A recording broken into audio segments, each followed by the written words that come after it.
Welcome back to the Seattle Open, everybody. Michelle McMahon, Dave Fleming here with you.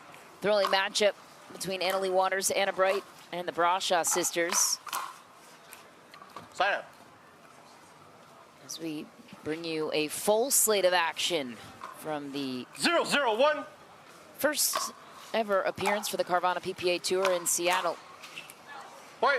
A couple of early errors for Waters and Bright. The team to beat in the draw. Maggie and Mary Brasha, very familiar with each other's game, obviously.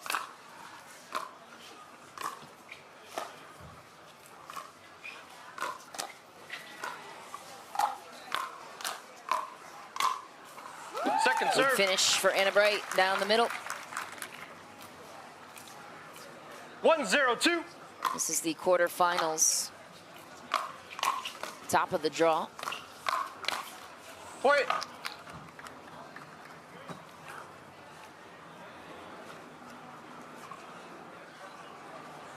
2-0-2.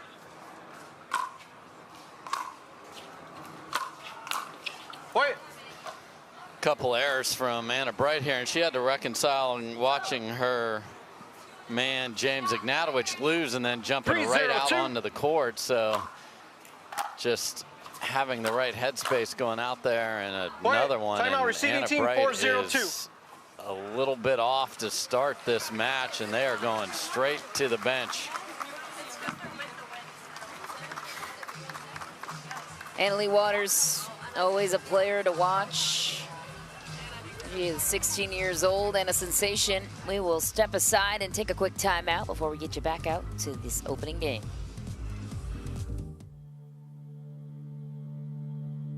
Pioneered by revolutionary technology, backed by relentless research, we bring you an unmatched quality of product, made right here in the USA. Each performance paddle is engineered to perfection and built to last. Because when it comes to the sport we all love, quality and performance matter. We're Carvana, the company who invented car vending machines and buying a car 100% online. Now we've created a brand new way for you to sell your car.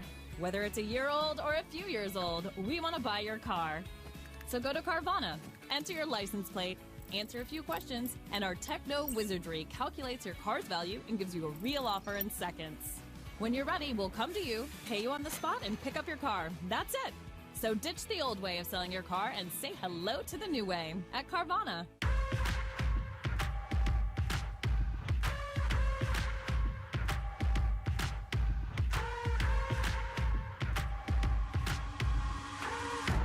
And you cannot stop it. Nah, you cannot stop it.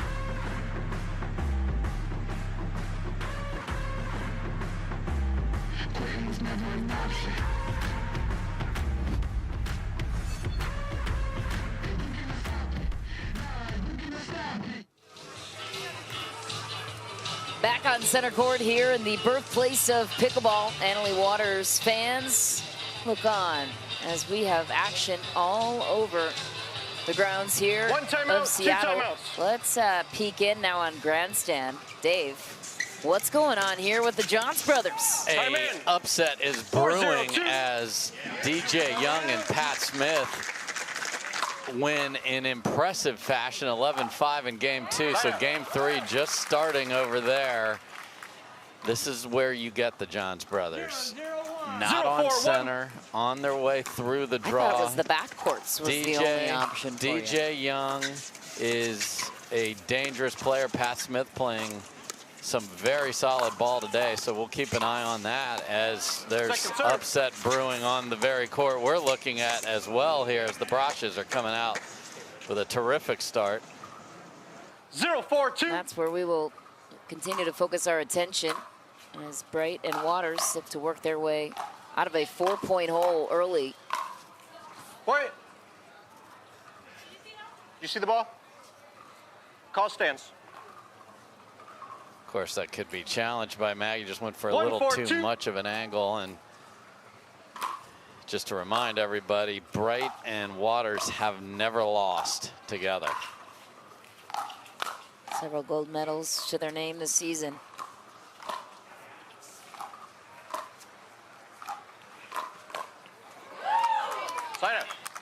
Maggie Brascia, she's looked good so far. And where has she made the most progress in her game? 4-1-1. Just rounding it out, taking the errors out. She has such good defense, but she has some sneaky attacks like we saw in the prior rally, and has really stepped up her game, has done some damage. Maggie and Mary just missed making it to Championship Sunday. Had match points to get there, so they'd love a chance to get back at it. Well, no better place to start than taking down the best. If you can pull it off early in the draw, then it's smoother sailing from there. 5-1-2.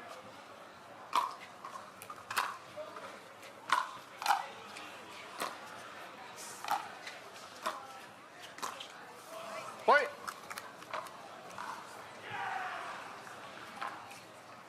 Mary, the older sister, 24 years 6-1-2. old. Maggie turns 21 in November, still in college.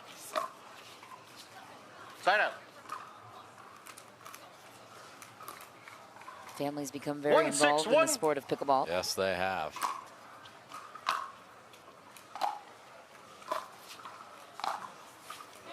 Second Just serve. wide for Waters, and rushing everything. They're rushing everything, not being patient. You know, Anna Leigh will get plenty of chances to drive a better opportunity down the line.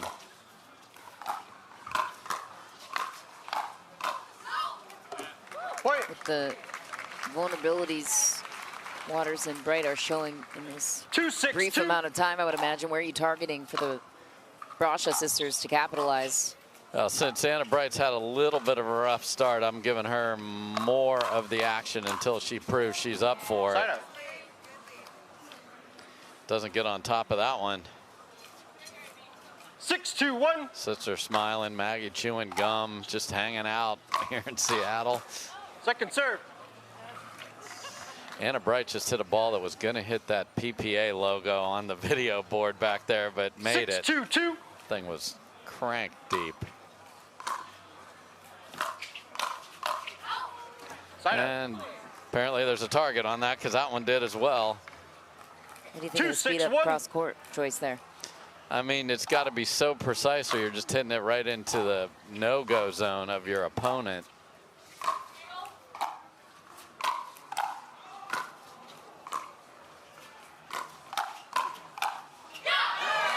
That's a good counter punch from Leigh Waters.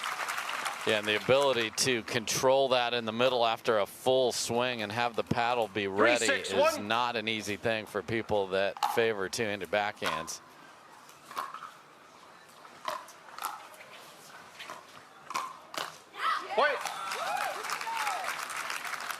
And now the confident walk of Anna Bright is back. 4-6-1.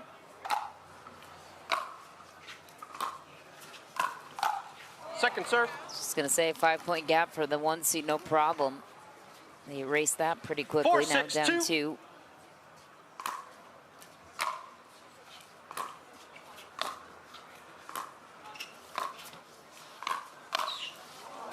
Side up. Mary Brascia all over that speed up from the midcourt.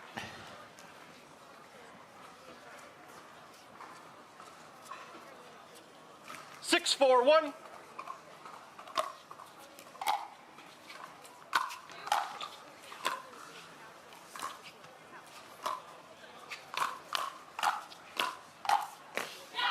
Second serve.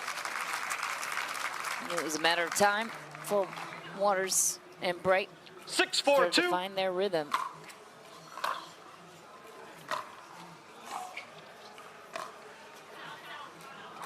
Side out.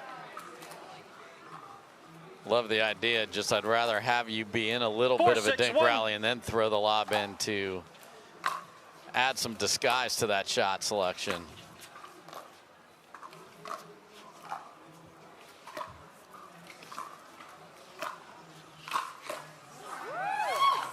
And that's the way to attack cross court. You go to the outside hip so you get past the paddle that's sitting in the middle. That's a great ball from Anna Bright there. 5-6-1.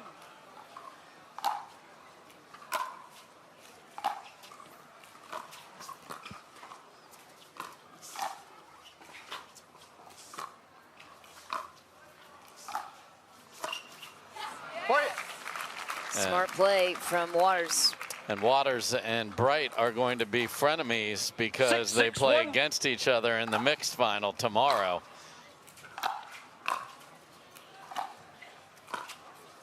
That's right, both those semis Point.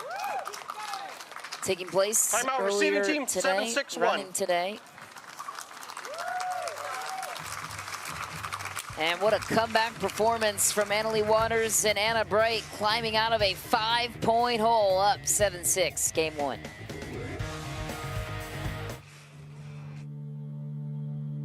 Pioneered by revolutionary technology, backed by relentless research, we bring you an unmatched quality of product, made right here in the USA. Each performance paddle is engineered to perfection and built to last. Because when it comes to the sport we all love, quality and performance matter. Introducing Skechers Pickleball, the official footwear of the Carvana PPA Tour. They're ultra lightweight and responsive for incredible speed. They have Goodyear rubber outsoles with a specialized pickleball design for increased side-to-side stability and agility. Plus, they feature shock-absorbing foam and Skechers' famous relaxed fit design for incredible comfort game after game. Conquer the court in comfort. Skechers Pickleball, the official footwear of the Carvana PPA Tour.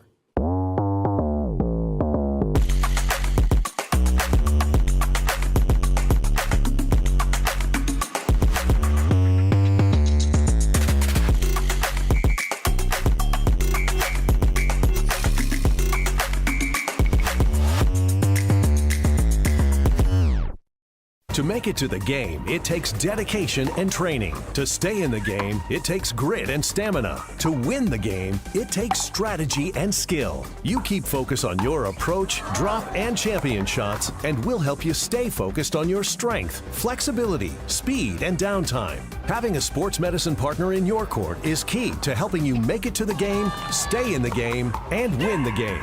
Select Medical is proud to be the exclusive provider of physical therapy of the PPA Tour. Time in. 7-6-1. Back on center court in Seattle. Waters and Bright were in a 6-1 hole rather, to the Brachas. Found their way out. Back on their way. 8-6-1.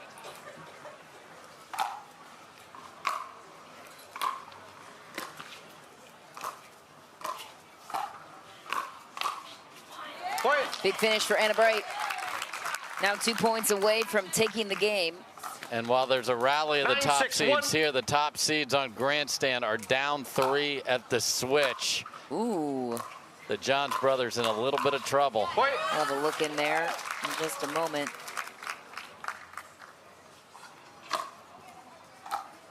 What 10-6-1. a day and what an upset that would be.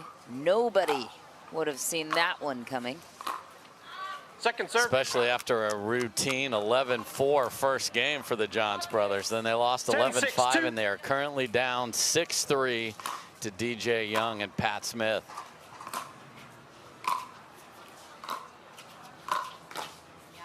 Sign up. DJ Young was scheduled to play with Julian Arnold No. in this one, which changed, of course, when Riley Newman came on the free market. And let's have a look in what's going on over on grandstand. Well, Leigh and Anna Bright take charge on the women's side of things. Seemed vulnerable. Point. Beginning, not so much here. DJ Young and Pat Smith making waves in the men's.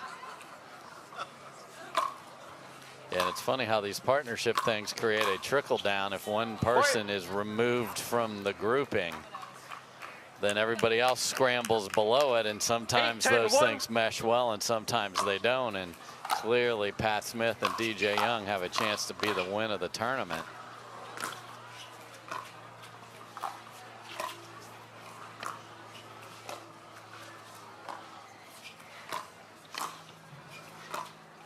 Second serve. Well played by Anna Bright. Maggie Brasha wants that one back. Another look in on grandstand. 3-6-1. 8-10-2. Things we don't say often. Ben and Collin Johns trailing by 3 in the third deciding game. However, it's not a matter of getting a lead on these guys. It's sustaining it, and they somehow always find a way to come back. So let's see if Pat Smith and DJ Young can hang on.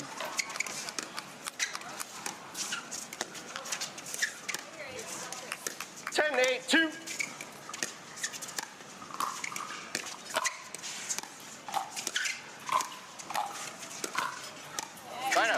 Backhand roll from Maggie Brasha. Yeah! 8-10-1. Second serve. Big sign out. Saved another game point. 4-6-2.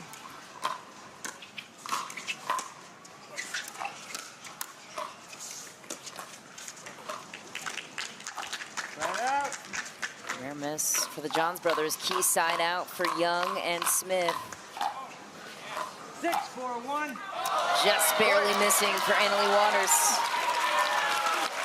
So intrigue on both courts here as 4 game points have been saved. The Brashas are now within 1. 6-4-2.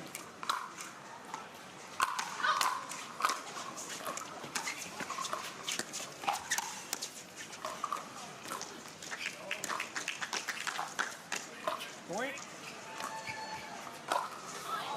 Second serve. Second serve, Mary. 7-4-2. The second server. No, Maggie is. 9-10-2. Meanwhile, 7-4 gap on grandstand.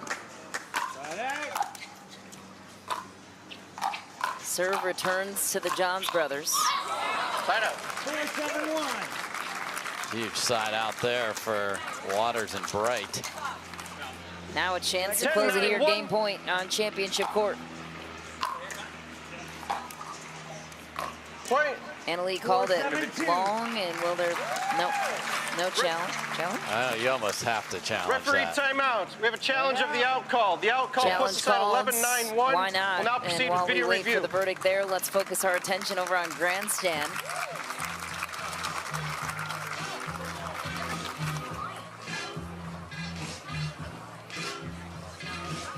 Just kidding. You're gonna have to flip on over to grandstand to catch the rest of that one. Dave will give us verbal updates here. Here's the call though. That's close. I don't know. An animated looking Leigh Waters. Love the matching outfits, pulling in the orange together. We are at 9-4-2 for Smith and Young.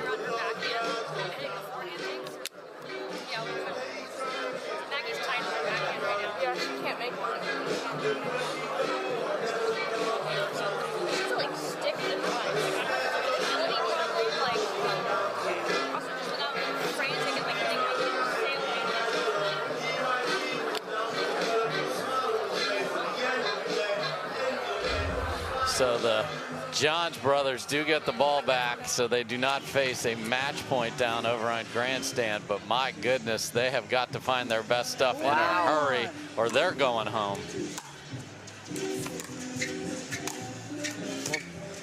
Keep looking in.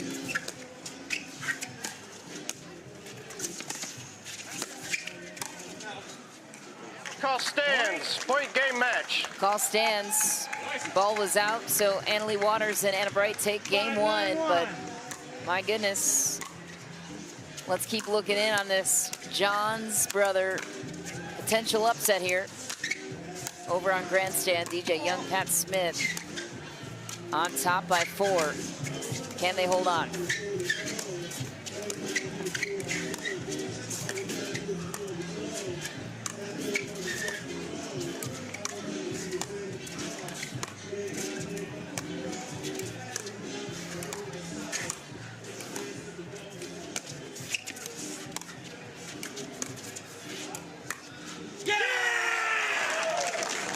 Wow. Pat Smith speeds it up, just catches the inside of the line, it looks like. Wow.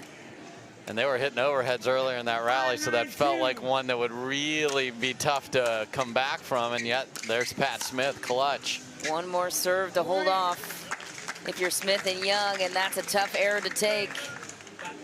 Yeah, sometimes no lead you is comfortable enough. hit your own movement and hit your return too hard, as Young did there, and was not in position.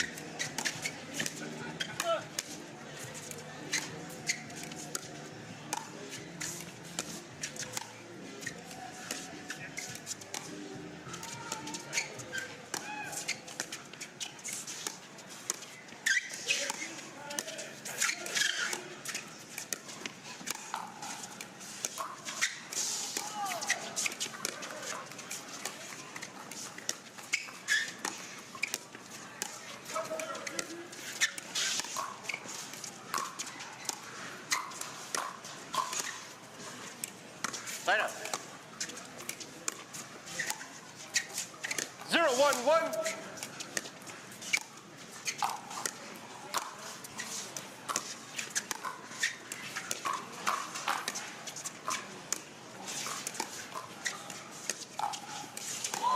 What a patient rally on grandstand here, my goodness.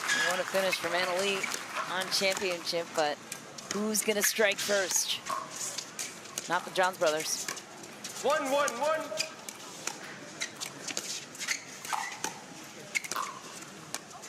Oh no, Pat Smith missed it. 7-9 looks a whole lot different than getting the serve back at 6-9. Wow. Yikes. They called timeout. What a match. What do you think? 1, Can they 1, hold 2. on? Can they Sure. do it? Ooh. They can. They Meanwhile, know they're going to have to win a point like that one, though, because the Johns brothers are not going to just feed them an opportunity, and DJ is going to have to get a good return coming out of the break so he's not caught again. Side out.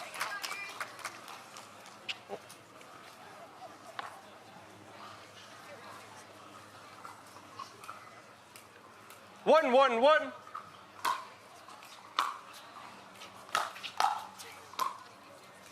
Second serve.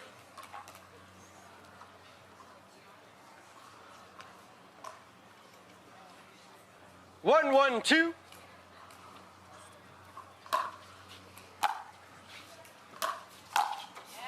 Wait.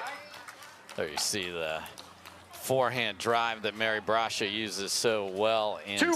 singles. One of the better players on the singles side as well, really rounding out her game.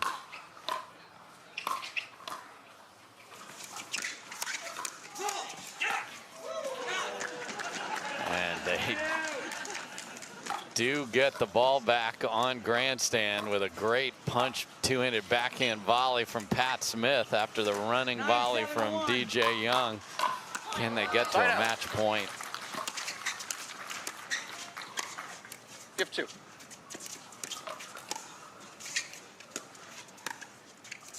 One, 2-1. Oh, and DJ Young goes for the ATP, and what a time for the HTP. Hits the post, second try to get to 10. yikes. Second serve.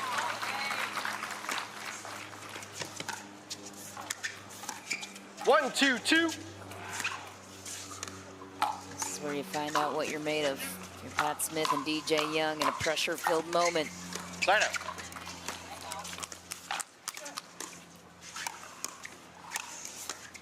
Two, 1-1.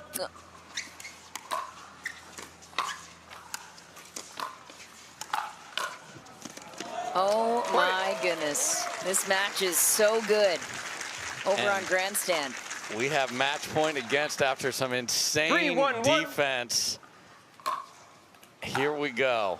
Pat Smith and DJ Young to shock the pickleball world. Match point.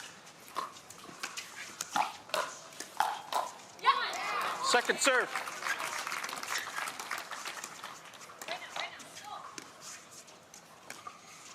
Three, 1-2.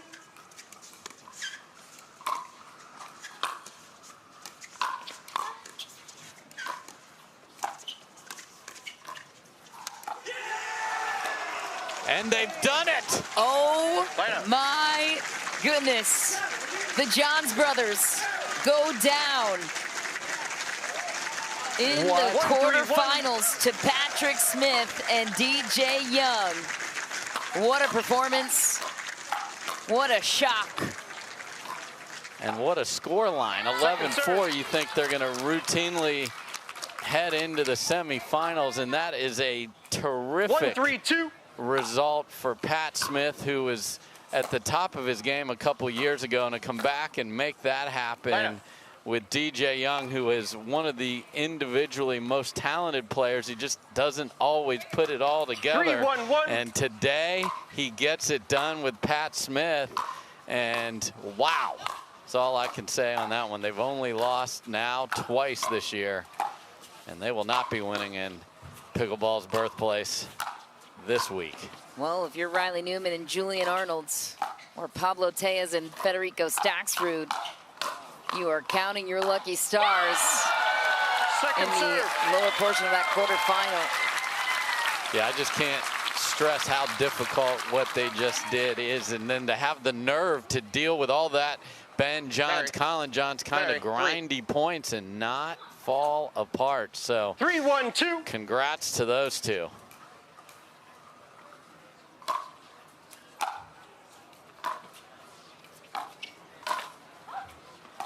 Well, that quarterfinal I reference is coming up next on Championship Court. We will see Riley Newman and Julian Arnold in their partnership. First time this tournament.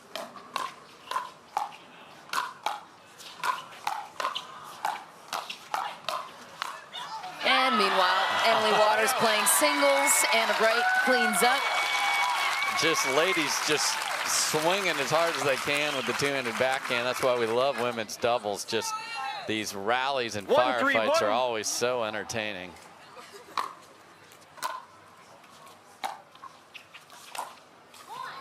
And the Brashas need to, they just can't afford those errors because they had such a nice lead in game number one. And of course, Bright and Waters are going to get theirs from their own talents, but you can't give it to them. And there's two in a row, unforced errors. That's just tough.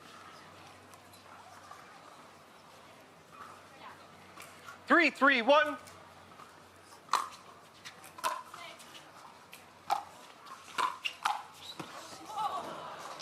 Second serve. A little overzealous for Leigh Waters there after an amazing serve where you heard Maggie Brasha smartly say stay. They prefer playing her on the left side of the court, but not after a serve of that quality.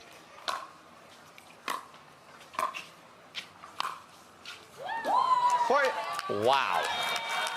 A arcing curved ATP that was high, so it's more, you know, yes, it's around the post, but you don't usually see that. I think Maggie thought that was going to go deep. That's a great shot off that Scorpius paddle of Anna Bright's.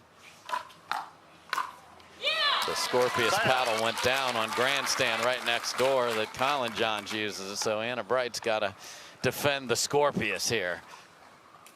3-4-1. Well, Ben Johns is still alive in two other events on Championship Sunday, though his Triple Crown sighting is gone.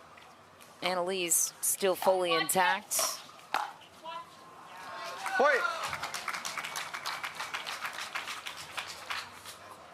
Will be 6 straight Triple Crowns. Unbelievable. For Leigh Waters. And that's the thing, you run into teams that get hot, and she has been able to fend off singles, mixed, women's every time. It's just remarkable. There's no lull in her game. Yes, within certain matches, but she's always able to overcome.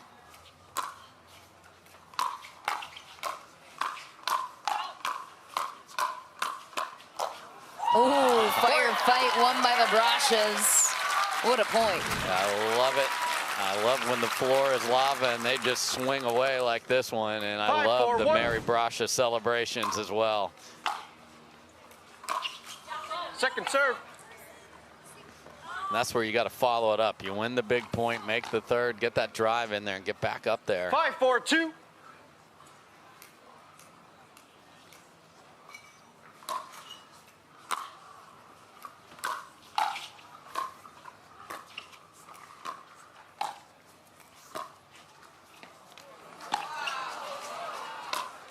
Oh, Leigh Waters tracks down an incredibly difficult lob to track. Yeah, and then you can see from the shadows on the court, Maggie Brasha literally looked directly into the sun and couldn't even get a swing at that, but the get was phenomenal.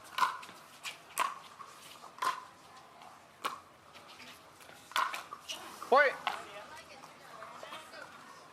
Yeah, big swing there from Maggie.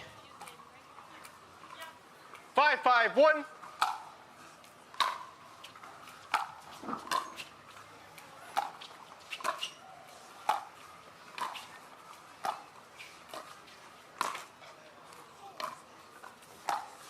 What a find, low on the backhand. How does she hit this shot? So what you do have, though, is the spin going in the same direction. When you have a ball that's cut that hard, there's so much spin going in the direction of topspin back the other way. That's a great ball from Anna Bright.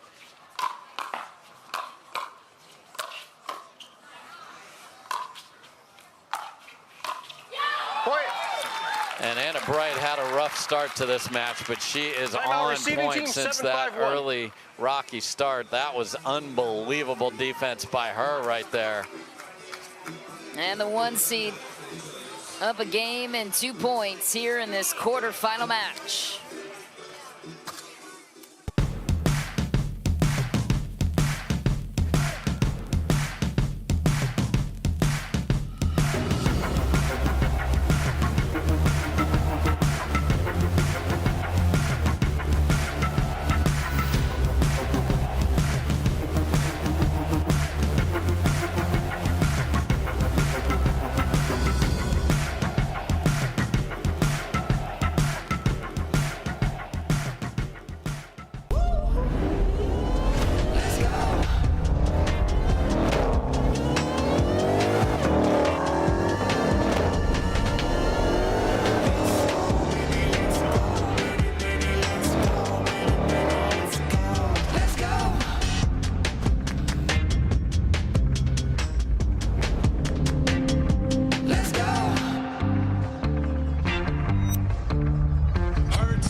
On championship court. 2 timeouts.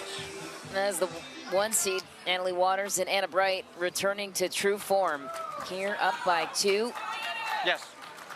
Let's go AL, says the Seattle fan base. She's listening. And AB is listening too, with some tremendous play here in game number 2. 7-5-1. Second serve. Announcer drinks, I apologize, AB, to you and your family. 7-5-2.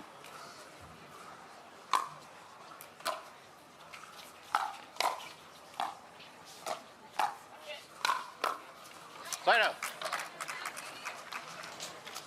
So if DJ Young and Pat Smith can beat the Johns brothers, can anyone in the women's 5, fields 7, beat 1. Leigh and Anna Bright? For sure. What's their best shot at doing it? Second serve. You know, in this field, the ladies that 5-7-2. can gel and get comfortable with the elements here. Side out.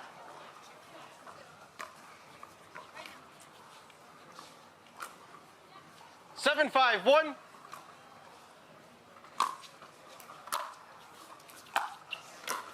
Point.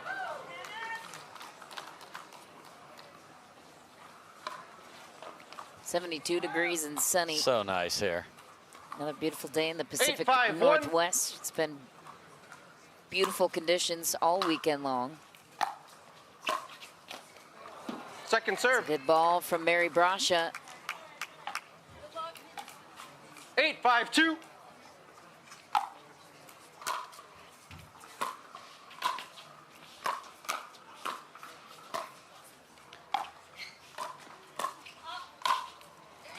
Side out.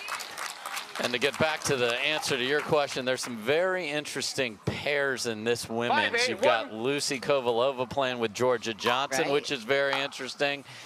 The Kawamotos, who come off of a Beer City win, are split up. Jade playing with Jessie. Jackie's playing with Vivian David. 5-8-2. So we'll see. And then Lea Jansen and Lacy Schneemann are actually the 2 seed in this event. Lacy Schneemann just keeps showing up on Sunday now, and she quit her job. So somebody else put the satellites in space. I got pickleball to play. Of course, sad news from Lea Jansen. This is her last singles tournament. Yes. And she wants to go out in style tomorrow, so that is going to be one heck of a battle. We can only hope it's as good as the last time those two played on Sunday, her and A.L. Waters. Side out. Annalie just so dominant. I like that duo of Lea Jansen and Lacy Schneemann to make some waves. That could be a team that could give Waters and Bright some trouble. Yeah, the interesting thing there is both players would prefer to play on the left, so they're going to have to figure that out. And there's Mary Brasha hitting a two-handed forehand because she couldn't get the hand off the paddle in the way in time. She's, of course, known for that infamous merry-go-round shot she hit last year.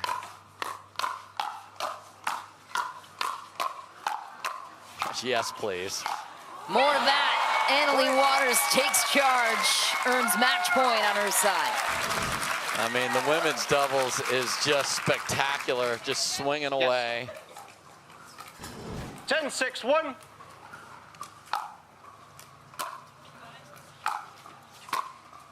Her swing speed is unbelievable.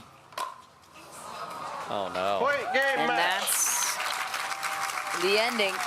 Annalie Waters and Anna Bright, they're through to the semifinals. They'll get the winner of Georgia Johnson and Lucy Kovalova, or Jessie Irvin and Jade Kawamoto. An interesting looking field there. We will check in with the winners and Hannah Johns after this.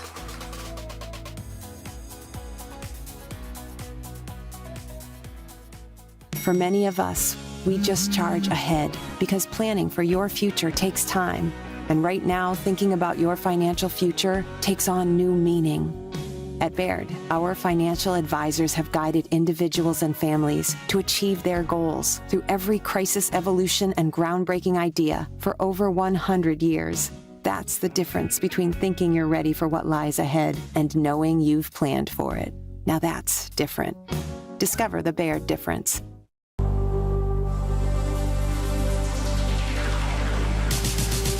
Gearbox introduces the all-new CX-14 Ultimate Power with SST Core. All-new power band technology, delivering controlled, effortless power. All technology, every shot.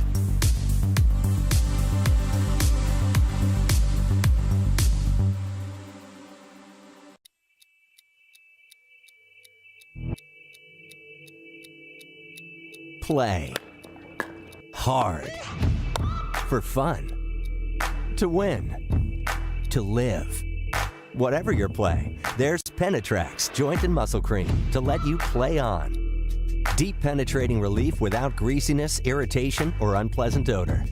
Inspired by nature and 100% guaranteed. Try Penetrax and play on. Annalie Waters and Anna Bright, they've never lost together, and they are through to another semifinal match as we welcome them to the broadcast. Michelle McMahon, Dave Fleming here with you. Guys, congratulations on another win. Annalie, starting with you. You guys were in a 5-point hole there to start against the Brashas. How were you able to find your rhythm in game one and overcome some challenges early? Yeah, I mean, they came out firing. They were, driving balls, crashing, speeding up at the net, and I think we just came out a little flat. But even though we were down, by those 5 points, I felt like, we could come back. We've done it before. We've been down by much more than that before and come back and won. So I just think we kind of had to settle down and just start playing our game, and then we did that. So Anna Bright, you have played tennis up here as a Cal player, but here you are and playing some pickleball where this great sport was born. What does it mean to you? What is it like to be up here in Seattle in front of these great fans and know the history? And can you imagine what the founding fathers would think to see their sport going bananas like it is here today? You know, it's really sick. It's great fun to be here. There's hardly an empty seat when the matches are going on. Really, really special. I do not think, though, the founding fathers of pickleball would have been too happy with that match. I don't know that they would have necessarily recognized it as the game that they invented. That was a really weird match. Just they brought so much firepower, and I felt like our firefights were intense, but it was just really spastic, I felt like. But it, you know, it's really an honor to be here. It's really funny, you know. Played UW a couple times, played Washington State. It's just kind of cool to be back at places where I've been before for tennis and now for pickleball. It's really, really awesome. Well, make you feel better. The #1, Ben and Collin Johns went down over on grandstand while you guys were in action here, so maybe the founding fathers were looking at that. Why would that make us feel better? Why would that make us feel better? Because it was a scramble. It's a scramble. You guys won. They didn't. So despite the scramble, you're still on top. You're still alive. Yola brothers. That's my mixed partner. Those are my Yola brothers. I root for them. I root for them always. Well, hey, you survived the test. Now Ben is just fresher for mixed tomorrow. I'm not about that. Yeah, so speaking of that, AB, you got to play against your partner tomorrow. What will that be like? It's going to be tough, you know. Ben and AL.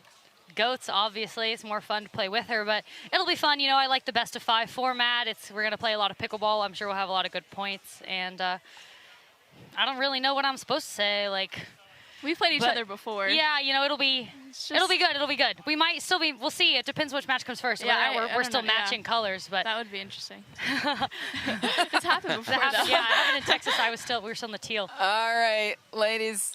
Thanks so much for joining us. We appreciate it. Good luck in the semis, and we will see you continuing on here from the birthplace of pickleball. We're going to step aside for just a moment and get you back out to our final men's quarterfinal match, and it's a good one. The field is now open. Riley Newman and Julian Arnold taking on Tellez and Staksrud next.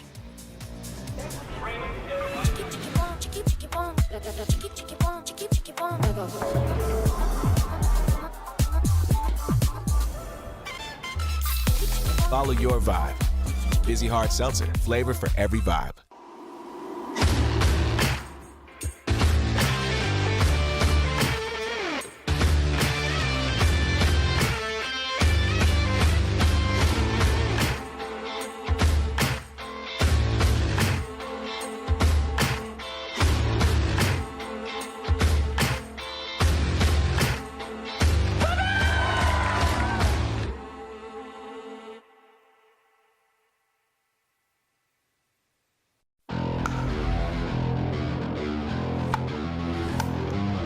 The future of pickleball is here. Welcome to Top Court. For my top tip, when it comes to hitting serves, you want your serves to land back here in this area. You want to keep that paddle towards your body, and it's more of a push with my shoulder.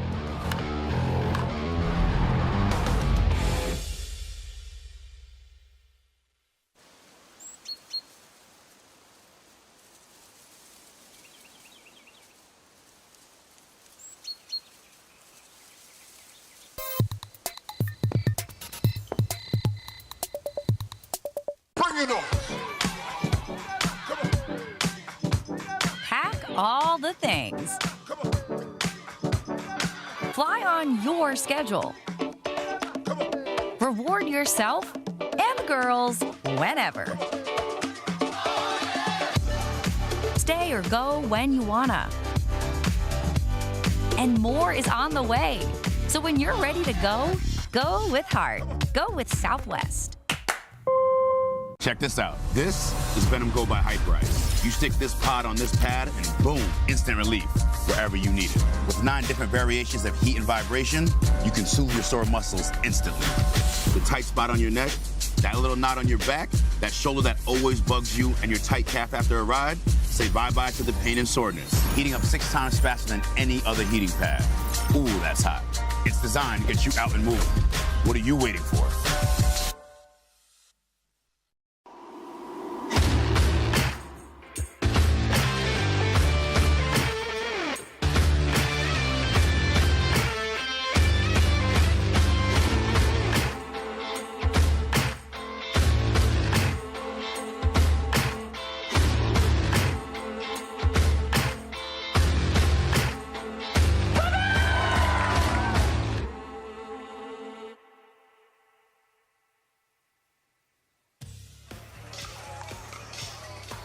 Back on championship court. PPA Tour making its first stop in Seattle. We've got plenty more coming your way. Some exciting upcoming events. Yeah, it's great to be able to take these great players and see them perform in all these different areas. Obviously, birthplace here. South, we're going to love it there. Then Utah, Kansas City, and Cincinnati. Here we come, and then Las Vegas, not once but twice. Once outside, once inside Mandalay Bay at the end of the year. And then the big one that's coming up in November is the USA Pickleball National Championships, which is literally going to be the biggest pickleball event ever. I have seen some of the drawings of what Pickleball Boulevard's going to look like, Michelle. It's outrageous. Vendor tents, unbelievable food, activities. There are going to be big name concerts that week. It's just going to be something the pickleball world hasn't seen yet. So players here, the amateurs, over 1,000 of them, are battling to get that golden ticket to clinch their spot so they can play down in Dallas. So I cannot wait to see that continue to come together, but that is going to be great with our partnership with USA Pickleball. It sure is. And as we get you to this matchup, a lot of interesting storylines here. Federico Staksrud and Pablo Tellez, the 5 seed, taking on the hometown hero, Riley Newman, and his new partner, debuting this tournament, Julian Arnold. They were tested earlier in a match, their opening match, to some younger, lesser-known entities. And, of course, the shock of the draw so far, Pat Smith and DJ Young taking down the Johns brothers, punching their ticket through to the semifinals. And the winner of this one will not get the Johns brothers, which is a blessing for them. Not to say that Smith and Young are easy opponents, but it's a much different path. You are going to be playing two players that are playing at the top of their game in Young and Smith, but you can't think about that. This is a 50-50 matchup, and you have two players that have played a lot together in Staksrud and Tellez, and Riley Newman and Julian Arnold trying to work their way through this. And 1-0-2. Boy, does Riley want this so badly here where he grew up.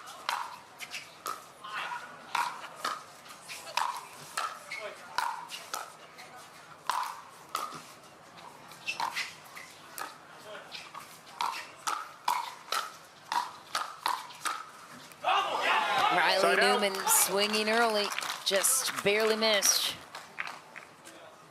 Had a chance to talk to both Riley and Julian before this. 0-1-1. And the plan to start was Riley on the right, Julian on the left.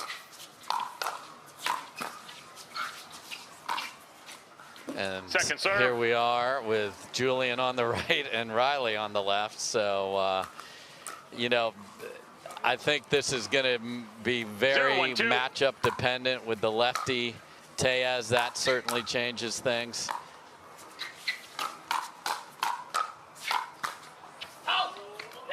And part of the draw of the partnership is the versatility they both feel that they have. Julian, of course, more comfortable on the left, but told me he doesn't mind playing the right with Riley.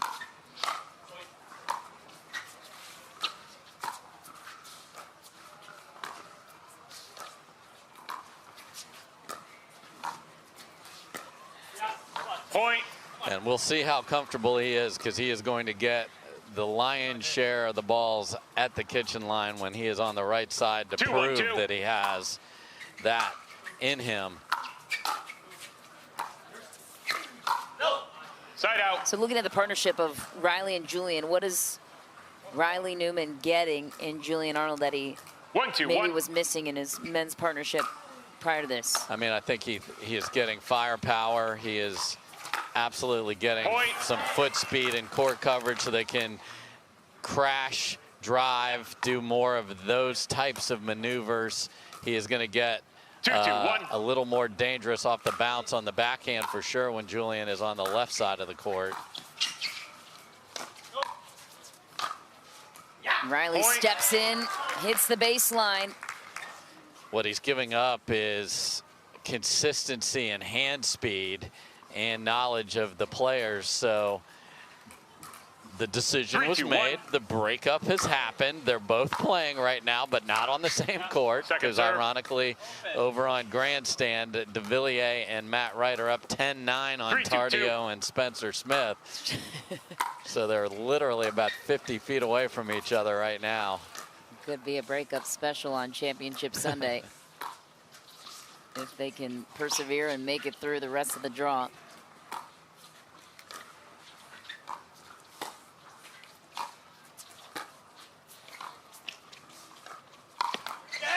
Pretty play from Pablo Tellez, the lefty. And we talked about it earlier, if you're just joining us, though, with Loom, a lefty, and Tellez, a lefty. 2-3-1. And Ben Johns saying that's part of the future of the sport, is getting a lefty on your team. Point. There, we've seen it now twice. What's the biggest advantage you get with a lefty on your side? Those two forehands in the middle are massive to be able to dictate play at the kitchen line.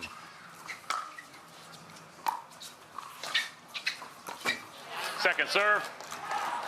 So many shots go through the middle part of the court, Michelle. And we talk about the great two-handed backhands that are protecting and can do that when you are on the right side, but to have a lefty forehand sitting there, side out, that is absolutely massive when someone would try to attack through that, and Tellez will be just sitting there with his forehand. 3-3-1.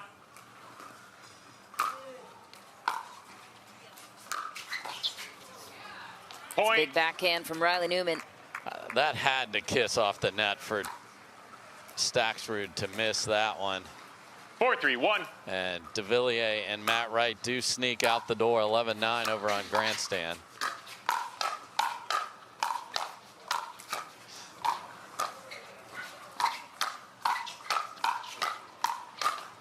Oh. Second serve. Riley Newman hit 14 balls in a row. One went to Arnold and it caught the tape. And that's the thing he's going to have to get used to. How close to him 4-3-2. Riley plays, and it's not easy.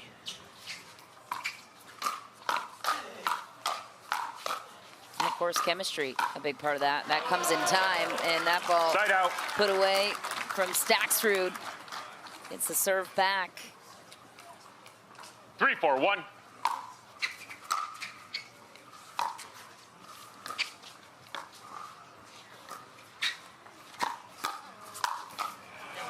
Point. So we saw Eric Lang going too wide on Staksrud and setting up the ATP. And as we said, his ATP on the backhand is gorgeous, 4-4-1. the way he carves it around there. Arnold's got to be careful as well. That's the second one he's given up. Second serve.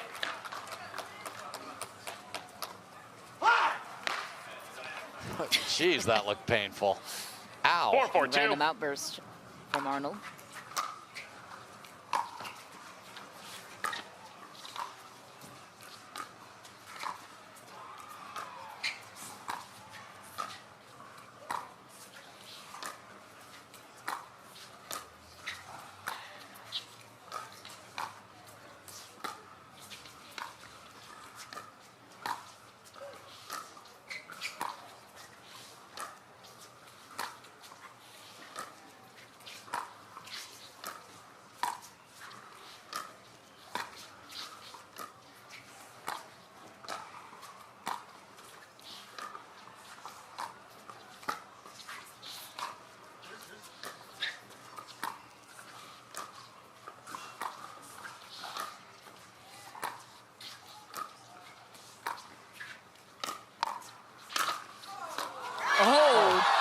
Tellez for style points behind the back. Oh my gosh, Staksrud, are you kidding me with this one? And then you just get so overwhelmed with excitement that you try to do too much on the next ball, but that was a very patient rally, and then it was Arnold who sped it up down the line and actually put them in good position.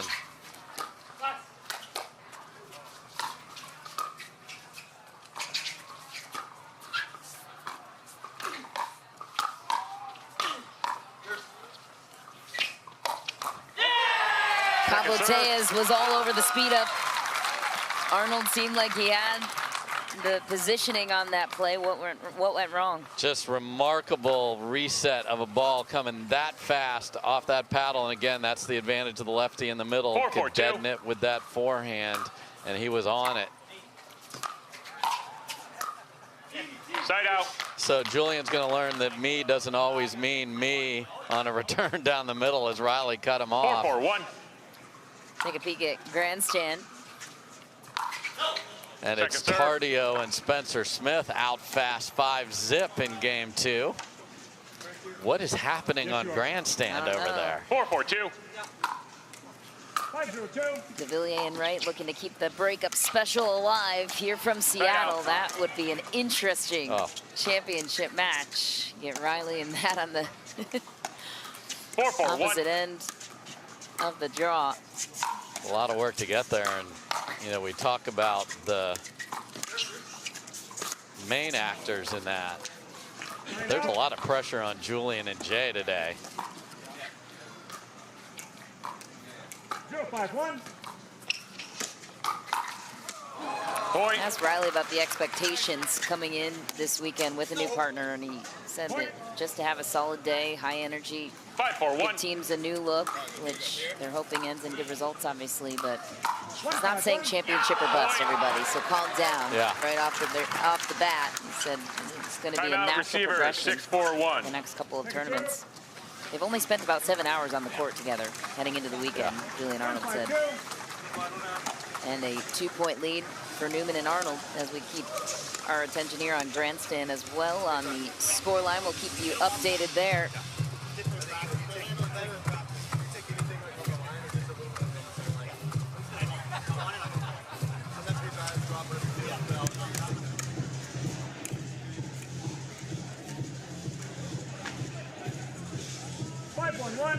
Here's a look at grandstand. Gabe Tardio, Spencer Smith, off to a better start in game 2. 5-1-2. Winner of that one gets J.W. Johnson and Dylan Frazier, who cleaned up against James Ignatowicz and Rafa Hewitt. Yeah, that duo is going to have a lot to say about delivering, as you call it, the breakup special on Sunday. They're playing fantastic here in Seattle. Taylor Swift isn't playing on Championship Sunday when we walk in, and that matchup is present. I'm going to be upset. Yeah. We got it yesterday in the mix. Right. And Cruel Summer by Ace of Base, but who's counting? Who's counting? And 1-6-1. Timeout concluded over on Championship Court. We'll keep you posted over on grandstand. And a fault called on Tellez. Yeah, Tellez just lost his footing. I know we're showing you grandstand, but very bizarre foot fault there. 2-6-1.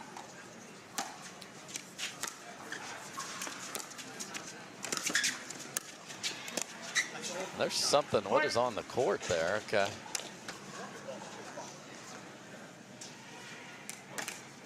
3-6-1. Here we go. Wait. Thanks. Timeout. Timeout receivers. 4-6-1, 1 minute. 7-4-1.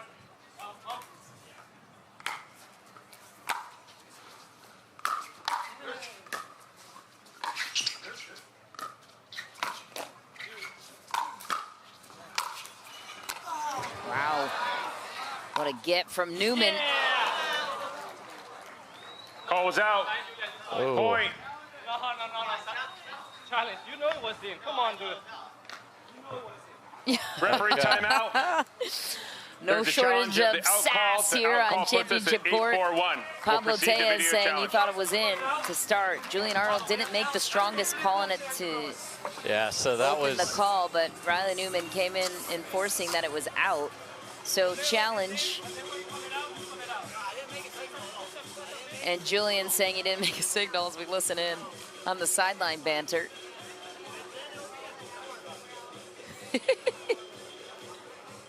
Yeah, so that was very interesting the way that came together. As there was a sort of pressured, like, no, that had to be out, and then a not demonstrative call from Julian, and Pablo is sure it was in. And Mark Thomas, Howard Hepworth, and Nancy Packerzina, they have their work cut out for them on this call. Controversial moment in the match. Yeah, live it looked point. good to me, but I need to see it again.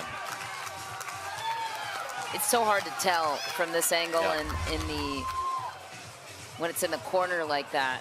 That's going to be a tough one too, because let's see. I mean, I want to see it from the vantage point of Riley. Yeah, because that looks like it's hitting the line, but it's hard to tell. You're over it. Yeah, Everything no. looks in Yeah. when you're behind and over, Yeah. right? So, I don't know. After video review, the call stands. The ball was out. No Call more stands, timeouts. ball was out. You lost your challenge. Two More timeouts. angles than Resume we play do. at 8-4-1. There we go. Okay. Tellez frustrated with that whole situation right there. 8-4-1. Sometimes it's hard to be the player right on the ball. Yeah, To see. 100% That's where you rely agree. on your partner for the firm call, right? Yeah. I mean, it's coming at you 90 miles an hour.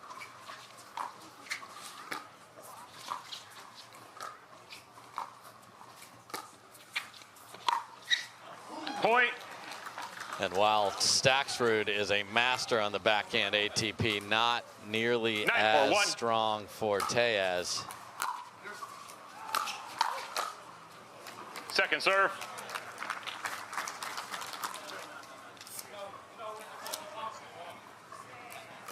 Nine, 4-2. Side out. The other interesting thing here with Newman and Arnold is every 4-9-1. return went to Riley with Matt, whereas Arnold will get a lot of the returns. And explain why that is. Get that after this point. Point.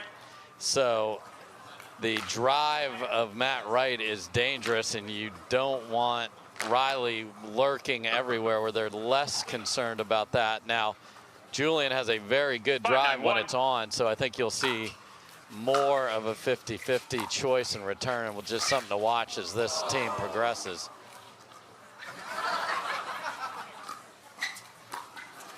Fans just love a net cord. Here's another one for them.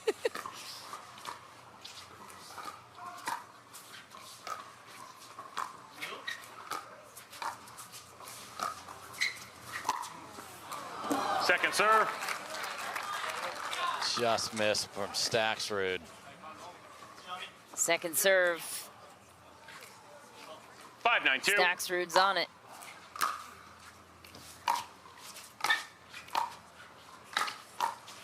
Side out. This wasn't set there. It's a good attack by Riley Newman. 9-5-1.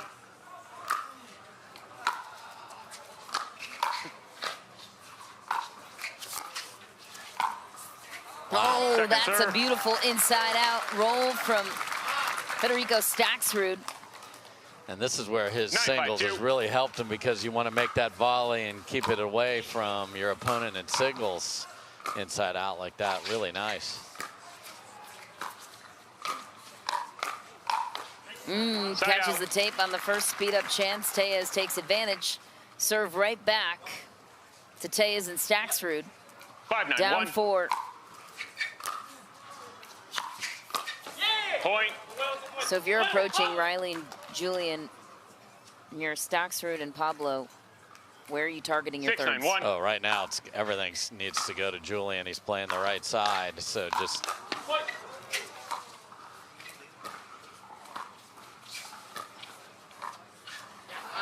Second serve. and they kind of got in each other's way there. I have no problem driving it at Riley if he hit the return, as he's the player advancing forward. So that choice doesn't surprise me. But once they get into this, see if Julian can handle it. Point. 7-9, things getting closer here in game one. Second serve though, Pablo Tellez. 7-9-2.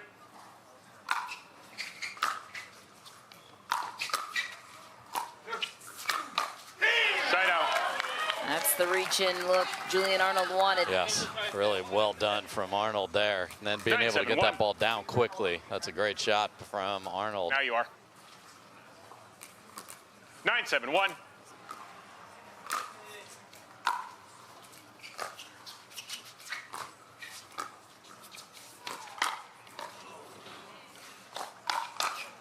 Second serve. Athletic play before that, the Scorpion. Yeah, because that was an attack right at the neck from 9-7-2. Tellez, and Riley was able to get a paddle on it. Tellez went right back at it.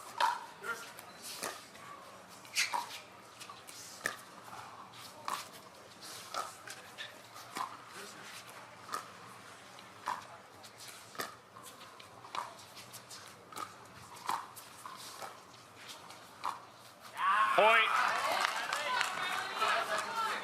Game point, Newman and Arnold. Tough miss for Tellez. Yep.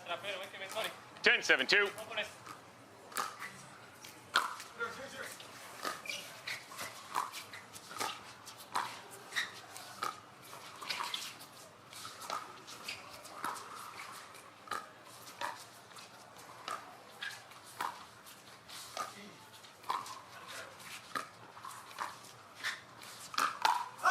Point game.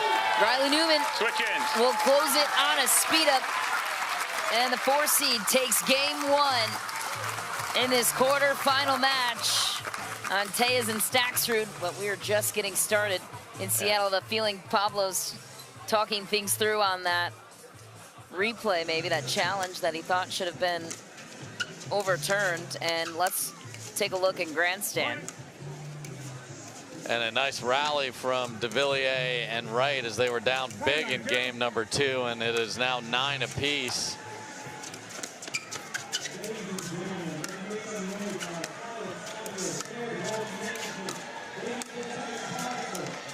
And this is another one where you wondered, well, who's going to play what side of the court? You see Jocelyn on the left side here. A couple of Wichita men.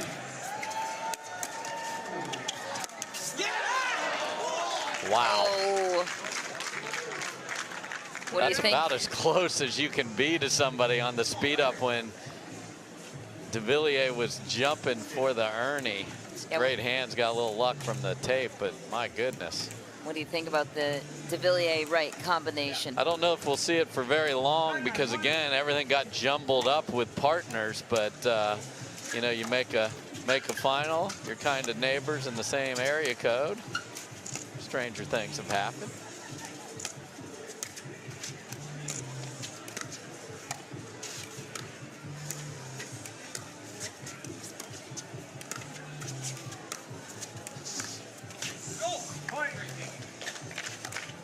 And I think it's really important for them to get out the door in 2 and just keep positivity throughout that team. Yeah, match point for Wright and Devilliers.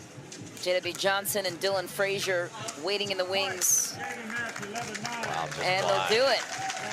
What a tough way for Tardio to lose. They looked fantastic at the beginning of game 2 that we saw when we were at commercial break. But, okay, so the ghosts of higher seeds on the grandstand only lasted for 1 match, as we did see the number 1 team go down in stunning fashion, but the 2 seed gets through.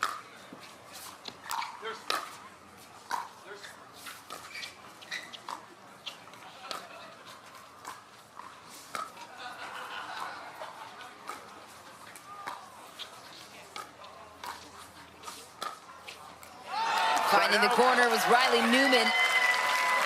He's dialed in. The Seattle native looking on to his hometown crowd. He would love nothing more and to be in Championship Sunday in men's doubles in his hometown. Point. Another. Got away with one there, and you know it by his reaction, but he'll take it. 1-0-1. A little too high on that one.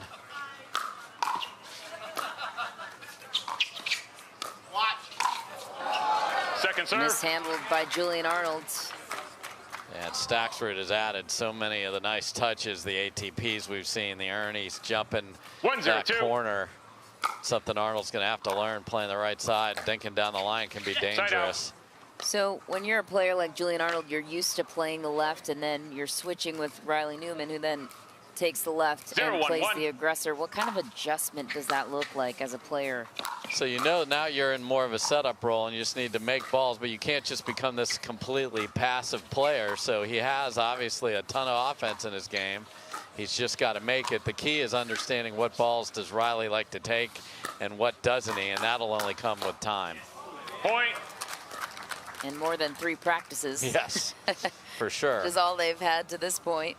This is learning while we're flying the airplane how to be a pilot. I think they've got 3 on the schedule for the season together. Oh my. Staksrud putting on a show. Go, go, go! Oh. And Superman didn't quite get there. What a dive, though. My goodness. Is that Rob Cassidy out there? I mean, look at this hustle. And that does not feel good at all. That is a very, very rough surface to be diving on. But that's the energy you get from this guy all day long. He heard the go-go and he just pressed the button and went for it. Great touch again from Tellez. We've seen that from him all day. Yeah, not easy to beat the foot speed of Arnold. Oh, second serve. Lost one in. Not sure if that's what his plan was, but he'll take it. Yeah, Staksrud's like perfect. I got to miss, and then it just wasn't hit cleanly.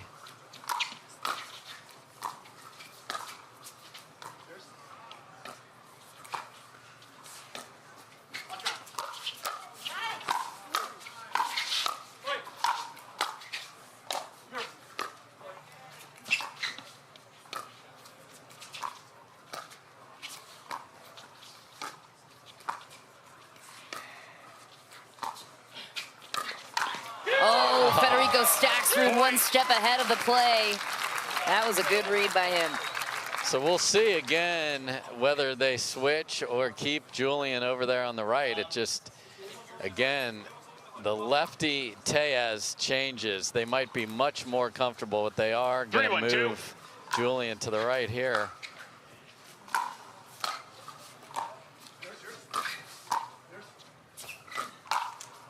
Side out. Speeds it up. It works that time. Gets the serve back. Yeah, that's Tellez wants that. That's a ball right in his strike zone that he pushed deep, wasn't set.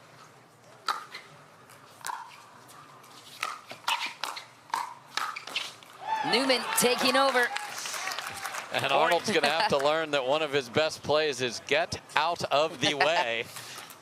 I asked Julian about playing the right, and he said, like, a lot of people doubt me to play a more passive role. I actually find it quite easy. Just a matter of figuring out how much Riley wants to take when he's on the left side. And, of course, that feel and communication becomes more fluid the more you play together. But so far, it looks like they're liking Riley on the left, despite the plan to start with him on the right. Side out. And nice hands battle with Tellez there, and he wins it against the Whidbey Island, Washington native. 3-2-1.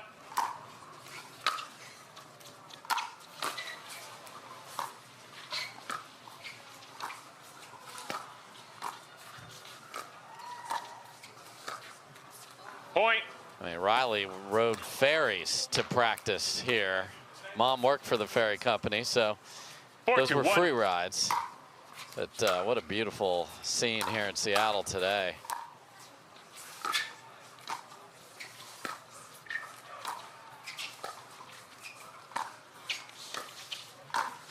Oh, Staksrud catches Riley Newman overstepping to his right. And Riley's going to really think about a timeout here because that's twice the runaround dink by Tellez has pushed Arnold off the court. Second serve. That's the other thing Arnold's going to have to learn is the screams of letting it go from Riley. He'll be very clear on that. It's a tough miss from Tellez there with a little momentum brewing.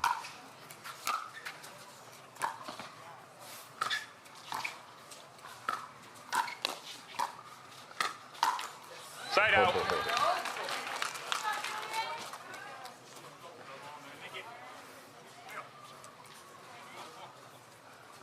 2-5-1.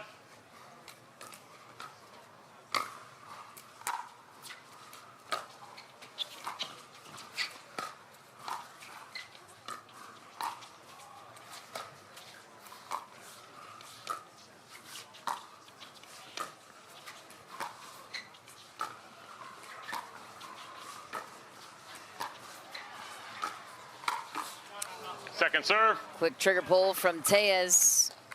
Yeah, and his pace beat the pancake of Riley Newman there.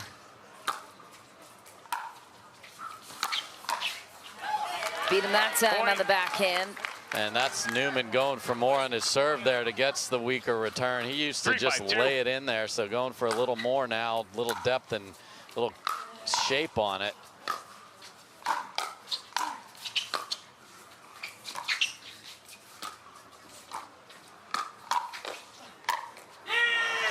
Side out. Pop-up chance for the lefty.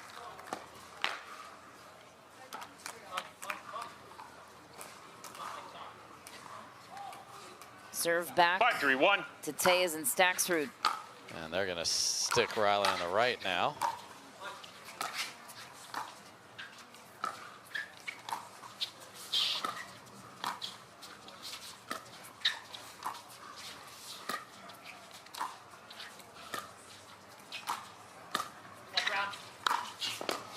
Oh, nearly dug out by Riley Newman. How many times today? I mean, it's constant, and he makes them all, and that one was gorgeous. That was like millimeters above the ground, perfectly struck. 6-3-1. Arnold cannot put that much spin on it to take it wide. Yeah, he knew what was coming back as soon as he sent it out there.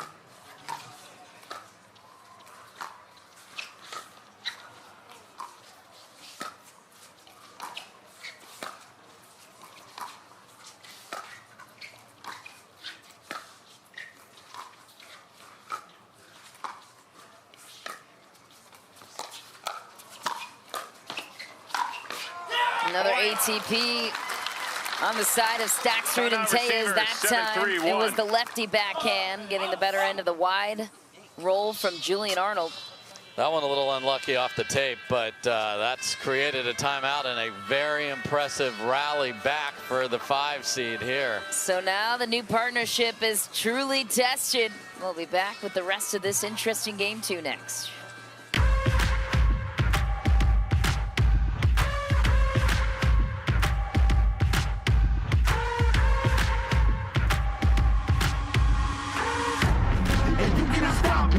Nah, you cannot stop it.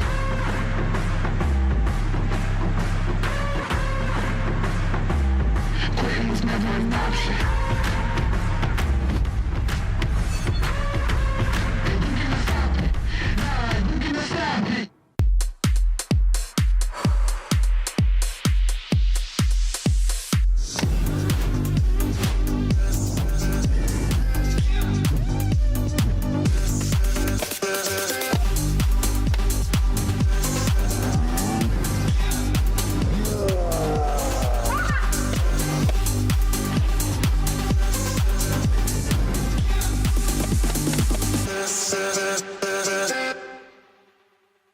Innovation is our specialty. Winning is his. Zane Navratil has won more than 40 Pro Gold medals and back-to-back Major League Pickleball titles. One of pickleball's most iconic and decorated athletes teamed up with our world-class engineers with one goal in mind: build a paddle that can dominate.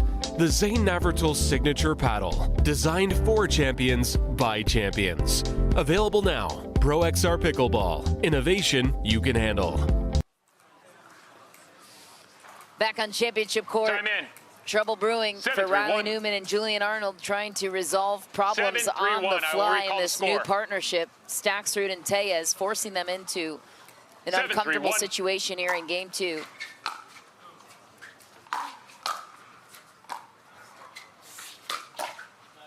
Second serve. It's a big speed up at the body of Tellez from Riley Newman.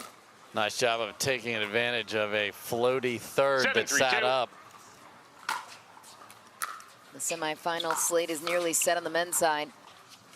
One opening remains, and it's the winner of this one.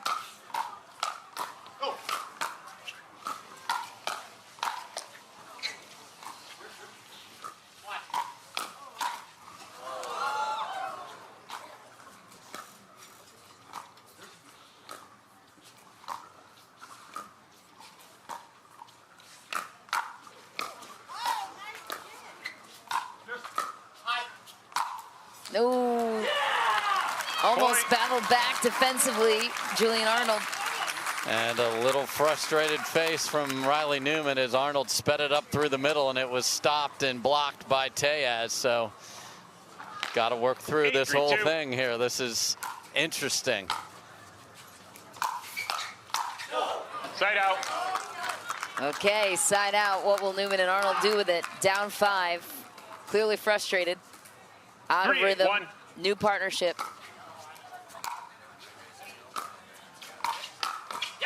Riley Newman channeling it in a positive direction.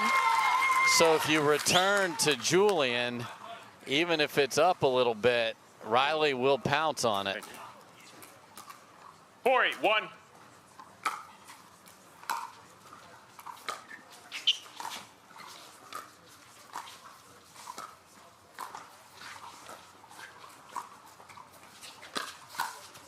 Point. Riley Newman once again. Now a 3-point gap. I've got an ATP of my own over here. That was really well done because he had to let that travel to as far as it could go to get good contact around there.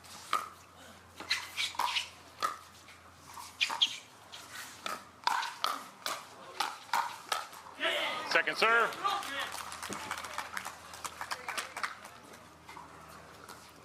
Newman frustrated with himself on that play. Down 3, second serve. And that point responsible for a third that was just too high. Yeah, you heard Arnold say it. Yeah, he said it a couple times today. 8-5-1. Popped up a few.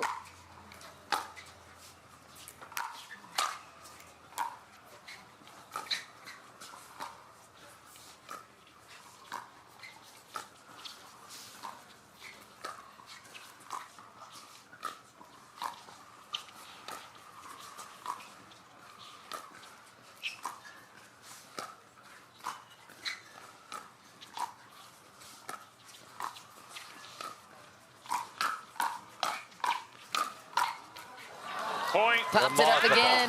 What a hands battle.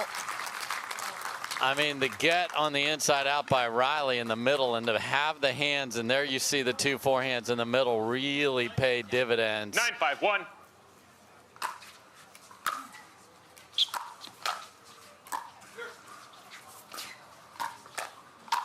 Point. That time Riley popped it up. Well, that was after an Arnold dink that traveled too far, so looky here. Game point for Tellez and Staksrud, looking to force a third deciding game. Not yet, says Riley Newman. Now the question is, how will this partnership come back together if Staksrud ends it here? 10-5-2.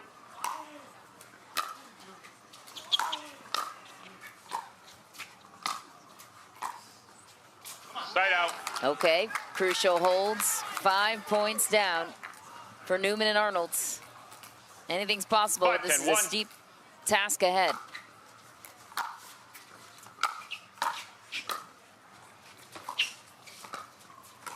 Oh! You can't lose the point twice, but he was in the kitchen as well. Perfect location for that dink by Riley, just out of reach of the Ernie.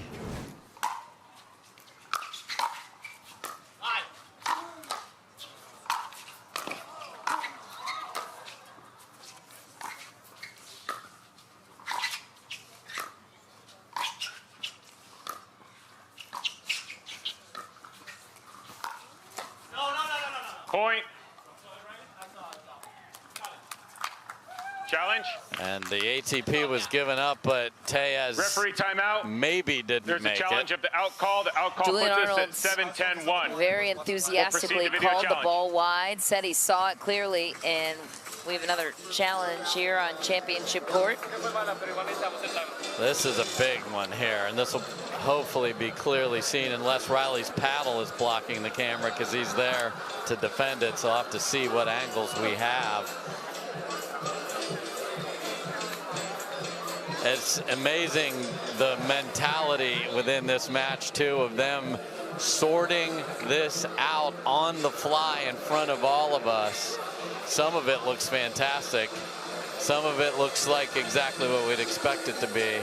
Not a lot of communication, though, in a newer partnership, which is relatively surprising. Like, on the sideline, doesn't seem like they're overly active. Yep, and that looks like it was short, as we call it, didn't make it to the line.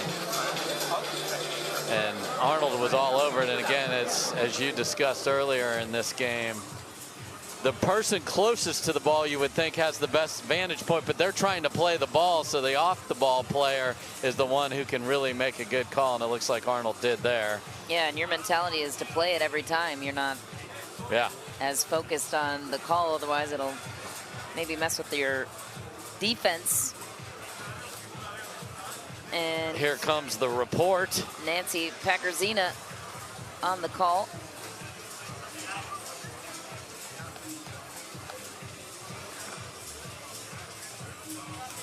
Mark Thomas will give us the verdict.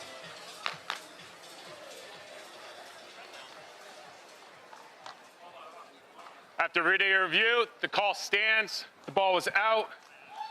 One timeout lost, one challenge lost. We'll resume play at 7-10-1. One timeout, one timeout. Might as well take the challenge, though, if you're... Yeah, it serves Fed two and purposes Pablo. there, sure. Get a little break and double check 7-10-1. to verify.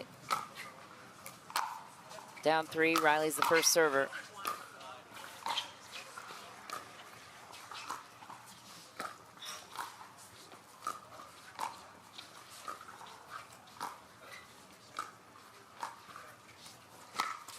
Oh, an ambitious ATP attempt from Riley Newman. Just missed it. He definitely has with the left hand on the two-handed backhand. Staksrud likes the one-handed ATP. Riley likes the two-handed. Just not enough left hand on that to curve that onto the line.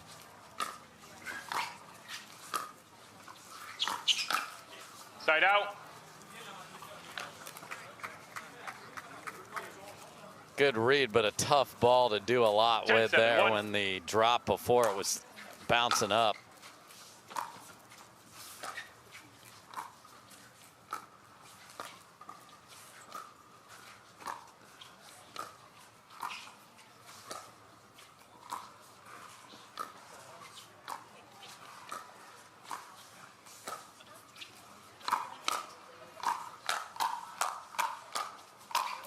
Hands battle taken care of from Pablo Tellez, who seals a Game 2 victory. Even split, 11-7, 11-7. And now it all comes down to the third deciding game. How will Arnold and Newman respond? Find out next.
booths, sticky floors, catching breaks, and second wins.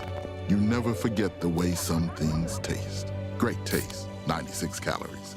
Tastes like Millet time. Back in action, getting you set for game 2. Before that, a quick thanks to one of our sponsors.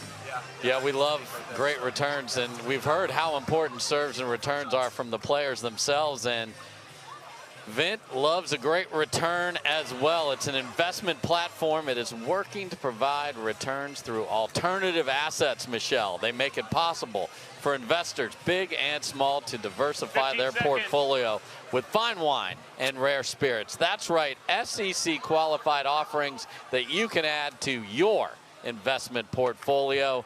Learn more at vint.co. Thank you, Vint, for being a part of it. Thanks for all our sponsors, the volunteers, the hard-working folks with pickleball brackets, 1,000 amateurs playing on these beautiful courts. It is a great day, people. This is a celebration of pickleball, and this match right here is a celebration of pro pickleball. It has been a beauty.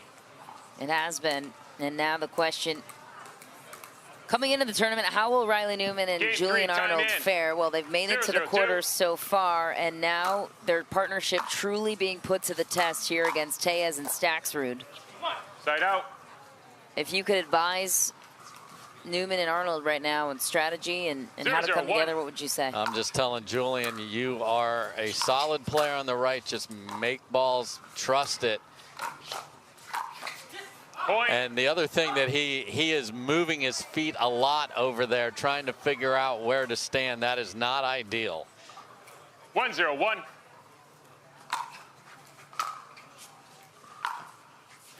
Point.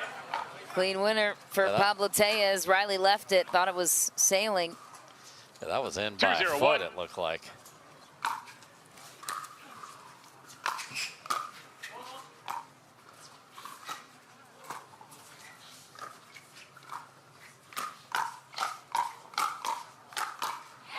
Second serve.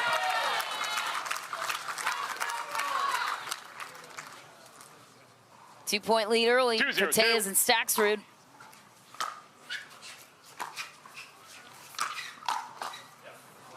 Point.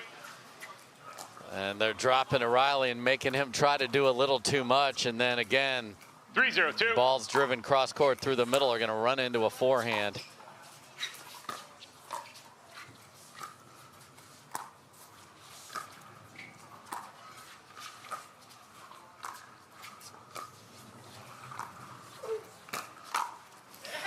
Finds the wide open hole down the middle for Staksrud. Julian Arnold and Riley Newman look stumped. Yeah, you can't do a step back 4-0-2. speed up there. That's going to get punished every time. And now Julian back to the left. Side out. And that's when they make a switch and they tell you we're uncomfortable. You want to make that backhand right there. So remember that one, 4-0, just sitting there for Fed to really get in their head.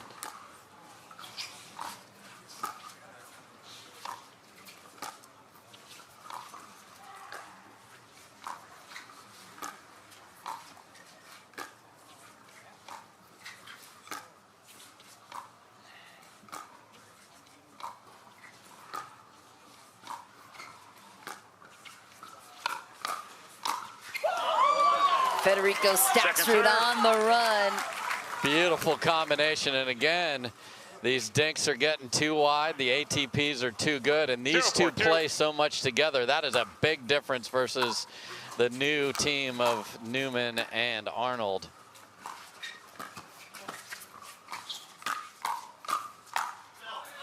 Point. Whew. Arnold hanging on for their first point of the game. Tellez and Staksrud seem to be in full command. 1-4-2. Despite dropping that one. Riley Newman, the second server.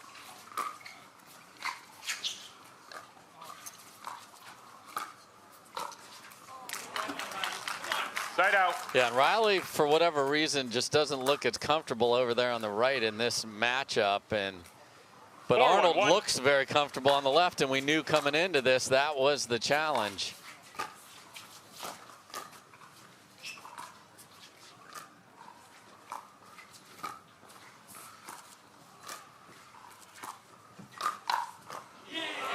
Arnold sped it up. Yeah, and he got a miss, but he couldn't get his paddle out of the way of the ball that would have been a foot deep. So now every point just puts more pressure on the moment, on the partnership debut.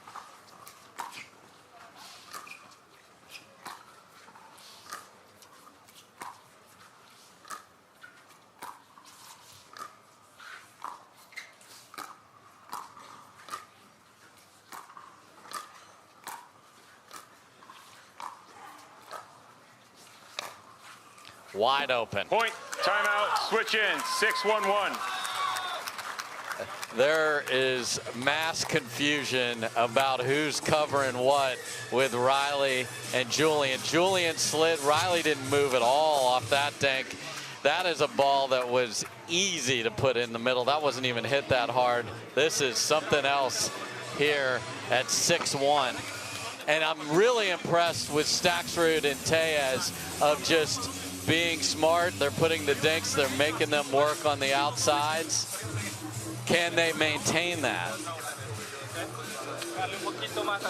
Staksrud and Tellez talking emphatically on the sideline, and whatever magic they created in game 2 has been replicated in game 3. And when you have so many gaps on the side of Arnold and Newman, what's causing that? Just the half-second hesitation, or just not knowing who's taking what? Where's the positioning? It's the not knowing what ball is going to come off the paddle of my partner, because we haven't played that much together. They've played against each other a lot, but that's very different. So they're going to have to decide right now which one of these formations do we think can be consistent, and it looks like it's going to be Julian on the left is what they're going to go with here. Okay. 6-1-1. And change, and Newman and Arnold need some magic on their side.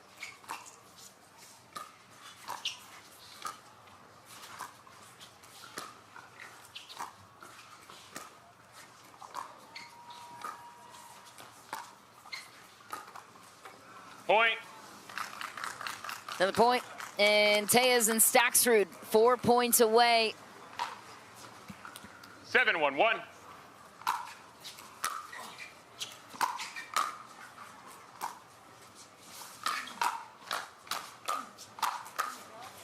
Point.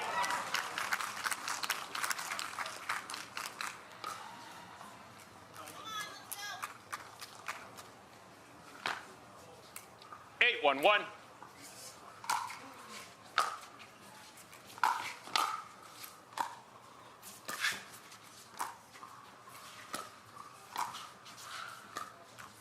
Point. I mean, the other impressive part of this is Tellez and Staksrud get to the line every time, and then they get into the patterns they want. 9-1-1.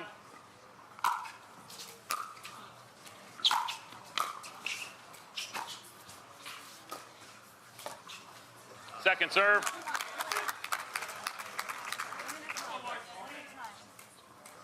Nine, 1-2.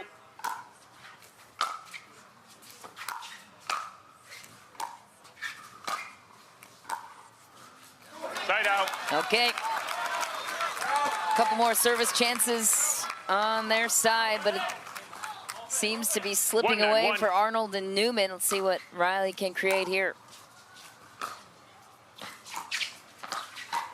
Point. 1 down, 7 to go.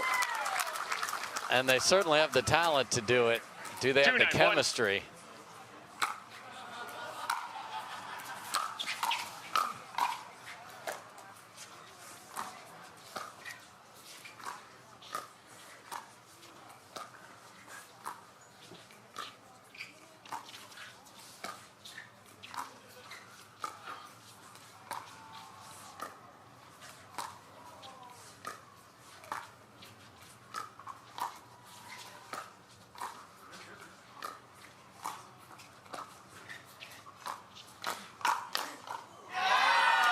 Big point for Julian Arnold. Really nice there. He's ready for the reply after he sped up the forehand, sat on the backhand. Well done from Arnold.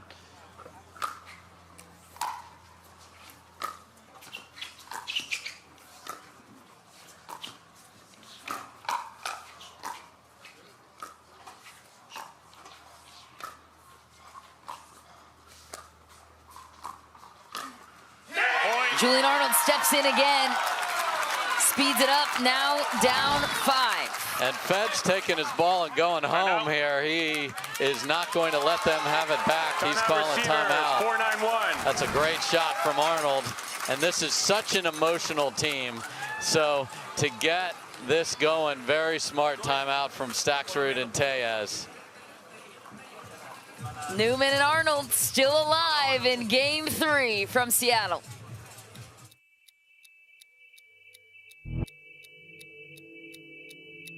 Play hard for fun, to win, to live. Whatever your play, there's Penetrax Joint and Muscle Cream to let you play on. Deep penetrating relief without greasiness, irritation, or unpleasant odor. Inspired by nature and 100% guaranteed. Try Penetrax and play on.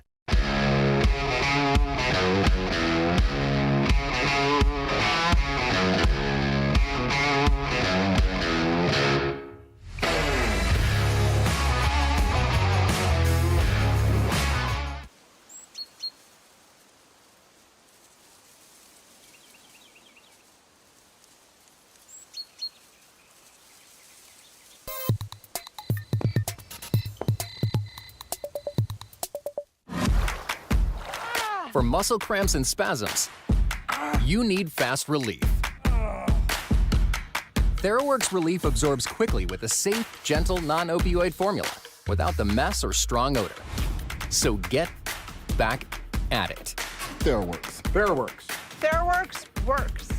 Use TheraWorks every day to prevent muscle cramps and spasms. TheraWorks works. Try TheraWorks and get back at it. A little bit of life on the side of Riley Newman and Julian Arnold. Time in. 4-9-1. Down 5. Last push here on their side, it feels like. Second serve. Oh, and Riley takes a bite out of the paddle there after missing that one.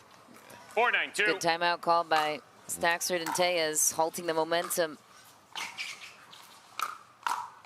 And just not the right shot selection there from that position. What was? Just drop the ball and wait for a better chance. So 9-4-1. Quick quell of the rally there.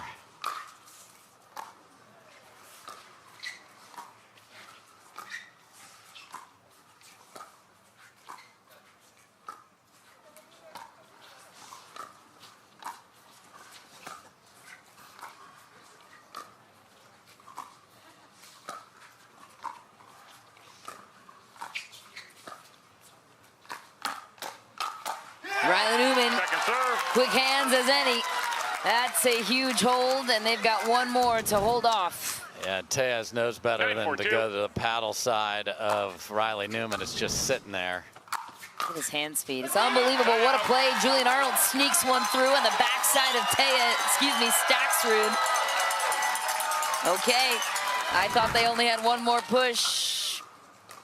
Let's see what they can do on this service rotation for Arnold's and Newman.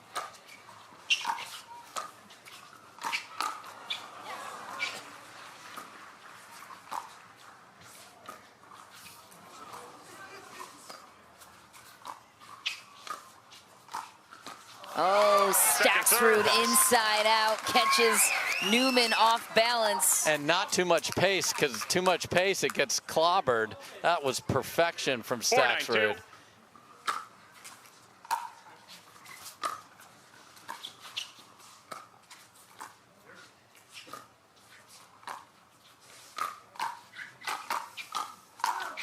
Oh.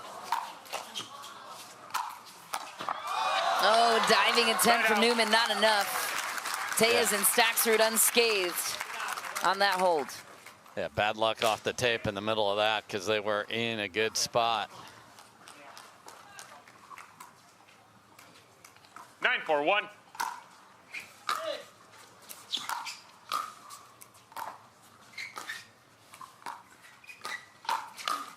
Point. Match point. Tellez and Staksrud. The draw is wide open. 10-4-1.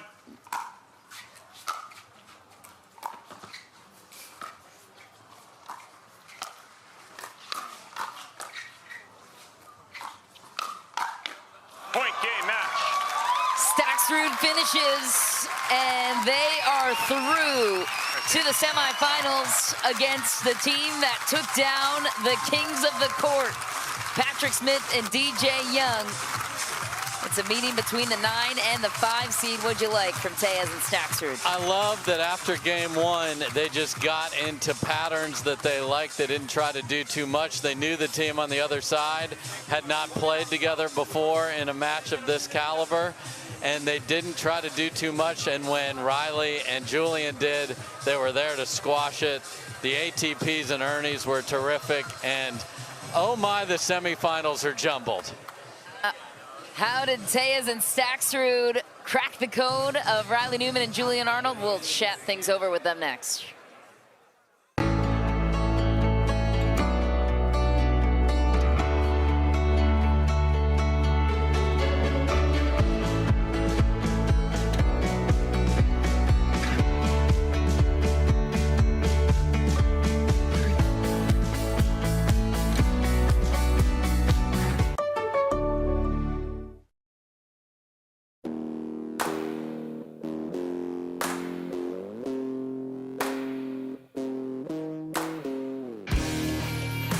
This spring, you don't have to be a baller to buy like one.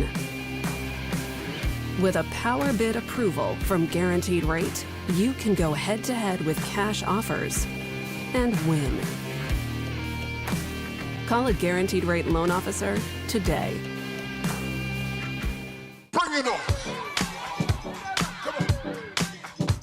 Pack all the things. Fly on your schedule. Reward yourself and the girls whenever. Stay or go when you wanna. And more is on the way. So when you're ready to go, go with heart. Go with Southwest.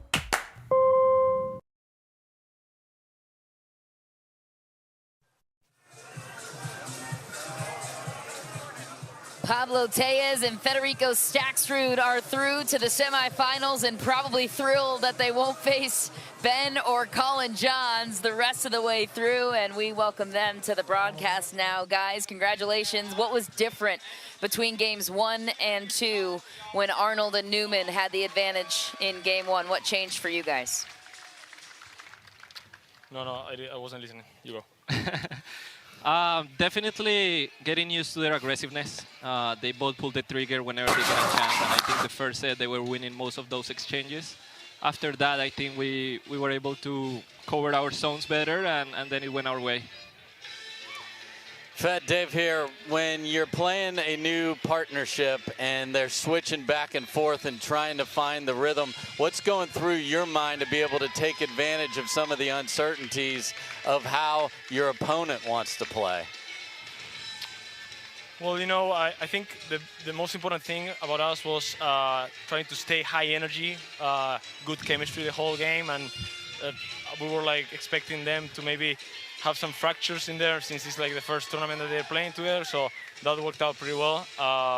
So yeah, I mean, just happy with the outcome and happy that we can make adjustments during the game and not realize after we watch the YouTube. And Pablo, now that Collin and Ben Johns are out of the draw, you get DJ Young and Pat Smith in the semis. How do you approach this matchup now that the 1 seed is down? Definitely got to be careful with DJ. He's been very dangerous this tournament. I saw that match and he looked like he could do whatever he wanted with the ball. So we just got to be able to grind them and then make adjustments just like we did on this match.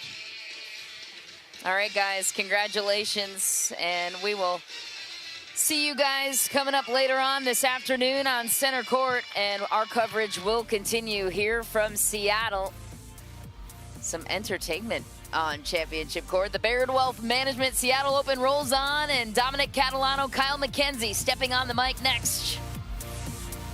To make it to the game, it takes dedication and training. To stay in the game, it takes grit and stamina. To win the game, it takes strategy and skill. You keep focus on your approach, drop, and champion shots, and we'll help you stay focused on your strength, flexibility, speed, and downtime. Having a sports medicine partner in your court is key to helping you make it to the game, stay in the game, and win the game. Select Medical is proud to be the exclusive provider of physical therapy of the PPA Tour.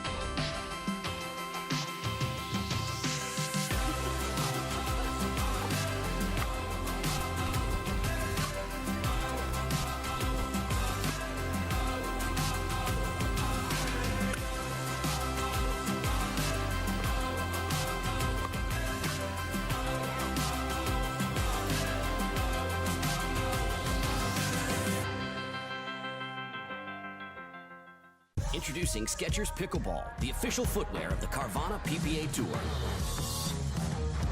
They're ultra lightweight and responsive for incredible speed. They have Goodyear rubber outsoles with a specialized pickleball design for increased side-to-side stability and agility. Plus, they feature shock-absorbing foam and Skechers' famous relaxed fit design for incredible comfort game after game. Conquer the court in comfort. Skechers Pickleball, the official footwear of the Carvana PPA Tour. Why is Aaron happy? Well, just days ago, his old wheels gave out. But he knew Carvana had his back. That's because Carvana had tens of thousands of cars under $20,000.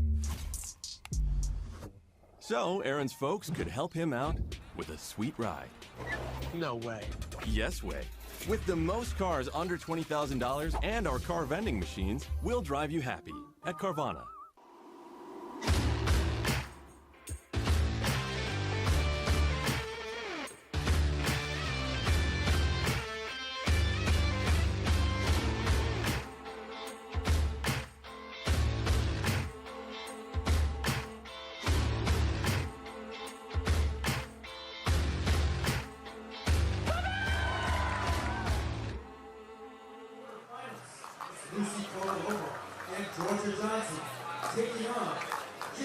Welcome back to beautiful Seattle, Washington. We are here at the Baird Wealth Management Seattle Open, presented by Holland America Line. We're here at the lower Woodland tennis courts. And joining you the rest of the afternoon and evening, it is Dominic Catalano, and alongside me, Kyle McKenzie. Kyle, I don't know if we have enough time to get through what has happened already this morning, but hey, take a shot at it. I know, we are ready and rearing to go. You know, specifically the men's side is absolutely wide open. Both Julian Arnold, Riley Newman, their team, their brand new team, just got knocked out as we just saw, and Ben and Collin Johns taking a surprising upset to Pat Smith and DJ Young. So, Dom, the semifinals for the men right now are wide open. I can't remember the last time that we had a Championship Sunday men's final without Riley Newman or Ben Johns in it. This is going to be an exciting tournament. Unbelievable, and it just keeps getting better and better. And you know, yes, they're the top seeds. They're expected to get there. They don't, though. Now, for us, you and I are sitting back and we're watching. We're like, yeah, obviously, you know, people want to watch the top teams play. But you do love a good upset because it gets different names in there. We talked about how we're seeing new names week in and week out. Yep. Now, it may not be new names, but it's names that haven't been on Championship Sunday that have a real opportunity this weekend. Well, you mentioned it. We talk so much about the growing depth in the sport at the highest levels, but there's almost been that barrier where we've seen upsets to a point, but not a lot of new faces, specifically on the men's side and for Championship Sunday. So no matter how these semifinals play out, we're going to see some fresh blood. We're going to see some new matchups that we haven't seen for Championship Sunday, and there's going to be a lot on the line, specifically in these men's semifinals. You got a 9 and a 5 seed sitting in one semifinal, and then on the bottom half, it's going seeded-wise. Yeah. Okay, the 2 and the 3 seed, you have Jay Devilliers and Matt Wright taking on J.W. Johnson and Dylan Frazier. That'll be a good one. But that interesting one on the top half, Pat Smith and DJ Young, who took out the Johns brothers. I was there courtside watching that match. They lost that first game, but were very confident. And I was talking to Pat Smith, and Pat was looking at me beforehand going, hey, the hip feels good. I'm feeling good today. And they really did feel good and really played well against the Johns brothers. They had a game plan. They stuck to it. And I've mentioned it before, seeing DJ Young, knowing him for the past 4, 5, 6 years, that's always in him. Right. These big matches are always in him because of his athleticism and his shot-making ability. If he could just put it all together, and so far today, he is putting it together. Yeah, no one will ever doubt the talent of DJ Young. You wonder sometimes mentally, is he there to be able to stay in those points and grind? But when he is, it's a beautiful thing to watch, as we saw earlier with pulling off that big upset. But we've got a great women's match coming up as well. Again, there's so many storylines that are new and exciting. It's tough to keep track of, but I believe first-time partnership for Lucy Kovalova, usually partnering with Callie Smith, but she's going to go ahead and partner here with Georgia Johnson. As we know, she brings a lot to the table, a lot of power, a lot of fire, absolutely fearless out there. So this will be a fun duo to watch battle. And they're going to be taking on Jade Kawamoto and Jessie Irvin, who both do a lot of things well. We'll get into that as the match progresses.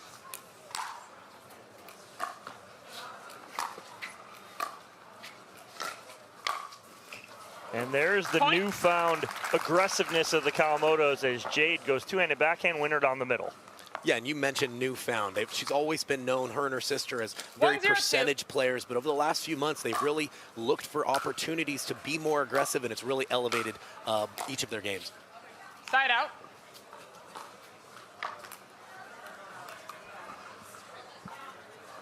Zero, 1-1.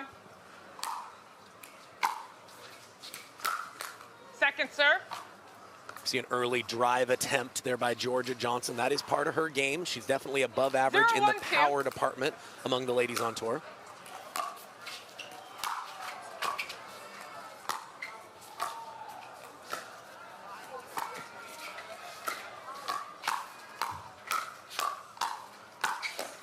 Nice pull right there from Jessie Irvin. She finally was able to get on top of that. Yeah, hit that well and hit a really good location right at the right hip of Georgia Johnson. Really handcuffed her there.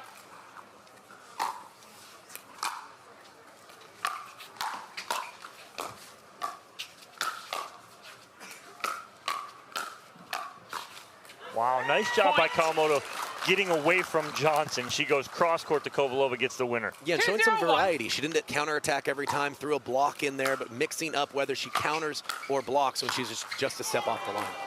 Jessie Irvin coming in and poaching off the drive from Jade Kawamoto. They take a early 3-0 lead here in game one. Second serve.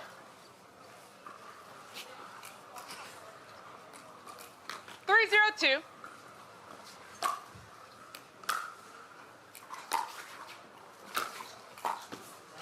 Side out. Yeah, I think on that one, Jessie thought her drop was a little bit better than it was. She charged pretty aggressively, but Georgia Johnson had a high ball that she could be aggressive with, made her pay the price.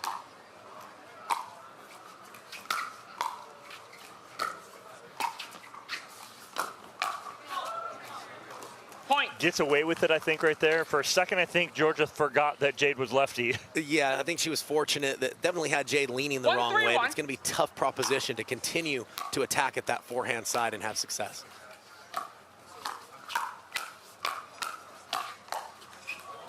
Second serve. Lucy Kovalova with a nice misdirection attack middle of that point, but ultimately Irvin and Kawamoto were able to win the hand battle still.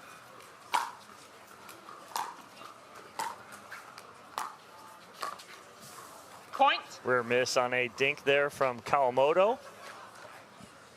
I like the teammates of, 2-3-2. I like the Kovalova-Johnson matchup here. I believe they'll complement each other very well, and I like that you know, the young Johnson with the veteran Kovalova. 3, 2, I think she can kind of learn and feed off of Lucy.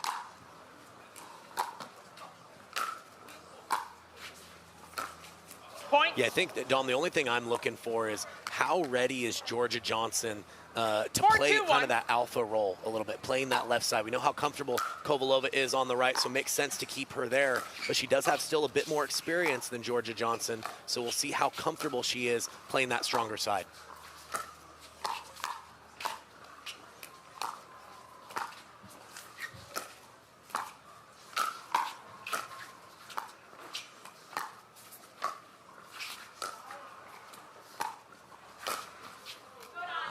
Johnson just missing that baseline right there with that speed up.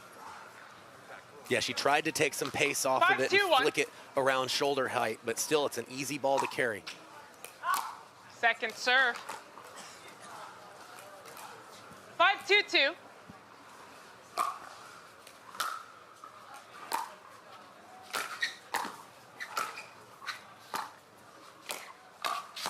Wow, nice inside out there from Jade Kawamoto, and that is one of her specialties. It's a rarity that you'll see Jade really come over the top of a forehand. She will go either flat down 6, that 2, middle 2. from the right side, or she'll go inside out, speed up.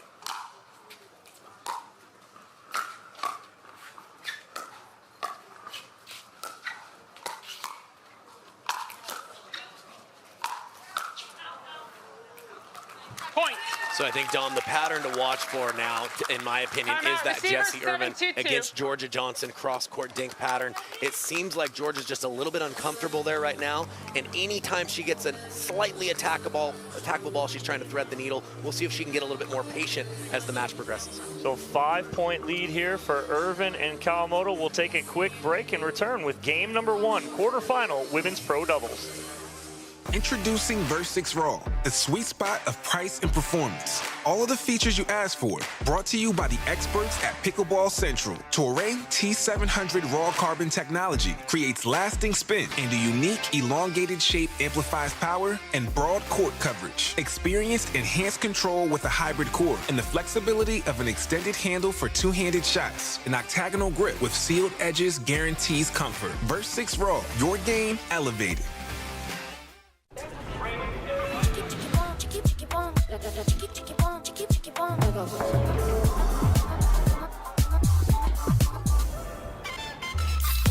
Follow your vibe. Busy Hard Seltzer, flavor for every vibe.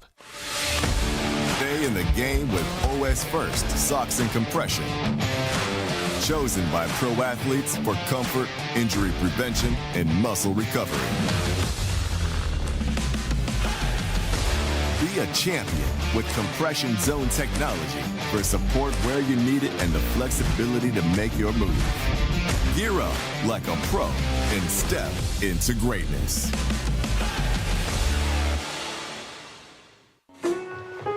From pool to port to perfection. We'll make Europe the time of your life. Time and time again. Visit hollandamerica.com or call your travel advisor. Women's pro doubles quarterfinal matchup. Jessie Irvin and Jade Kawamoto out to a 5-point lead here over Lucy Kovalova and Georgia Johnson. 1 timeout. Not so much a surprise, but I thought that it'd be a little closer here early on, but it's been a great game plan for Jessie Irvin and Kawamoto early.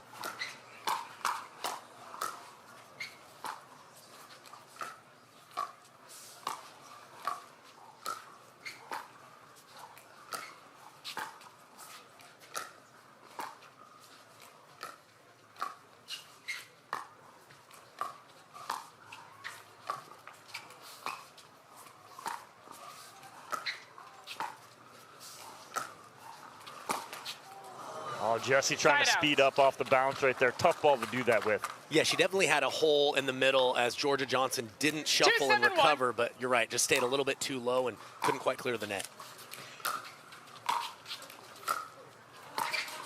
Point. One mistake, 2 mistakes. We've seen it all weekend, Cal. You combat one mistake with 2, hopefully not 3 here for Jessie. Well, and it's been a great timeout so far from Kovalova and Johnson.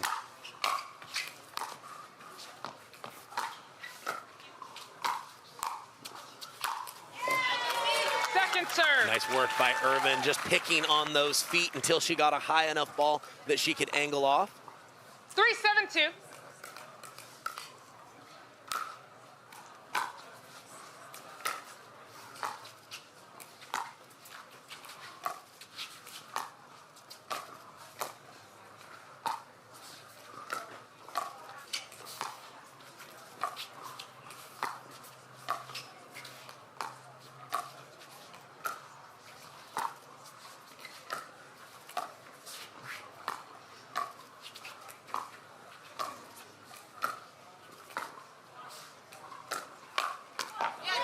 Tough beat up right there as Kawamoto was sitting on it from Johnson.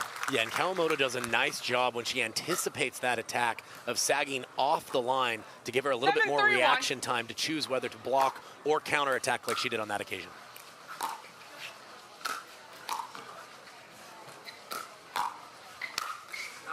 Second serve. You mentioned the power of Georgia Johnson. She gets a high forehand. That is 7-3-2. a see you later ball, as I like to call it, Dom.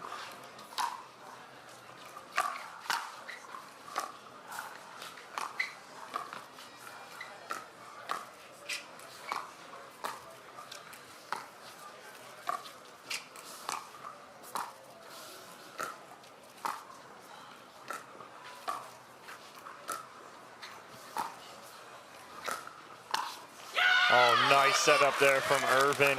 And again, pulling Johnson all the way to her sideline, and then Johnson trying to go hard back cross court just opens up that middle. Yeah, and right now the consistency of Jessie Irvin in these cross court battles has been the difference for her team so far in game one. Hasn't given much away.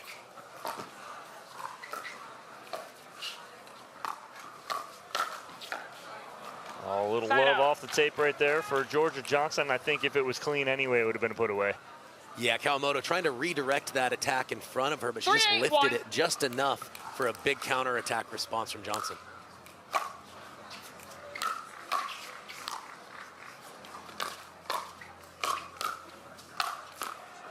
Good hands initially from both Kovalova and Johnson, but just a little too much Kawamoto.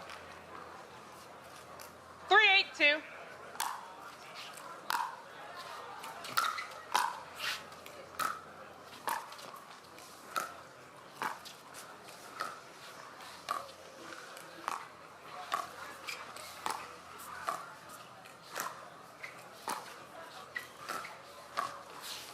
Such good dinks from Georgia Johnson. I dare to say she's probably top 1 or 2. I mean, if she's not by herself, at most aggressive female dinkers. Yeah, she hasn't been able to get a lot of errors from her opponents, but you're right. Her dinks with that topspin backhand roll is probably the most aggressive dink on the court right now. Yeah. Well, Johnson and Kovalova get one back. 8-4-1. Within 4 here.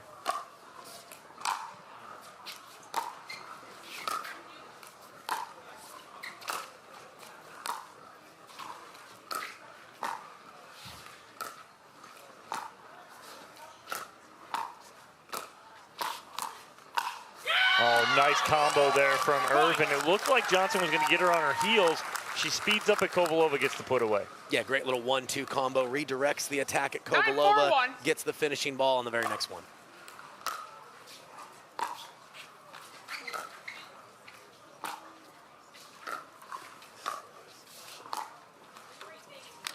Good pressure there from Kawamoto too, and it will give Jessie Irvin and Jade Kawamoto their first game point here in this quarterfinal.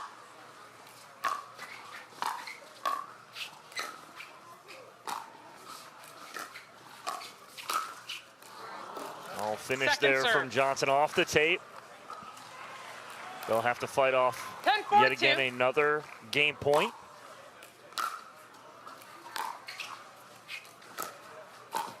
Wow, great ball there from Georgia Johnson, and see if they can chip away at this lead. Yeah, Irvin didn't quite split step in time and just was a little bit off balance as she was pulled out wide.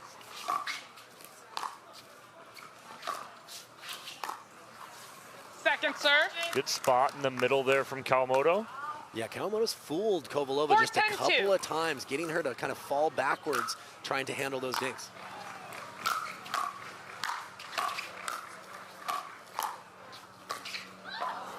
Point.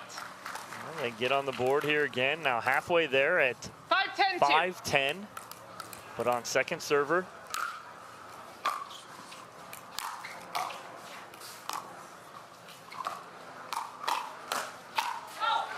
Aggressive speed up from Kovalova there, Kyle. Yeah, it was kind of the no-look backhand flip right at Irvin, and it did just enough with it to stay ahead in the point. Well done.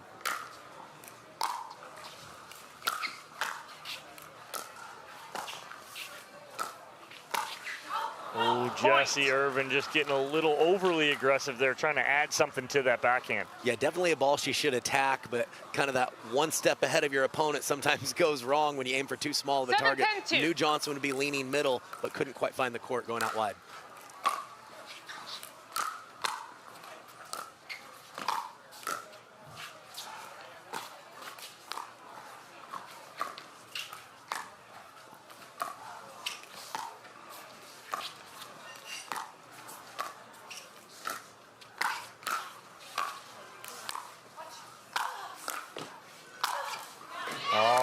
They cover the middle the first time, and then all of a sudden they split, and Jesse Irvin sees it like the Red Sea parting, and she goes right back down the middle. Yeah, definitely the right choice on that occasion, wasn't it, Dom? Oh, good spot there from Irvin, and it'll give her and partner Jade Kawamoto their third opportunity at game point. Point game, 11-7. That'll do it right there on the drop from Jesse Irvin. Her and partner Jade Kawamoto take game one 11-7 here on Championship Court. This is our last quarterfinal. We'll have all semifinals coming up for you next, but game one to Jesse Irvin and Jade Kawamoto here at the Carvana PPA Tour.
We won 2 years back-to-back.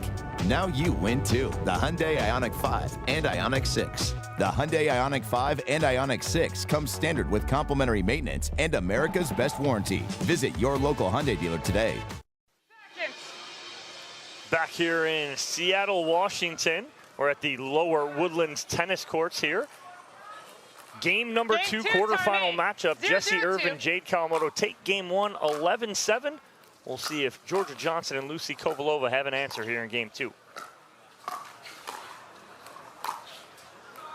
Oh, and it gets Georgia Johnson, I believe, on the left shoulder. 0-0-1. Quick side out. Tried to get out of the way, but great spot by Irvin on that location.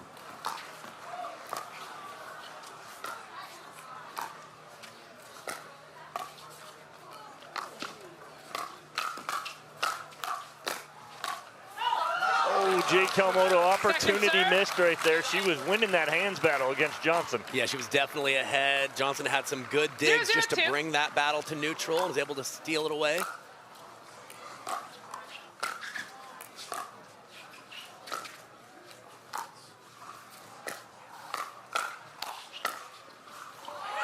Oh, and Johnson getting a little love off the tape, and the little, well, kind of big yes from Lucy Kovalova there to Georgia Johnson. Yeah, love to see that, especially in new partnerships. When your partner makes a great shot, you should be the most excited person in the building. Love to see that from Kovalova.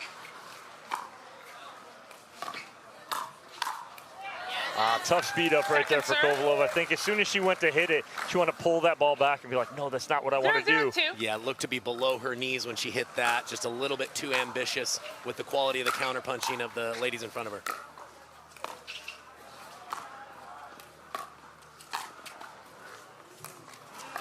Great lob from Kovalova.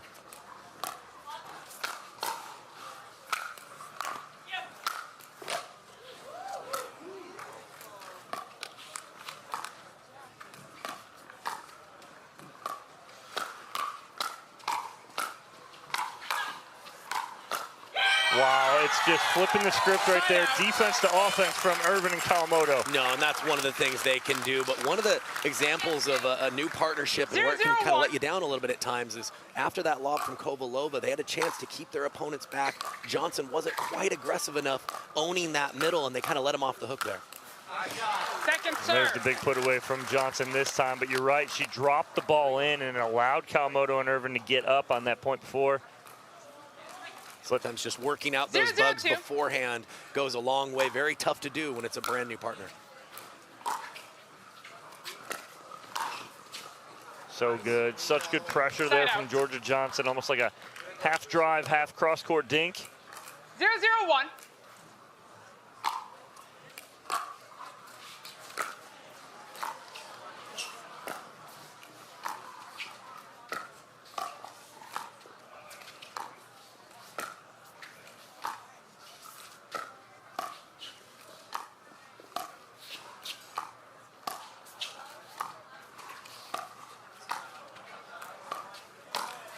Ooh, I like that ball there from Kovalova. She's so mad at herself right there. Slams the ball down. She knew she had an opportunity. Yeah, that's an attack she'll make at least 80% of the time, and much better point construction from Georgia Johnson over the last few points, really moving the ball around well.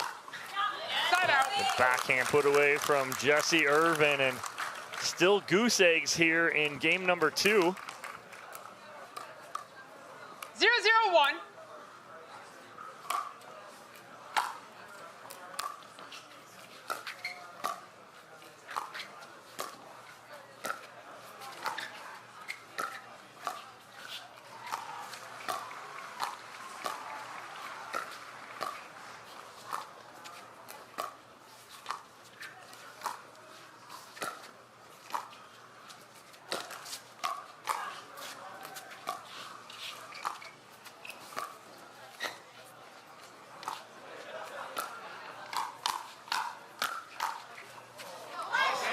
Georgia Johnson watching that ball all the way to the ground to make sure it goes out.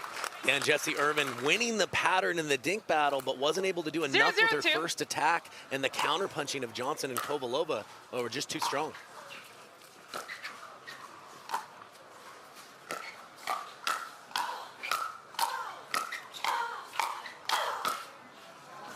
Wow, finally someone able to get on the board here, and it is Irvin and Kawamoto first.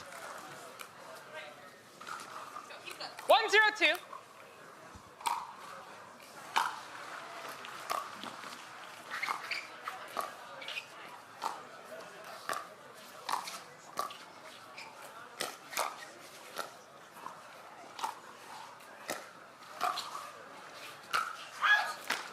Point. Yeah, don't mind Johnson looking to attack on occasion, but didn't quite have the, the feet set on that one. Probably would have been better off just to play it conservative and dink.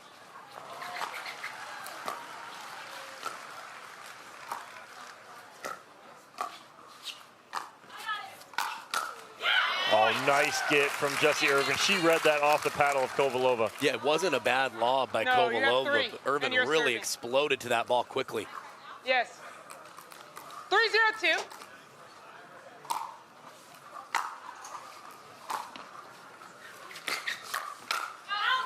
Oh, and Johnson just kind of leading with that elbow. That paddle drags behind, and you're not able to get on top there, and it's a 4-0 lead for Irvin and Kawamoto. Yeah, Irvin and Kawamoto just been a little bit sharper so far this match. I think Johnson's doing a better job of moving the ball around. She's going to need to continue to do that if they want a chance here in game 2. Want to maximize your game performance to always stay in bounds? Look no further. Thorlo pickleball socks are specifically engineered with our innovative padding to help you perform your best. Pickleball socks that keep you on the ball. Find your sock at thorlo.com. Play for fun, to win. Whatever your play, there's Penetrax Joint and Muscle Cream. No greasiness, irritation, or unpleasant odor for deep penetrating relief. Try Penetrax and play on.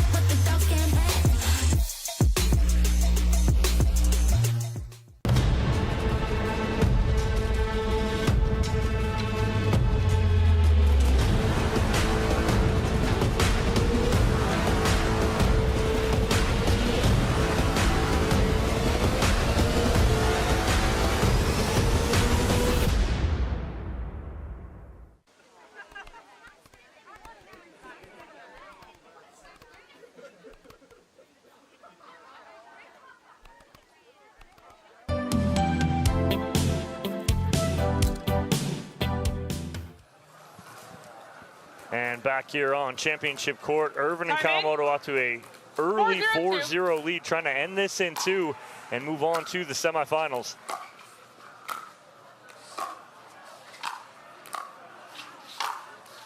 Perfect spot there from Kovalova. Yeah, known for that sweeping forehand motion. She's able to hold that till the last second, choose what opening is available.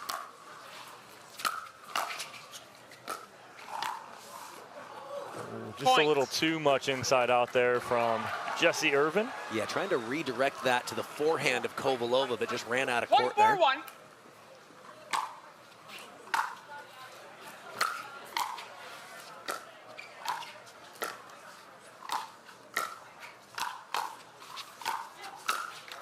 Ooh, and Johnson had an opening as Irvin just kept sliding over to that middle.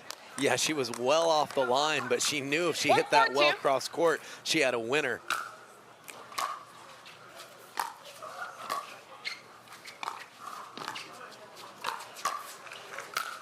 Beautiful setup from Kovalova. Started that on the inside-out forehand on the line. Yeah, a little bit more energy here out of the timeout from Johnson and Kovalova. Good to see.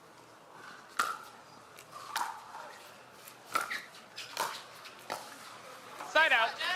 Yeah, and you see immediately Kovalova point to Johnson going, my bad, I shouldn't have taken that. I should have let you have that. Yeah, good teachable moment for the players at home. If you're staggered with your partner and you're in front of them, you want to take the offensive shots that you can poach, but lay off those balls at your feet. It's usually an easier shot for your partner who's standing behind you.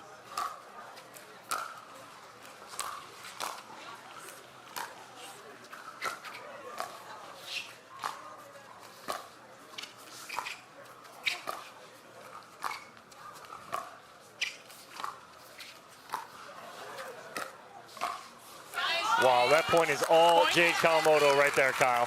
Yeah, and you see the advantage of having two forehands in the middle. Georgia Johnson's trying to get out of that pattern with Irvin and hit to Kawamoto on occasion, but it's a tough proposition when she can lean in like that with her forehand side. Big finish from Georgia Johnson, but gonna have to do some work here, get one more hold. 6-2-2. It's getting late here in game number 2. Point. And they've had 2 miscues on return of serves, 2 free points. Yeah, excellent depth on that serve. You can see how it disrupted the weight transfer of Georgia Johnson. Couldn't quite get the spacing. Jessie Irvin staring at that line as Georgia Johnson dots it pretty clean right there. Yeah, when you look at it that long, you kind of have to call it in, right? Yeah, you're not going to look at it and be like, yeah, okay, it's out. 2-7-1.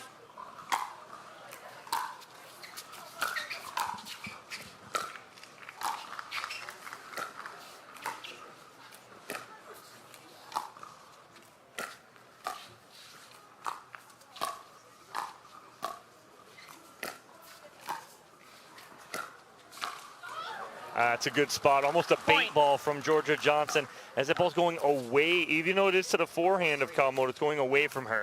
Yeah, Kawamoto trying to hit that attack at full pace. It was below the height of the net. She would have had to take a little pace off if she wanted to clear the net on that that flick attempt. 4-6. 4-7-1. 3-point on the return to serve error from Kawamoto. Johnson and Kovalova inch back in this second game.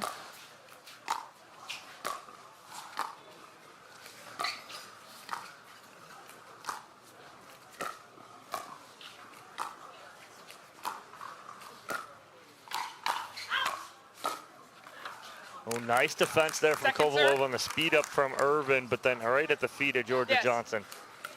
4-7-2.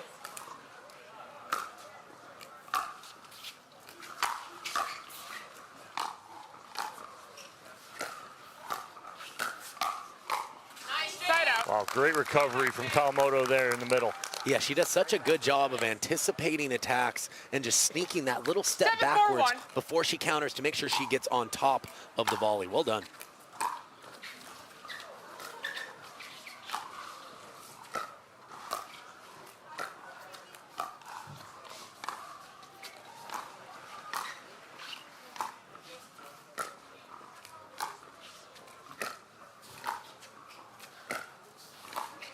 Oh, that is such a good ding from Georgia Johnson. It doesn't look like much, but it really is, Kyle. Well, no, it's a very penetrating dink, and Irvin has not missed many of those backhand half volleys. Very tough shot.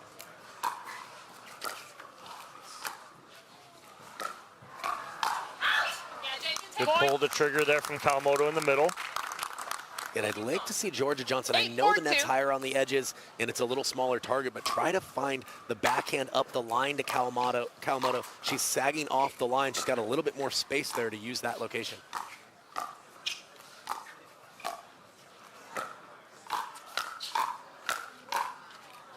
Ooh, good recovery from Georgia Johnson. If she doesn't recover, that's a clean winner down the middle from Irvin. 4-8-1.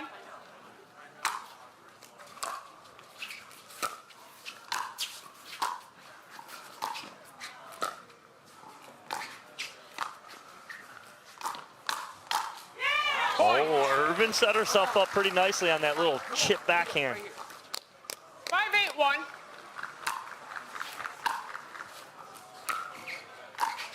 Point. On the good drop, a good aggressive drop from Johnson. Yeah, absolutely. A lot of top spin on that. You can see the bottom fall out of it and just take it out of the hitting zone of Jessie Irvin.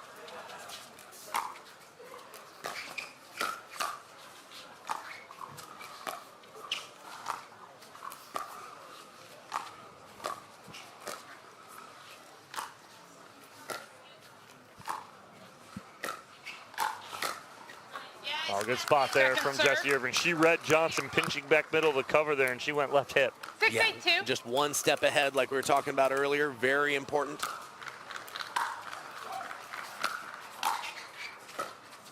Side out. Nice job finding the feet there from Irvin. 8-6-1. Still have the lead here, up 8-6.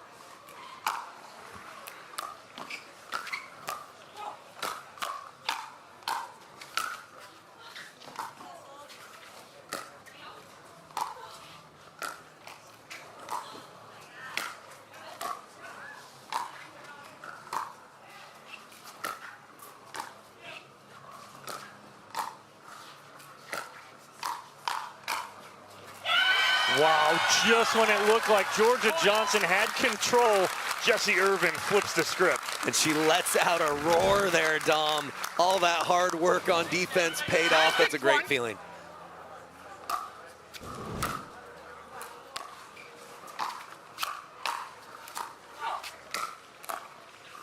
Second serve. And Georgia showing some nice variety, choosing to sometimes opt for the one-handed roll. 9-6-2. That gives you a little bit more reach out in front of your body.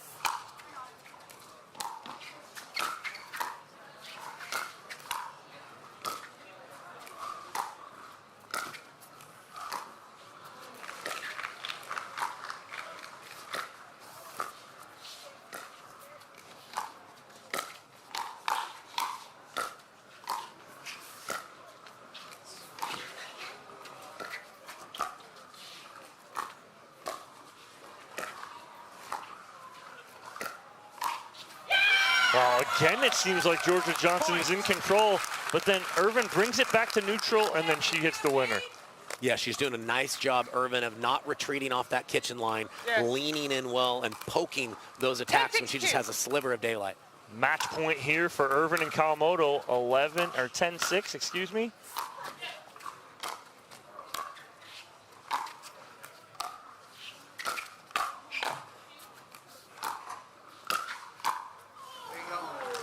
Side out. A big hold right there for Johnson and Kovalova. See if they can get back in this.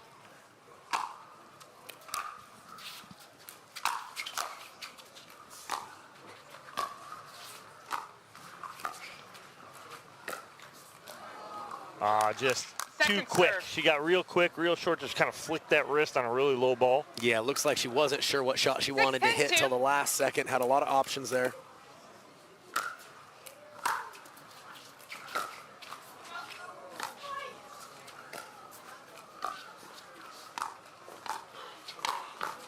Good spot right there from Kovalova. She flips that over that high part of the net you talked about. Put a little pressure on Irvin.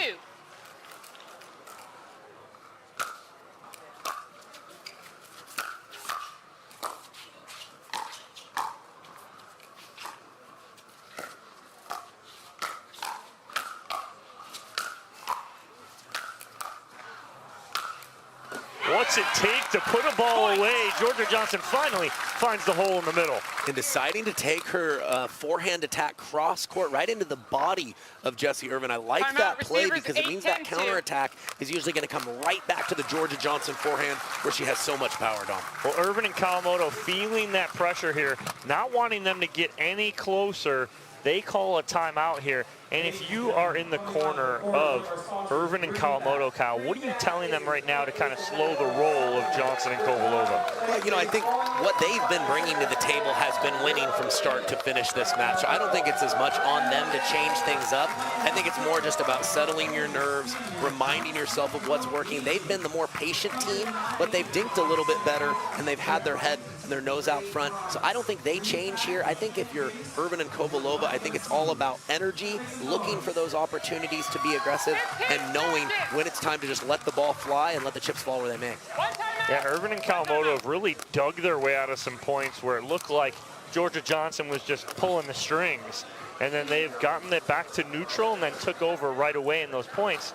We'll see what they can do here out of the timeout, but Johnson and Kovalova with a little bit of momentum swing to their side. But they are on second server here at 8-10.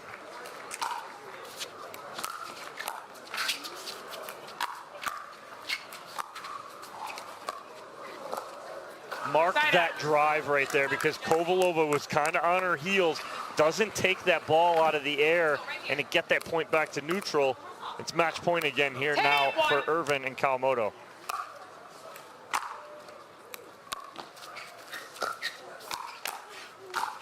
Oh, and the ball off the tape up to Jessie Irvin, and she will finish it. So Irvin and Kawamoto take game number 2. 11-8. Nice run in the end there from Johnson and Kovalova, but just not enough. Irvin and Kawamoto will move on to the semifinals, where they will face off against the 1 seed, Leigh Waters and Anna Bright. We'll take a quick commercial break. When we come back, we'll speak with our winners here on Championship Court at the Carvana PPA Tour.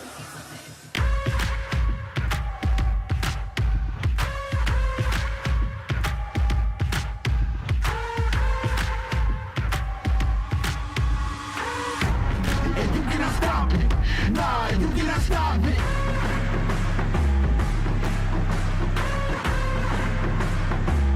Quitting was never an option. And you cannot stop it. Nah, you cannot stop it.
back here at the Baird Wealth Management Seattle Open. Jesse Irvin and Jade Kawamoto taking this quarterfinal matchup 11-7, 11-8. And we are now with Jade Kawamoto and Jesse Irvin. First, ladies, congratulations on a victory. Going into this match, you guys played absolutely phenomenal. And Jesse, I'll start with you. Playing with Jade, who is one of the best defensive females in the game, but then flipping and turning stuff into offense. How is it playing next to her, knowing she's got that defense, and then we'll flip it into offense as well? Yeah, I think, this is our first time playing together. I'm having a lot of fun. I think we're playing some great points. And I think the best thing about both of us is that we both have kind of defense and offense. So I think in that match, we did a great job of setting each other up, whether it was, I'm on defense and then I kind of give her something that she can reach in with her forehand in the middle. I think that's one of the benefits of having the two forehands and those kind of combos where, either one of us can reach in and kind of attack and be on offense. So it's really hard for the opponents to kind of know where to go to in that scenario, because I think we both did a good job of reaching in with our forehand and attacking when we could. And Jade, obviously the scoreline was relatively close, but it just seemed like you ladies were in control from start to finish this match. What was the game plan going in, and how did you adjust to a newer partnership of Kovalova and Johnson? Yeah, I think the game plan was kind of to not make unforced errors. I think we're both pretty solid, consistent with dinks, and I think that was kind of the game plan, was just move them, force them to do things I didn't want to do. So it's been really fun playing with Jesse so far. And then moving forward, semifinal against Leigh Waters and Anna Bright. What is your guys' game plan going in against them? Again, you guys are great defensive, too offensive, turning that into offensive players. What's the game plan going in against those two ladies? Again, I think they just playing high quality. That's kind of what it takes. When you're playing against the best players, it's just high quality and, not a lot of forced errors, unforced errors. So playing smart, trying to figure out what the game plan is, and then kind of committing to that and being disciplined. Sometimes people have the right strategy or game plan, but they just don't execute, and they kind of panic and switch to something else. So I think if we can figure out a solid game plan that's working, we just got to execute it and, yeah, have fun out there. Just have fun and play some good pickleball. All right, well, congratulations, ladies. We really appreciate you guys joining us. We'll take a quick commercial break. When we come back, men's semifinal matchup, Jay Devilliers, Matt Wright taking on J.W. Johnson and Dylan Frazier. Hi, I'm Rick Barry. I used to play professional basketball. Now I'm into pickleball. Performance is really important, but also recovery is actually just as important. AlloMD is a product that I use constantly before my matches and after my matches for my recovery. Great for inflammation, great for recovery. I keep coming back to this. AlloMD all day long, baby. I use it. I use it. I use it. I use it. I use it. AlloMD, Acute Relief Cream.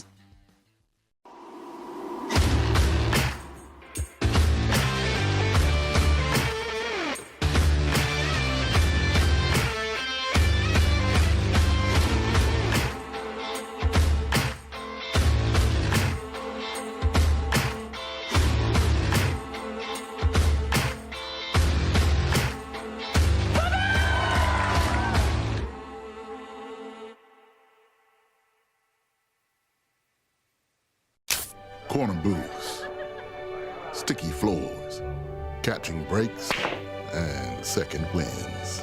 You never forget the way some things taste. Great taste, 96 calories. Tastes like Miller time. We made our own tequila, so we'd always have a reason to get together, so you'd always have a reason to get together. Grab a glass, amigo. Our casa is your casa.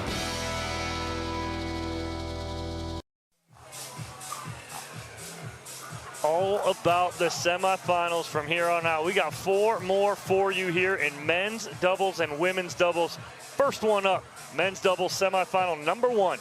Dylan Frazier, J.W. Johnson taking on Jocelyn Devilliers and Matt Wright.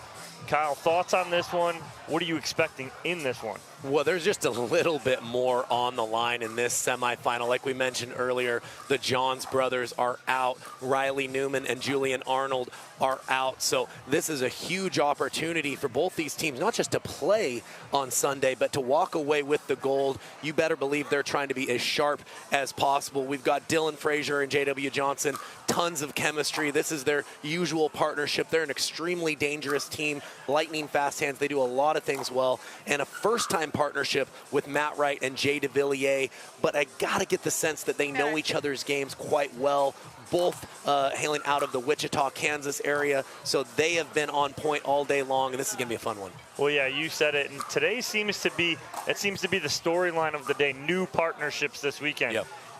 We had the Riley Newman and Julian Arnold, they lose. We had the Lucy Kovalova and Georgia Johnson, who we just had the call on that one.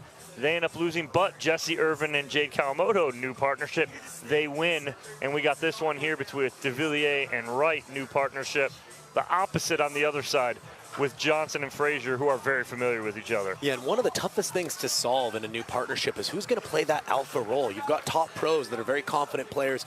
It looked like what they were doing earlier in the day was playing more or less straight up. I think that's a good strategy because you're allowing each aggressive person to kind of share that strong side and not be isolated in a corner and be that setup person throughout the match. We'll see how that plays out. And seeing something quickly different for Matt Wright and Jocelyn Devilliers. Jay was earlier playing on the left side. Now he's playing the right side. So let's keep an eye on that one too. Side out. Yeah, I thought they were playing straight up, but when I watched briefly earlier today, we'll have to see if they are going to stay on those sides or mix and match a little bit here. Second serve. Okay, that serve from Dylan Frazier doesn't even make it halfway up the net. It's a throwaway for him mentally. He'll bounce back. Which is not, that's not something you want to really get into right there. Is Devilliers a hands battle with J.W. Johnson? Yeah, any marginal attack to the J.W. Johnson backhand is probably better off just being dinked. Lightning fast hands, especially with that one-handed backhand counter. 0-1-1.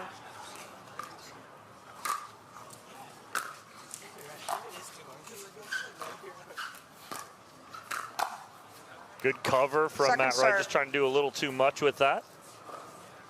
Yeah, just a slight pop-up there from Devilliers, and Johnson able to take advantage.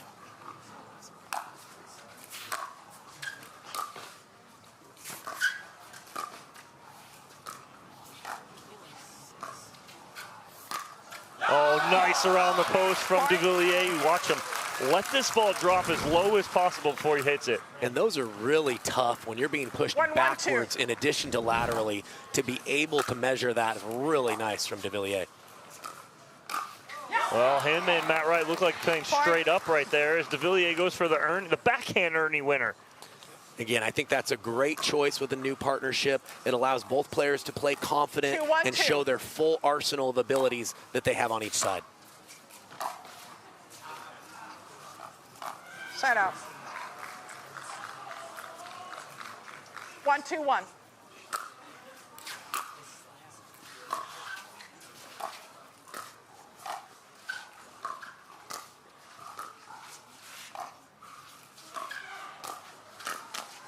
And that's what I expected. Devilliers and Frazier are going to speed up. They're going to speed up, I'd say, probably 80% of the time at Devilliers. 2-2-1.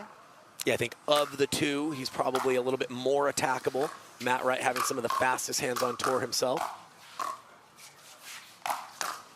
That's great inside-out attack there from Matt Wright.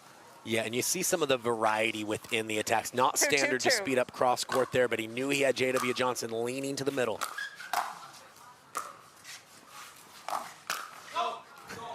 And he goes middle on the very next play. And these are what these top pros can do. It's not just their arsenal of what they can do. It's mixing up their locations, always keeping you guessing.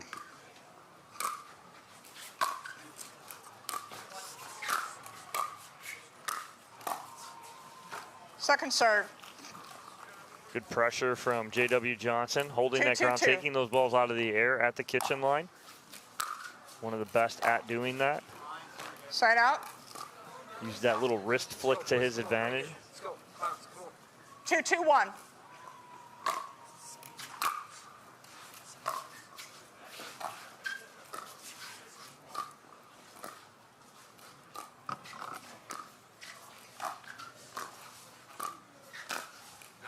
There it is again, that little speed up from J.W. Johnson. And he's very explosive at the moment. Really anything up at all to that forehand side, he's confidently jumping on right now.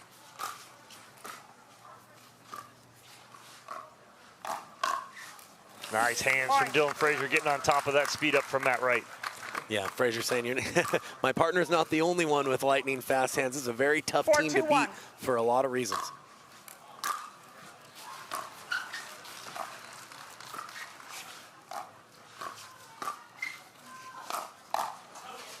Oh, wow. It didn't look like there was much room there at all for Dylan Frazier, but he goes ATP around the post. 5-2-1. Second serve. 5-2-2.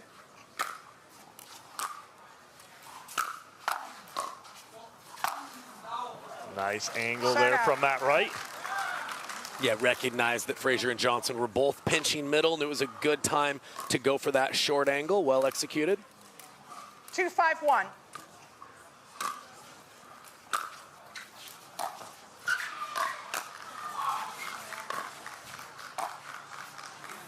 Second serve.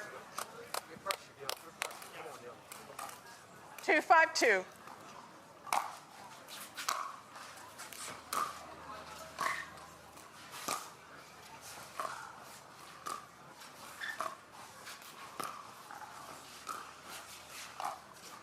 Side out. Yeah, Matt Wright just frustrated with himself there as he looks down. Can't believe he missed that easy dink. Yeah, had a couple of unforced errors on that exchange. Very uncharacteristic for him.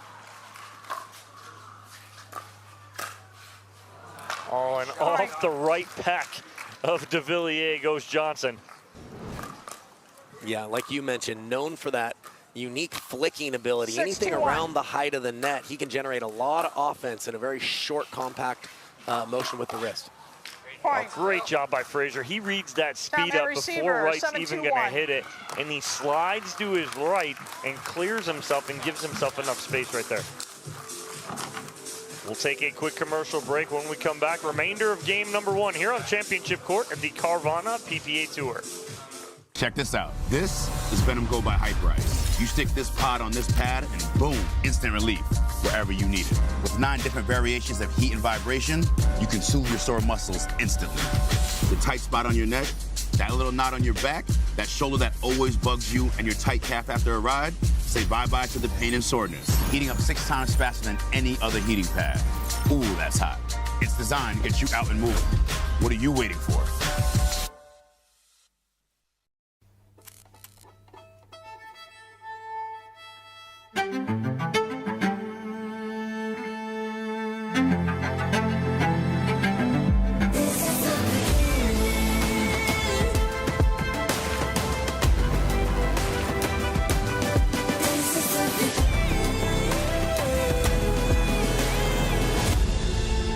It starts right here.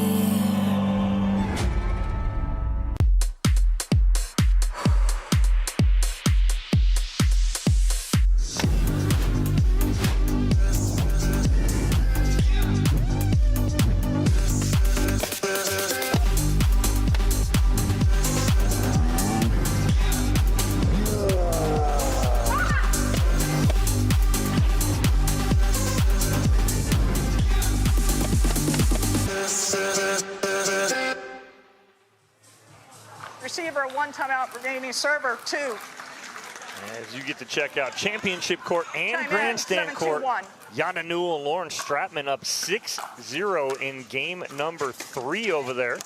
Trying to move on to the semifinals. Storyline there is Newell and Stratman were down in game 2, came back, won, and now in control in game 3. It's funny how powerful momentum can be sometimes, right, Dom? The big M, momentum. And in pickleball, it comes into play all the time. Yeah, true in all sports. Seems to be very true in pickleball, to say the least.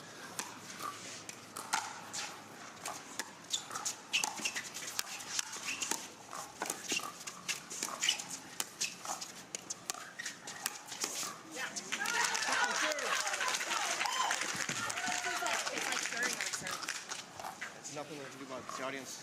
can't be part of the game.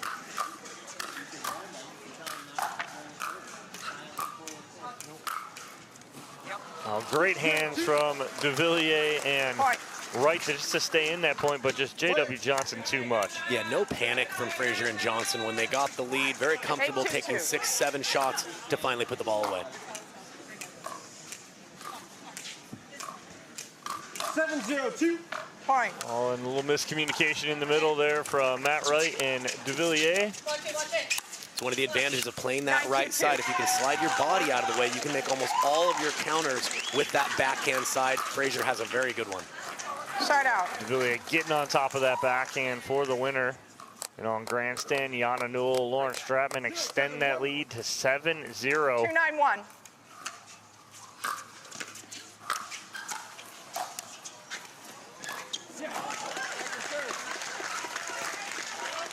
The beautiful little drop on grandstand from Stratman. They've got everything working at the moment. 0-7-2. And on championship, Dylan Frazier again using that footwork. 2-9-2. Clears himself, gets some extension on that counter.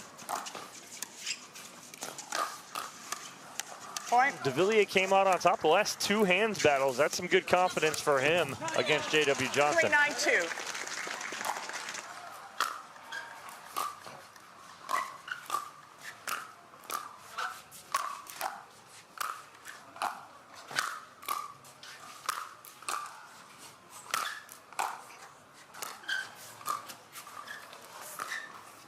Nice defense from Devilliers and Matt Wright to get back in that point and chip a little bit into that lead. And sometimes it's a point like that, Dom, that'll take the monkey off your back, get you playing a little bit freer. We'll see if they can build on it.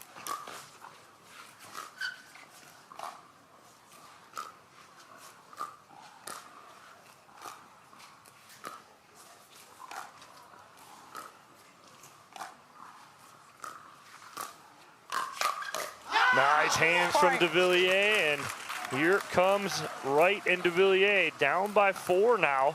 And he's gone to the two-handed backhand counter the last couple of times. Gives him just a little bit more power, a little bit more natural body rotation.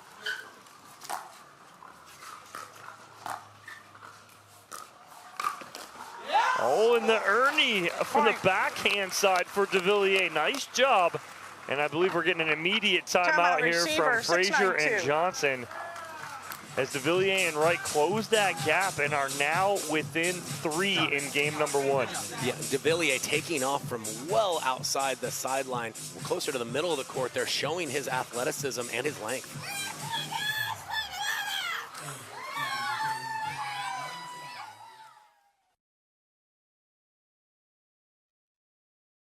We won 2 years back-to-back.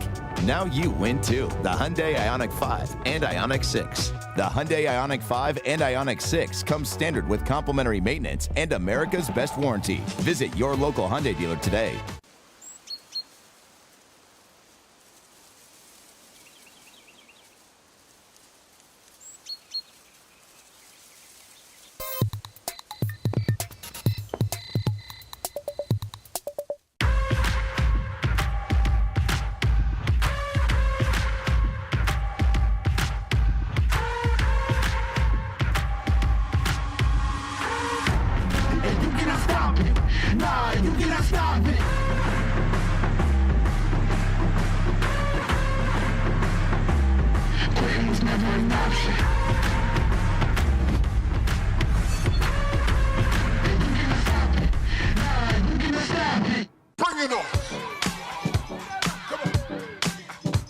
Pack all the things.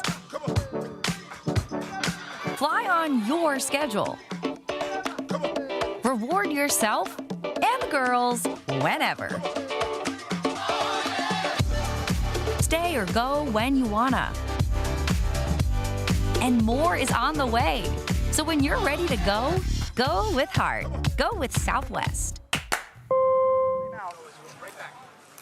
Back here on championship court, Devilliers and Wright with some momentum here within 3 and the serve. See if they can continue.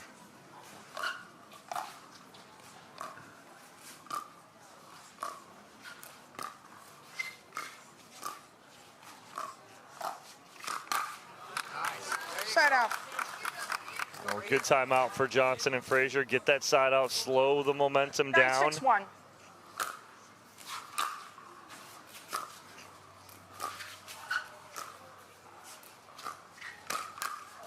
Oh, Devilliers jumping his way into the net right there. Unfortunate for him. Got to stay on your feet there. Yeah, tough to stay grounded. Easy to get a little jumpy when the points get important, but the J.W. Johnson flick has been extremely effective here in game one. Oh, Matt Wright, get up, big guy. Right there, as Matt Wright says, I got some ups still. Don't try and go up and over me. Trying to surprise right there, but he was ready. Point game, On 11-6. the freebie there from Devilliers will give J.W. Johnson and Dylan Frazier game number one by a score of 11-6. So we'll move on to game two next, but nice matchup here in this semifinal match. A spot in Championship Sunday on the line here at the Carvana PPA Tour. We'll check out grandstand court here, live look-in. 10-2 lead for Yana Newell and Lauren Stratman looking to end this. And that ball sails wide off the paddle of Etta Wright. And it'll give Yana Newell and Lauren Stratman game three, 11-2. Nice win there for Newell and Stratman. Yeah, that's absolutely huge for them. You mentioned they lost game one, were down in game two, righted the ship, and they really ran away with that third deciding game. Happy to see them moving on. Players are ready to go back here on championship court. It'll be Dylan Frazier to serve after taking game number one with partner J.W. Johnson, 11-6. Side out. Right, able to get just enough spin on that ball to get it below the J.W. Johnson knees. Nice side out to start for them.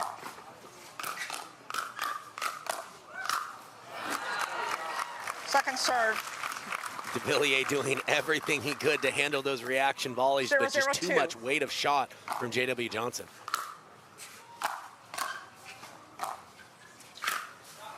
Big finish there for Johnson. Again, finding the perfect spot between Wright and Devilliers. Yeah, he has such strong forearms and wrists that it doesn't take a lot of motion for him to generate a lot of spin and a lot of power up at the kitchen line.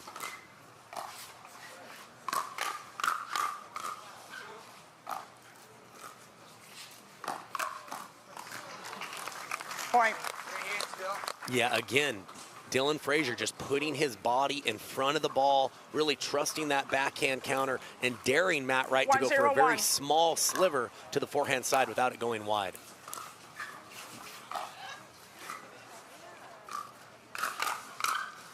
Good finish there from J.W. Johnson, and a good start for both Johnson and Frazier here in game two.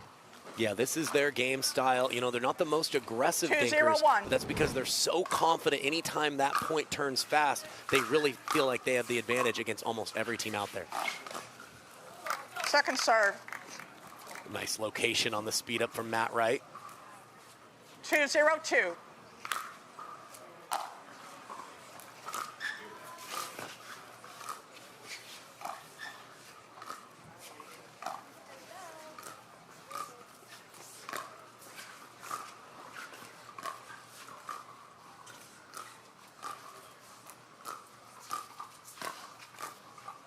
Point.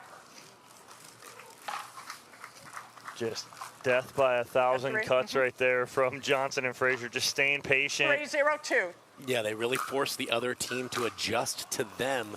And right now, Wright and Devilliers just aren't finding the patterns they need to play to their style. 0-3-1.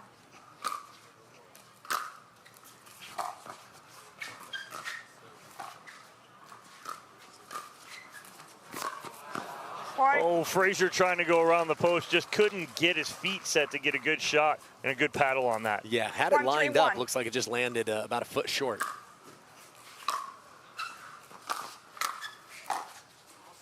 Great dig by Matt Wright. Point. Just long, good body control there from Devilliers. Showing us a little matrix move there to clear the body.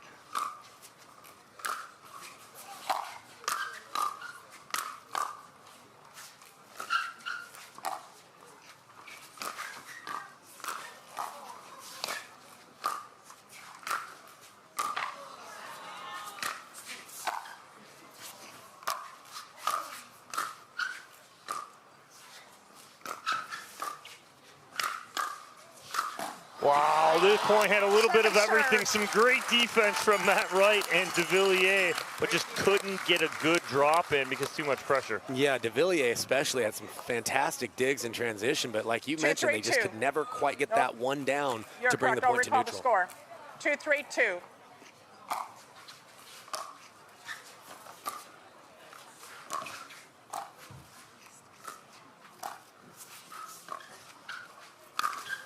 Oh, it was lined up there for Devilliers. I think he tried to do just a little too much with it. Yeah, definitely had a sliver, but just a sliver, and it's not easy to convert on that one every single time. They do answer, get 2 back. Oh, Devilliers had to jump this kitchen and sideline because he was off balance. Yeah, maybe caught just leaning forward just a little bit too much and had to bail out of that one quickly. 4-2-1.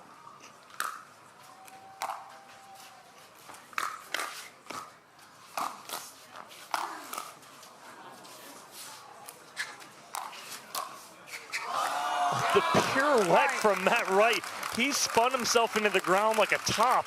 Yeah, I'm not sure if he played an out ball on that one. Very tough for him to tell where he was at, where the ball hit, but did the right thing if he wasn't sure and played on.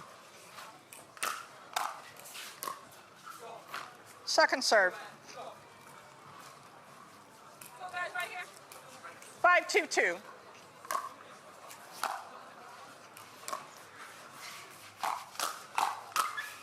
Nice finish there from J.W. Johnson.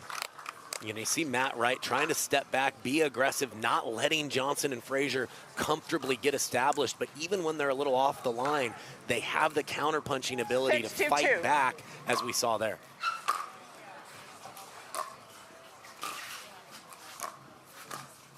Oh, Devilliers trying to carve that out just a little too kind of cute with it and gets it off the tape. And Johnson and Frazier again out to his 5-point lead, just cruising along here in game 2 now. Just nothing, easy right there for J.W. Johnson. Receiver, 8-2-2. And we'll get a timeout here from Devilliers and Matt Wright, down by 6 here in game number 2 of this semifinal matchup. A spot in the finals on the line. We'll take a quick break. When we come back, the remainder of game 2 here at the Baird Wealth Management Seattle Open, presented by Holland America Line. Stay in the game with OS First Socks and Compression. Chosen by pro athletes for comfort, injury prevention, and muscle recovery. Be a champion with compression zone technology for support where you need it and the flexibility to make your move. Gear up like a pro and step into greatness.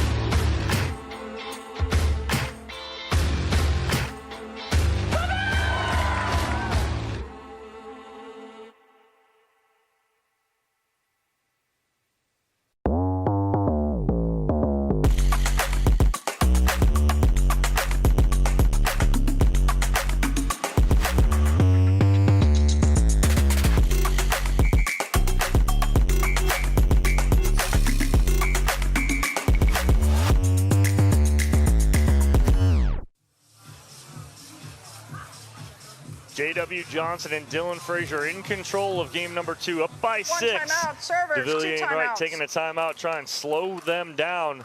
We'll see what they have coming out of this timeout with Dylan Frazier to serve.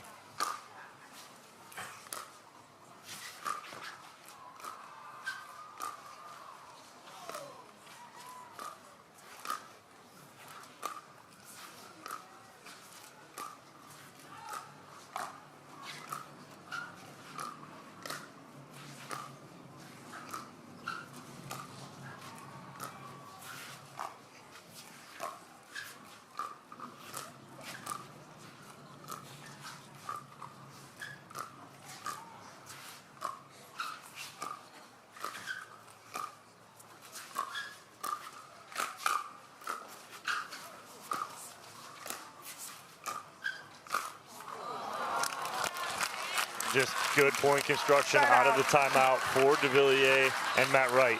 Yeah, really nice job grinding, and that's what it's going to take against this team. It's finding that fine line of putting enough balls in play, but not playing the style that your opponents prefer.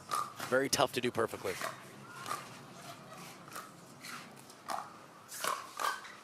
Second serve. 2-8-2.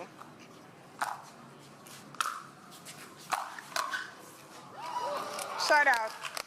Yeah, Matt Wright running around the backhand to find a forehand there, but you do leave a little bit of a hole through the middle, and Dylan Frazier found that nicely on the backhand counter.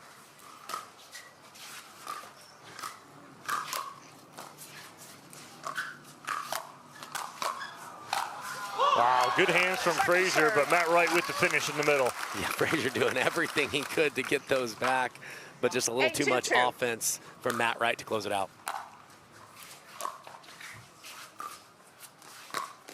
Oh, nice spot and pull as Devilliers thought Dylan Frazier was going to go down the line, and he went middle. Yeah, Devilliers has to lean and cover line, and Frazier turned his wrist quickly on that to slide it to his inside hip. Very tough attack. 9-2-2.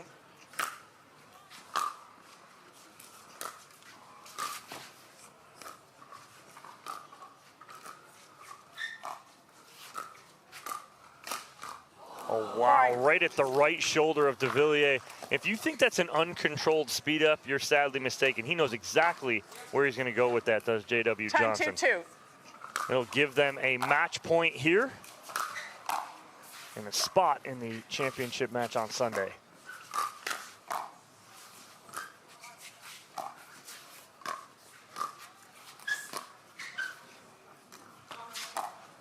A little long there on the lob from Frazier. Devilliers and Wright 2-10-1. fight off one match point.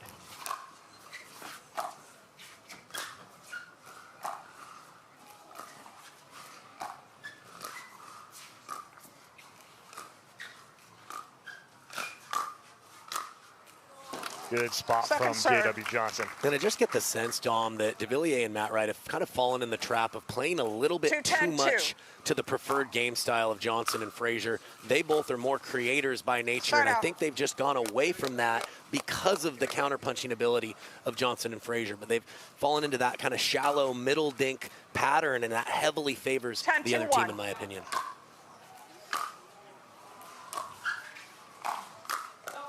Oh, and Matt Wright possibly plays an out ball, but no go there for Devilliers and Matt Wright. They will have to end up playing for the bronze medal, but it is J.W. Johnson and Dylan Frazier moving on to Championship Sunday, 11-6, 11-2 here on Championship Court. Congratulations to them. We'll take a quick commercial break and hear from Johnson and Frazier here on the Carvana PPA Tour. Hi, I'm Rick Barry. I used to play professional basketball. Now I'm into pickleball. Performance is really important, but also recovery is actually just as important.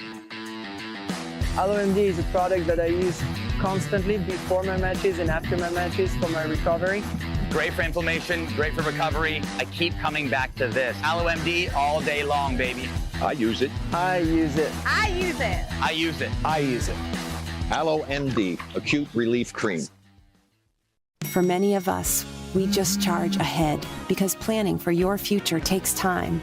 And right now, thinking about your financial future takes on new meaning. At Baird, our financial advisors have guided individuals and families to achieve their goals through every crisis evolution and groundbreaking idea for over 100 years.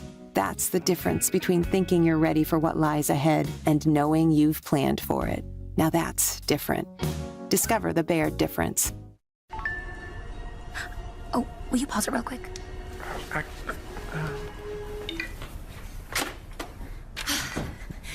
Just sold the car to Carvana. Okay, hit play, please. What? When did you do that? I just did it the other day.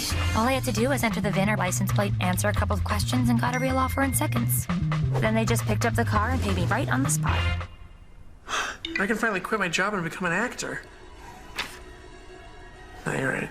Sell your car at Carvana.com today. Back here in Seattle, Washington at the Baird Wealth Management Seattle Open presented by Holland America Line. It is J.W. Johnson and Dylan Frazier punching their ticket to Championship Sunday, 11-6, 11-2. Hannah is courtside to talk with J.W. and Dylan. Take it away, Hannah.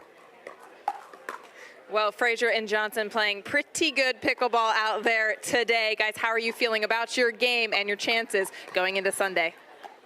Pretty good. I mean, I know how to play our A game against either team we play because both teams are playing really well, and it's going to be a really tough match, but yeah, I'm excited for it. Dylan, tell me a little bit about the strategy going up against whoever you play in the finals, knowing that Johns and Johns are knocked out of the bracket, so it's going to be fresh faces in the final. What are you focused on doing well? I think just play to our strengths. As long as I feel like as long as we execute what we do best, we'll be fine. But yeah, both teams are tough. Like DJ and Pat took out the Johns. They're playing really well right now. Fed and Pablo had a great year, so either team will be tough.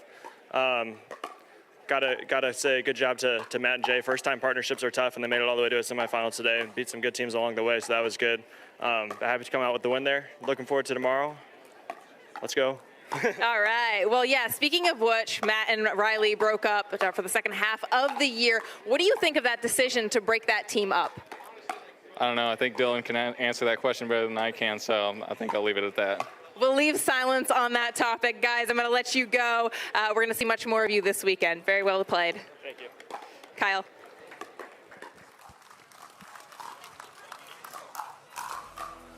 Well, next up on championship court, Leigh Waters and Anna Bright, your 1 seed taking on the 5 seed. Jessie Irvin and Jade Kawamoto next on championship court.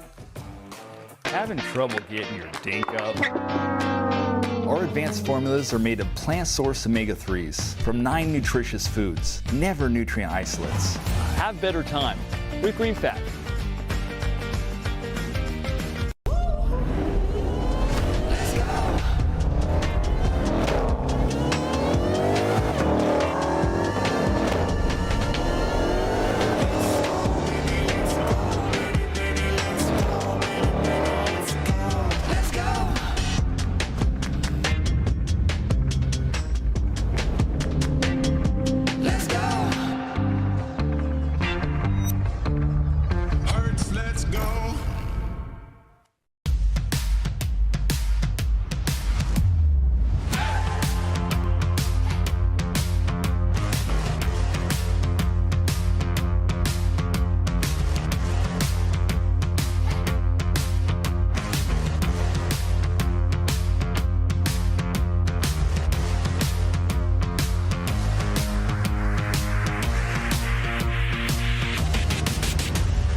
Back here on championship court, women's semifinal matchup. The 1 seed, Leigh Waters and Anna Bright taking on Jessie Irvin and Jade Kawamoto. Cal, we saw Irvin and Kawamoto 1 match ago played extremely well for a new partnership. What are you expecting out of them against the top seed, Anna Bright and Leigh Waters? Well, Jessie Irvin hit on it. You know, at this level, you can come up with, you know, a game plan and some general ideas of what to do, but it's all about execution, and they're going to have to execute their game plan perfectly to take down Leigh Waters and Anna Bright, who haven't lost all season long. I think, to be honest with you, it's going to be a tough matchup just stylistically for Irvin and Kawamoto, because they're so used to being those grinders and waiting for the other team to feel pressure and make mistakes. But Anna Bright and Leigh Waters have so much offense. I think Irvin and Kawamoto are going to have to look for those moments to punch back a little bit rather than just kind of wait for pop-ups to come to them. Yeah, you can only take so many jabs before you got to actually counter punch. And so you're going to have to turn that defense into offense at some point. But that's the one good thing we've seen out of both Jade and Jackie Kawamoto over the last year, year and a half, turned into not just defensive players, but defense into offense. And same thing with Jessie Irvin. It's always been there. Great defense and then the extreme power. So I'm going to look to have them attack maybe a little earlier Game one. and kind of try and put some pressure Time in. on 0-0-2. Waters and Bright.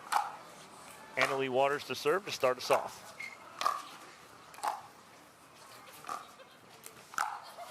Oh, wow, Leigh Waters just holding that ball on her paddle as long as she could, flipping middle. Yeah, and right on cue, we see some of the attacking 1-0-2. arsenal. That's not a standard trigger pull situation, but anything looks good when you have the skill set of Leigh Waters.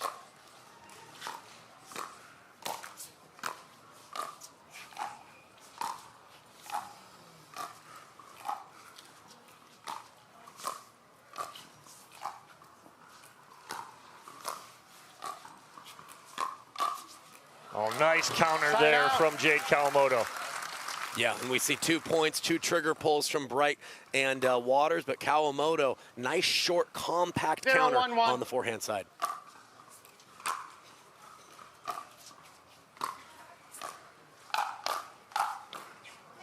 Nice 1-2 combo from Leigh Waters. 0-1-2.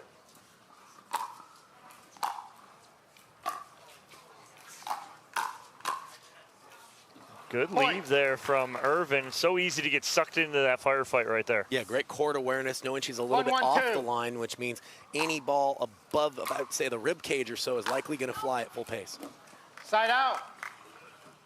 Gives it right back on the drive that goes long, does Irvin. 1-1-1.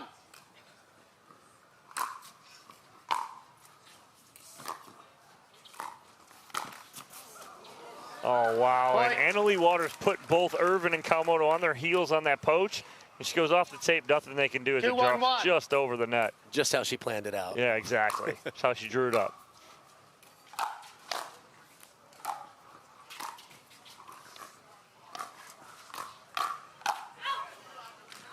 Yeah, one thing that Irvin and Kawamoto are doing a nice job of early is they're not content with just getting their returns in. They're really getting some good, nice depth, which is making it hard for Waters and Bright to string together those big runs when they're serving. Good leave there from Leigh Waters, and her and partner Anna Bright jump out to a 2-point lead here, 3-1 early in game number 1.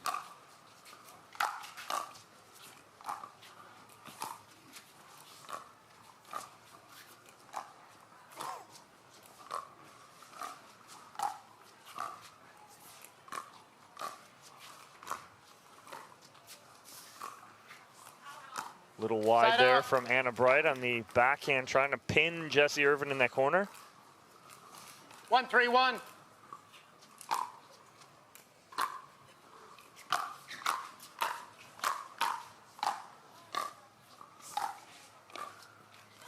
Wow, Leigh Waters fooled Jade Kawamoto as she went backside on her. Yeah, Waters has so much control with that two-handed backhand. We see the power, but she has precision placement on that wing as well.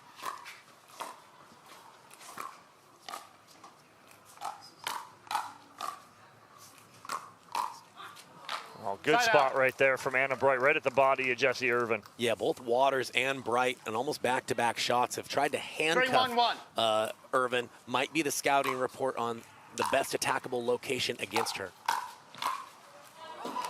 Good spot right down the middle from Anna Bright. 4-1-1.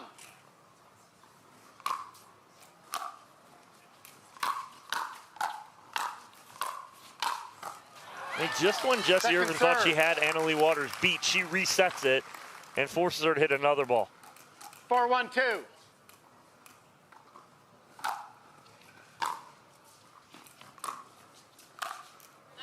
Good spot. And this is what Waters and Bright do. They almost poach regardless of who the return is to. Almost every time. Both can poach with their two-handed backhand in the middle or their forehand, but it does put more pressure on them hitting a good third to be able to do that. Second serve. 1-4-2.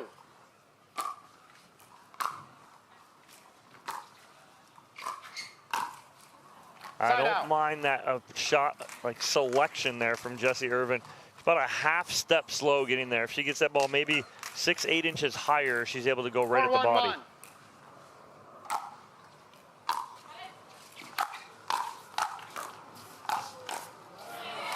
just Leigh Waters doing Leigh Waters things, Kyle. And this team will eat up short returns better than any other team out there, really putting pressure on Kawamoto and Irvin trying to unwind the stack. Both backhands in the middle now. There's 1-2 combo, perfect. Leigh Waters goes down the line, opens up the backhand of Jessie Irvin, and she finds it. And right now their tempo of play is keeping Kawamoto and Irvin of getting into their preferred formations.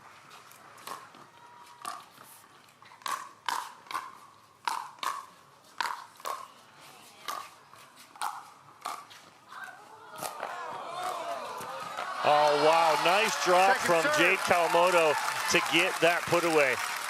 Yeah, beautiful point construction. She plays the drop short and then finds that opening in that deep corner.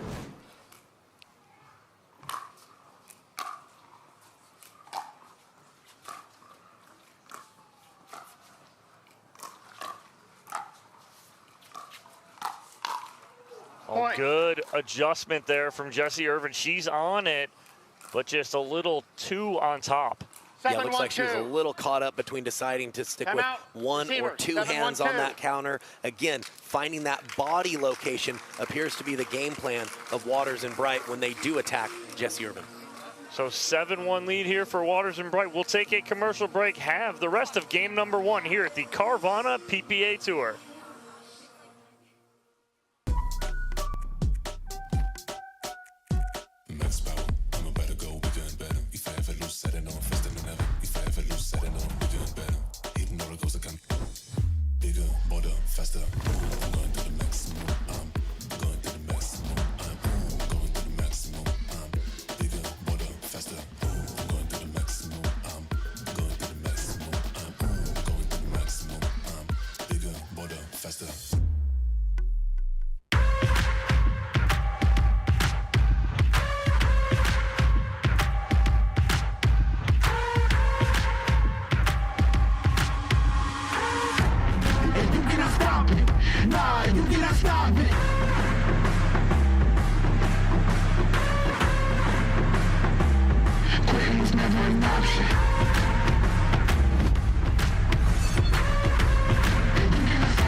Check this out. This is Venom Go by Hype Rise. You stick this pod on this pad and boom, instant relief wherever you need it. With 9 different variations of heat and vibration, you can soothe your sore muscles instantly. The tight spot on your neck, that little knot on your back, that shoulder that always bugs you, and your tight calf after a ride, say bye-bye to the pain and soreness. Heating up 6 times faster than any other heating pad. Ooh, that's hot.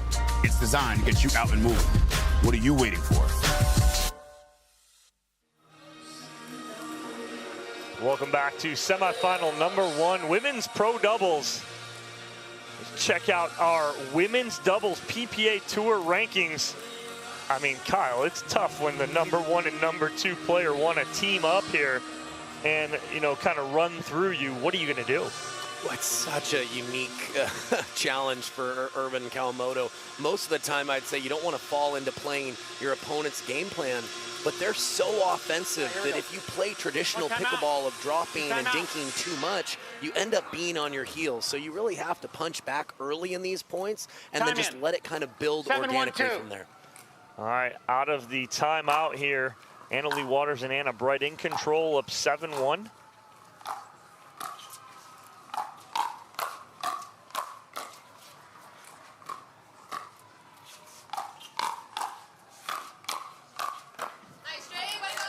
And nice job of turning that defense into offense. Does Kawamoto. Good job. And getting that side out of the timeout.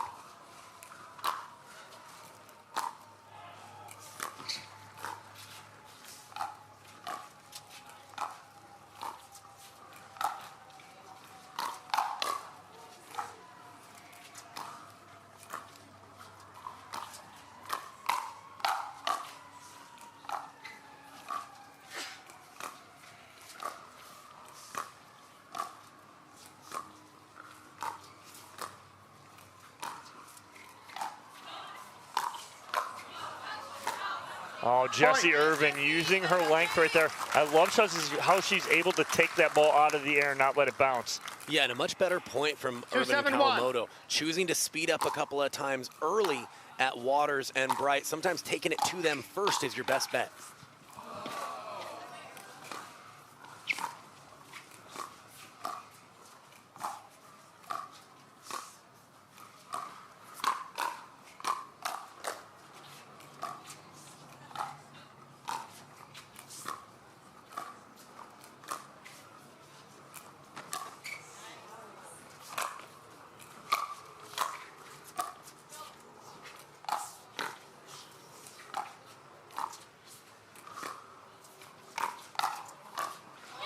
That's not a bad spot from Jessie Irvin right there. She doesn't get a great counter from Leigh Waters, but what a point by all four of these ladies. Yeah, those are the speed ups she's going to have to try. Obviously a little bit tougher with her partner being left-handed with her backhand in the middle. Couldn't help her quite as much on that occasion. Point. And this is that mindset shift that I think you need to play Waters and Bright. Rather than say, okay, let's get to the kitchen and then try to win the point. You've got to be looking to win the point and use offense even before you're established.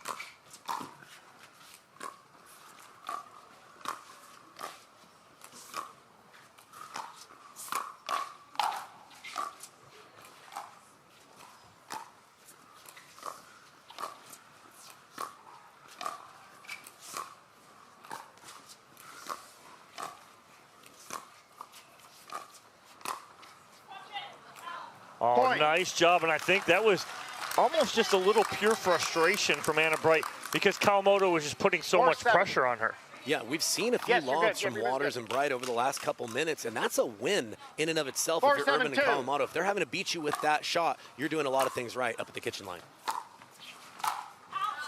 Point. Timeout receiver. Oh, and a very quick timeout here from Anna Bright and Leigh Waters. Kyle, at that last timeout, it was 7-1 when Irvin and Kawamoto took that timeout. They've gone on a 4-0 run here to get back within 2 in this semifinal. That's a great job by Jessie Irvin and Jade Kawamoto. What are your thoughts on what did they do differently out of that timeout? Well, they took chances, Dom, and that's really tough for a team that's identity is about forcing your opponent to make their first move, but they've recognized that they have to be willing to take more risk, willing to do more against a team that hasn't lost all year. And you see that when you're able to punch back a little bit more and throw more variety at them, then you start getting the kind of different shot selection from your opponents. You start getting the unforced errors, but when you fall into that habit of just being content with making balls, it just hasn't been effective for any team all season against the arsenal of Waters and Bright. So you and I, Kyle, been in the booth since Thursday. Yeah. You've mentioned it a few times. If you want to take out a #1 seed, you want to take out a top team, you got to change things. You can't be conventional. You got to do things different. You said you wanted them to take it to them a little bit more before we even started this match. They didn't. We're down 7-1. Now it seems like they have, and now they put them on their heels a little bit. We'll see what out of this timeout if they can continue to do that, Irvin and Kawamoto to serve.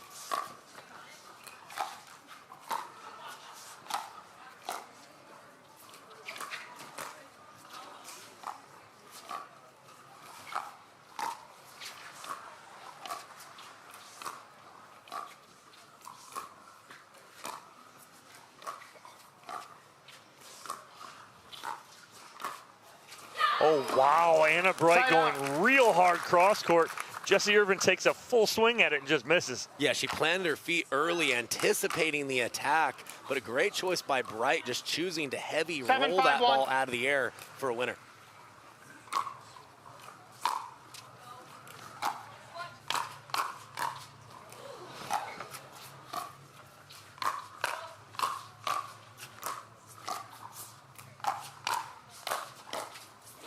Wow, self-preservation in the middle of that point for Irvin as that ball is coming right at her face, and she saves it and keeps it in play.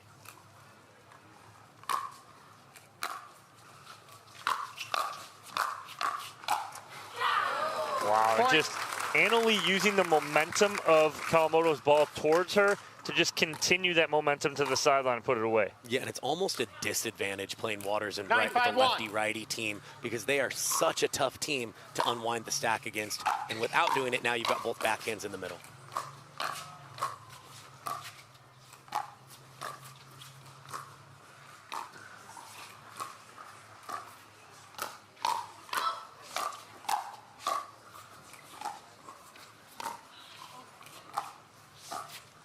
Yeah, just look at the movement sideline to sideline from Bright and Waters.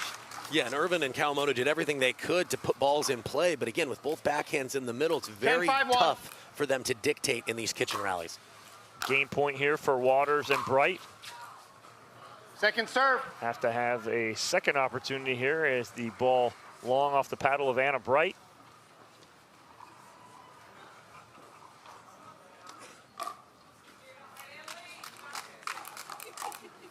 Ten, 5-2.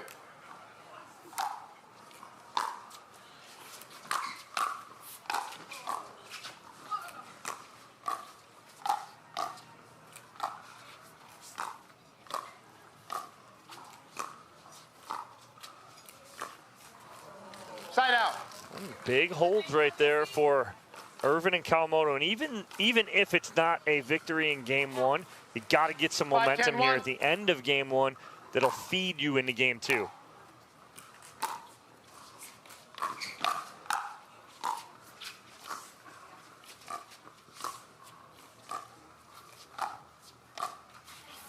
Yeah, like you mentioned, Dom, this is the time for me where even if you do lose game one, find the blueprint, find what's working, try new things so that you can have a good idea of what you want to try to do in the next game. That's two unforced errors from Jade Kawamoto. Rare unforced errors, especially on a dink. 10-5-1. Have to fight off another game point or two.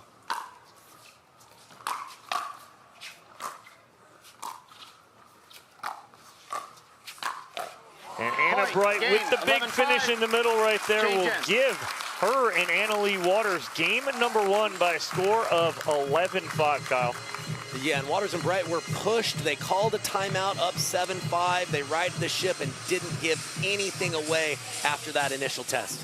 So game two on the other side of these words from our sponsors here at the Carvana PPA Tour. I found my way. In bad times, I know I'll be okay. 'Cause I found my way.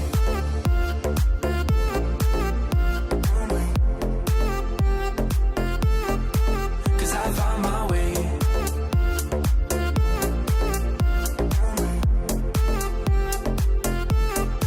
'Cause I found my way, my way, my way, my way, my way. Introducing Skechers Pickleball, the official footwear of the Carvana PPA Tour. They're ultra lightweight and responsive for incredible speed. They have Goodyear rubber outsoles with a specialized pickleball design for increased side-to-side stability and agility. Plus, they feature shock-absorbing foam and Skechers' famous relaxed fit design for incredible comfort game after game. Conquer the court in comfort. Skechers Pickleball, the official footwear of the Carvana PPA Tour.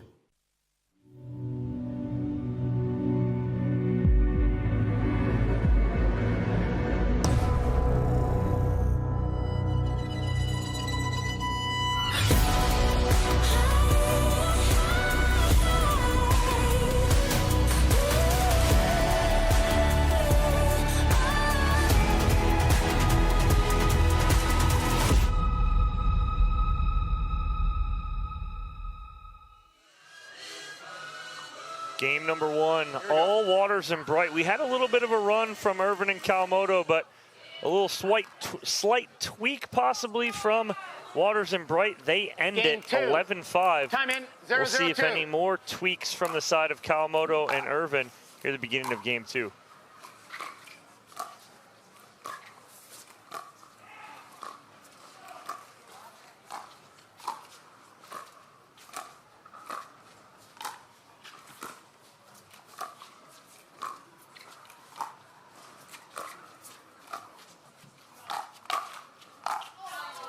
Well, it was a steady diet of dinks to Anna Bright to start off. We'll see if that's a pattern for Kawamoto and Irvin.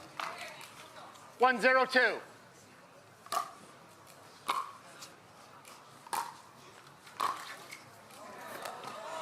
Oh, look at the wheels from Kawamoto.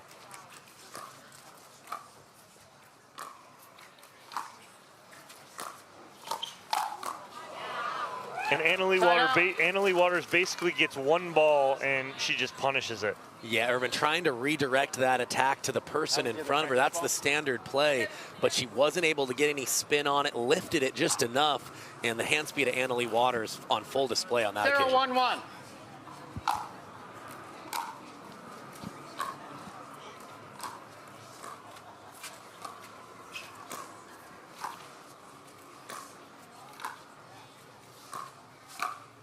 Nice setup there from Jessie Irvin.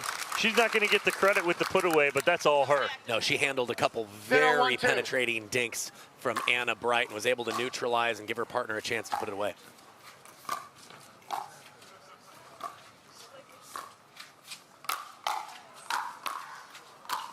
Nice finish there from Jessie Irvin. And I like the little tweak that you talked about. We talked about when we were off air. And it's the tweaks that have to happen. And right here, Irvin and Kawamoto making them. And that tweak was really kind of simple. It's let's try and get Leigh Waters out of these points right now. 1-0-2. Easier said than done always, but if you can do that, you've got to take that as a win. Look where she was standing on that last. She was all the way on Anna Bright's side. Like, there was 11 feet of court wide open. Yeah, she's hungry to get in there. Very similar to Riley Newman. She can comfortably take a lot of court playing either the right or left side. Point. Bright and Waters now on the board, one apiece. 1-1-1.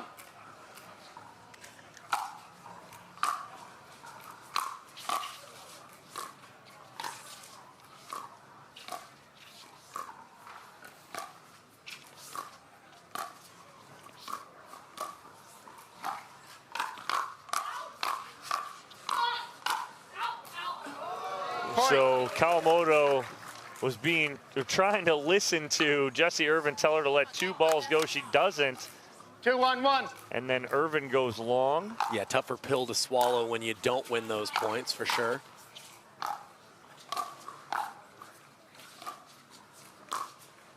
Oh, nice little forehand flick there from Anna Bright down the middle. And I think if you're Irvin and Kawamoto, you just have to be able to find a way to unwind the stack and get your forehands in the middle. I'd like to see them go a little higher and slower on the return to give themselves more time.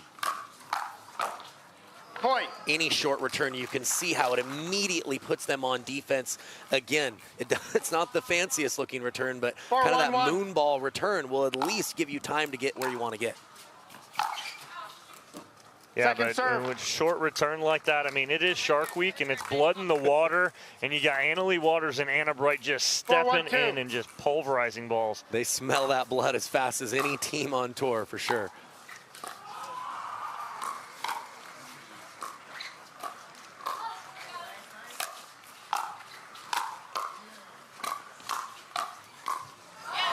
Nice read from Anna Bright. That's why she's upset right there. She read the speed up from Jade Kawamoto and just couldn't convert. Yeah, did a nice job clogging in the middle, but Kawamoto able to get that second counter down, forcing her to reach just a little bit too far forward.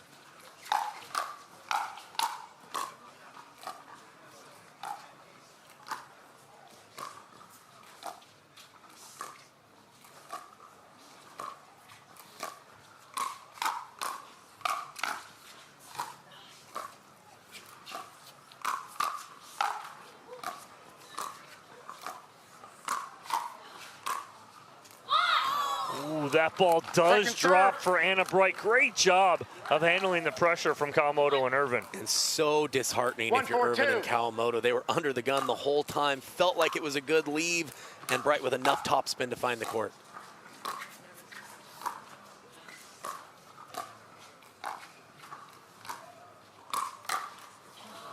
Nice speed up right there from Anna Bright, about 60%. You know, and she's talked about, Dom, adding in that one-handed roll, gives her a little bit more reach out front, executed it beautifully there.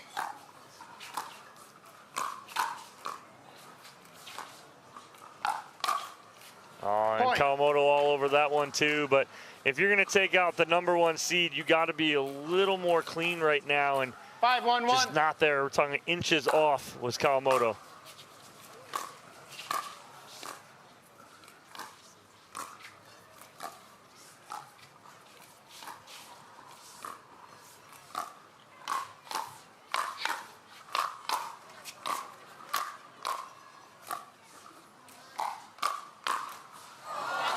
Bright just missing that two-hander. Sits on the tape and drops back. Yeah, she was right in position. Looked like she timed it pretty well, but couldn't quite clear the net.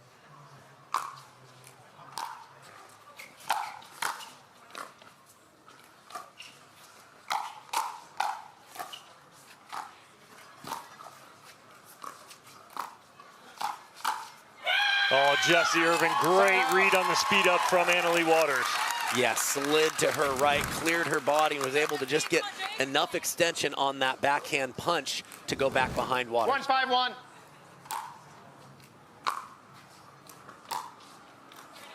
Second serve.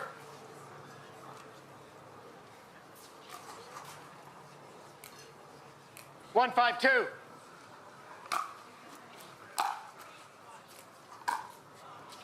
Oh, side you out. get the momentum on that blast for 2 plays ago to get that side out, and then you go 2/3 into the net.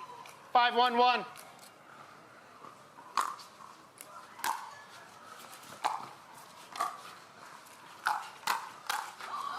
When Leigh Waters had a sitter there. Yeah, got the response she wanted. It was just a little bit early on that occasion.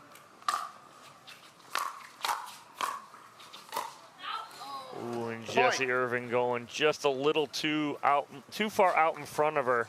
Yeah, might have been ambitious trying to hook that back across her body. She's trying to keep it away from the counter punching of Anna Bright and Leigh Waters in the middle of the court. Good lead from Irvin. Kind of surprised there was no timeout after that last one, but they do hold, get this side out. 1-6-1. But have to start chipping away here.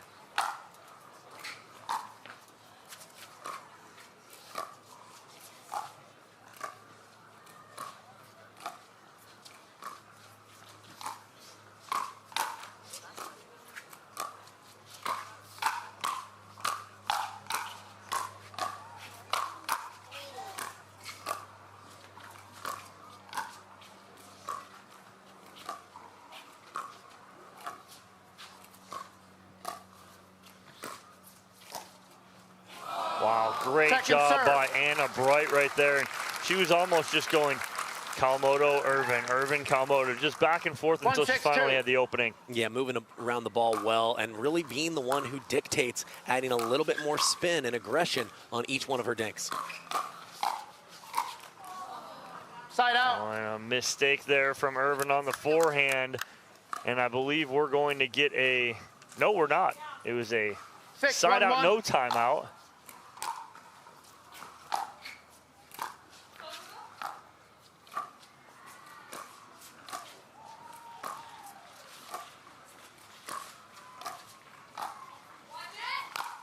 Nice around the post there from Jessie Irvin as Leigh Waters just went a little too wide. Yeah, and a roar from her, some great positive energy. 6-1-2. That's what they're gonna need if they're gonna mount a comeback.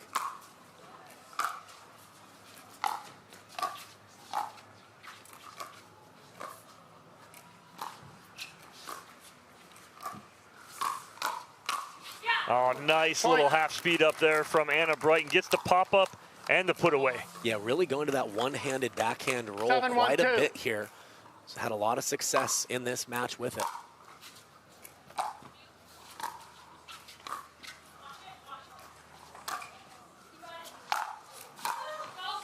Wow, what a lob right there from Anna Bright as she dots the baseline back there. Timeout receiver. And I believe we will get that timeout here from Kawamoto and Irvin. And the theme that we're seeing, Dom, is Waters and Bright are the team that's willing to change the pattern. They're willing to get out of the dink, whether it be with a lob or a speed up. And right now, their bold play is paying dividends. So a timeout here on court. We'll take one with these ladies here at the Baird Wealth Management Seattle Open, presented by Holland America Line.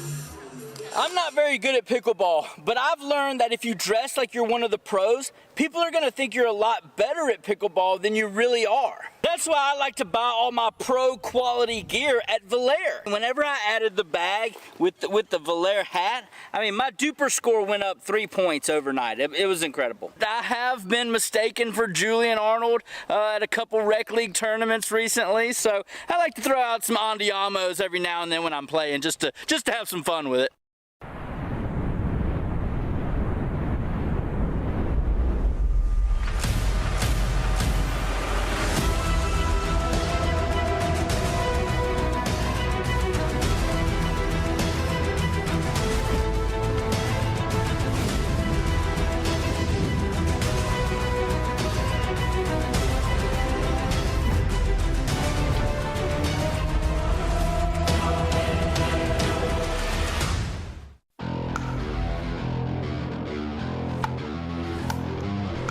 future of pickleball is here. Welcome to Top Court.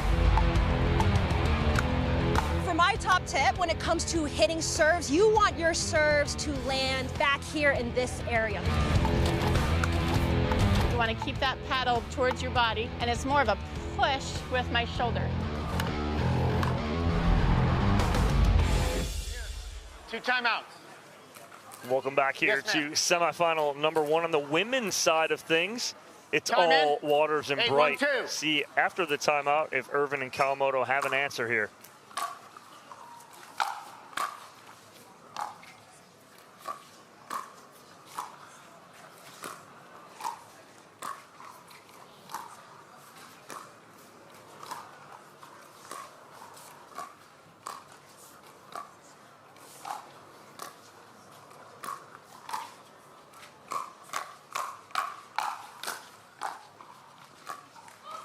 Wow, the rare miss again right there from Kawamoto, but a nice hands battle.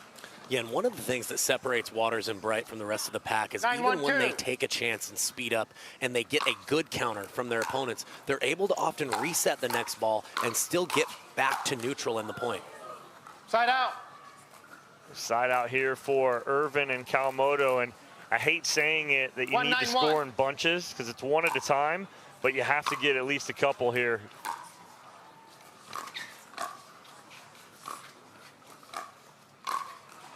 Oh no, and Kawamoto almost leans into that speed up from Anna Bright. Yeah, trying to get out of the way, but like you mentioned, leaned the wrong direction. 1-9-2. Might have gone wide, but we will never know.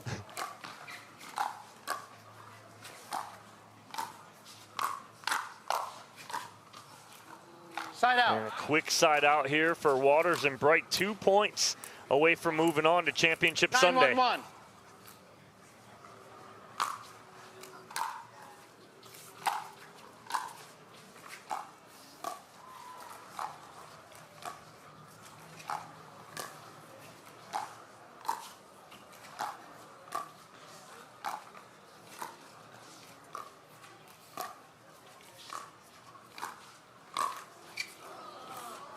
Wow, and when it's going right, it's going right. And Anna Bright goes right off the tape. It drops right over. Nothing Jesse Irvin can do. And it will 10-1-1. give Waters and Bright a game and match point.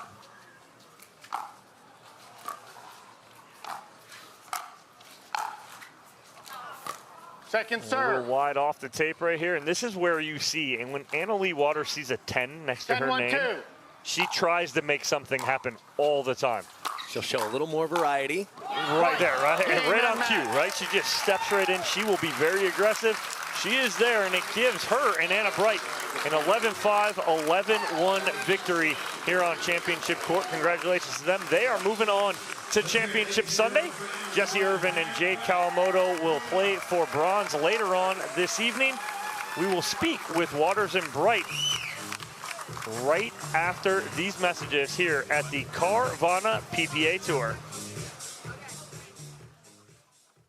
I'm not very good at pickleball, but I've learned that if you dress like you're one of the pros, people are going to think you're a lot better at pickleball than you really are. That's why I like to buy all my pro quality gear at Valère. Whenever I added the bag with the Valère hat, I mean, my duper score went up 3 points overnight. It was incredible. I have been mistaken for Julian Arnold at a couple rec league tournaments recently, so I like to throw out some andiamos every now and then when I'm playing just to have some fun with it.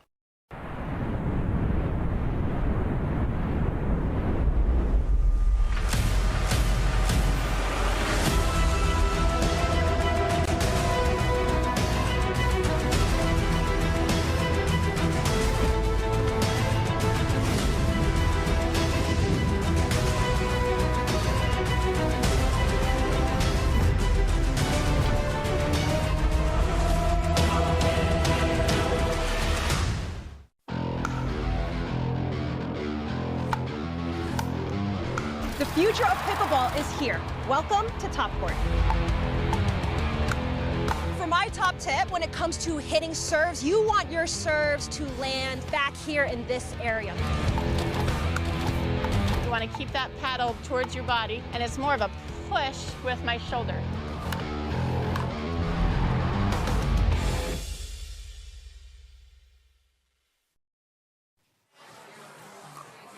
Leigh Waters and Anna Bright, 11-5, 11-1 over Jessie Irvin and Jade Kawamoto. Waters and Bright standing by with Hannah Johns. Hannah, take it away. Well, guys, they made a little push towards the end of game 2, but you were still able to close it out pretty cleanly there at the end. How are you feeling about your games? Felt really good. You know, with the lefty, they want to have the lefty on the right side, so we got a little lucky that we caught him on an odd number a lot. I think that was a big factor in the match, but we felt like we played really clean, and yeah, good to be through to Sunday. Well, you guys are matching so cutely. A couple of comments about the dreamsicle patterns we've gotten going here. I know Fila just brought out a new collection. You're excited for that. Tell me about what's going on here. Yeah, I'm just super excited. I knew Anna had an orange top, especially since she's on the squeeze for MLP, so I thought this was really cool, even though I'm not on the squeeze. But I knew she had the orange top, so I was super excited when I heard Fila was coming out with this orange. I'm excited to wear shorts. I haven't worn shorts, I don't think, ever on a pickleball court in a tournament, so new look. New look. AL or AB, a new look for you as well. I'm seeing you use that backhand roll more and more, especially in the women's doubles. Is that something you're working on? I think I've built my whole career around the backhand roll. I don't know that it's necessarily new, but I'm feeling really good with it right now, and it's a big tool when both Annalie and I have that shot, and you know we can create some havoc over there. All right, ladies, good luck on Sunday. Guys, take us away. Leigh Waters, Anna Bright moving on to Championship Sunday, but next, all about the gentlemen here on Championship Court. Pablo Tellez and Federico Staksrud taking on the Giant Killers, the 9 seed, Pat Smith and DJ Young. That'll be next here on Championship Court at the Baird Wealth Management Seattle Open, presented by Holland America Line. To make it to the game, it takes dedication and training. To stay in the game, it takes grit and stamina. To win the game, it takes strategy and skill. You keep focus on your approach, drop, and champion shots, and we'll help you stay focused on your strength, flexibility, speed, and downtime. Having a sports medicine partner in your court is key to helping you make it to the game, stay in the game, and win the game. Select Medical is proud to be the exclusive provider of physical therapy of the PPA Tour.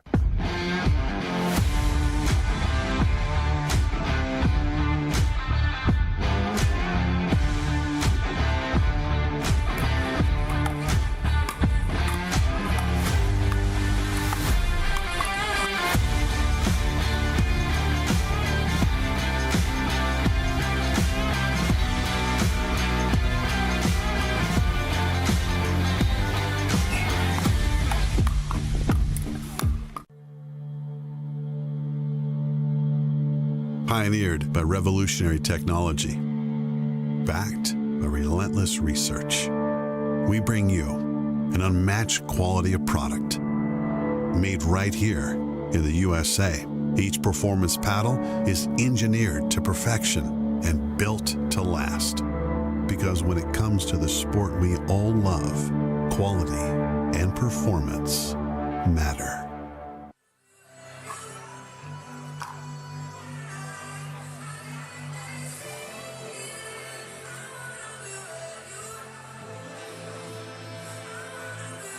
Men's semifinal here on Championship Court. Let's take a look at the bracket here. The matchup here highlighted: Pat Smith, DJ Young taking on Pablo Tellez and Federico Staksrud. Winner gets JW Johnson and Dylan Frazier tomorrow on Championship Sunday. But again, we're going back to the quarters. Pat Smith, DJ Young, Kyle. Like I said, the Giant Killers taking out Ben and Collin Johns. What is it for them that they're going to need to do here against Tellez and Staksrud to keep that run alive? Well, you know, again, it's always tough off of a big win like that to back it up, but they've got to do what they did to get here. I think specifically DJ Young has to be himself out there. He has to play confident, but he's going to have to pick his moments to speed the ball up. He's got such a huge arsenal of attacks, but he's going to have to blend that with doing a certain amount of grinding here against Tellez and Staksrud. All right, and then after that, we have one women's double semifinal left for you. Jackie Kawamoto and Vivian David taking on Yana Newell and Lauren Stratman. But right now, all about the gentlemen here. And again, always have that DJ Young and which one is going to show up, and I've talked to him about that numerous times. But again, him and Pat Smith playing really well here today. Pat Smith feeling really good today. Talked with him about that. The hip feeling good. He's feeling really healthy. And what else is healthy is the amount of tournaments we got coming up. As you guys just saw, the upcoming tournaments on the PPA Tour. Check them out. Join us. Eventually, we're coming to a city near you, and you do not want to miss it. It's electric here on Championship Court. It has been all weekend, as we have our final men's semifinal here on Championship Court. Bound to be a good one here. Yeah, and it seems like every single week, Dom, these pros are raising their games. The PPA Tour is raising their production value, really professionalizing this great game before our eyes, and it's a great thing to witness. As these gentlemen finish their warm-ups here on Championship Court, and we talked about it too, Kyle, and we noticed from last weekend to this weekend. Last weekend I was at Beer City and saw Staksrud and Tellez not feeling real good together in Beer City, admittedly so. Yep. And we've seen a paddle change from Pablo Tellez using the Selkirk 002 Labs paddle all the way through last weekend. And now we're seeing him use the Selkirk Power Air now. So he's changed a little bit. Talk a little bit about the difference of those two paddles, Kyle. Yeah, both of the paddles are going to be in that power paddle category for the Selkirk line. In my opinion, the 002 is right at the top with the most power, but you maybe sacrifice just a little bit of feel and touch. It looks like Tellez is trying to go down just one notch, still with a very powerful paddle, but something that gives him a little bit more feel for his placement. Pat Smith to serve to start us off here. 2 out of 3, spot in Sunday's final on the line.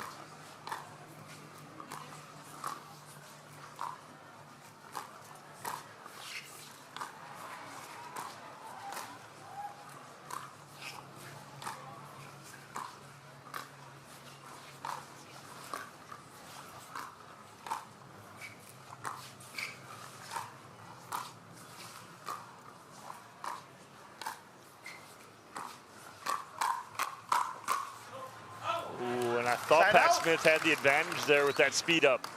Yeah, looked like a good speed up, a good combo from him, but a really nice job in use of the two-handed counter from Staksrud to win that exchange.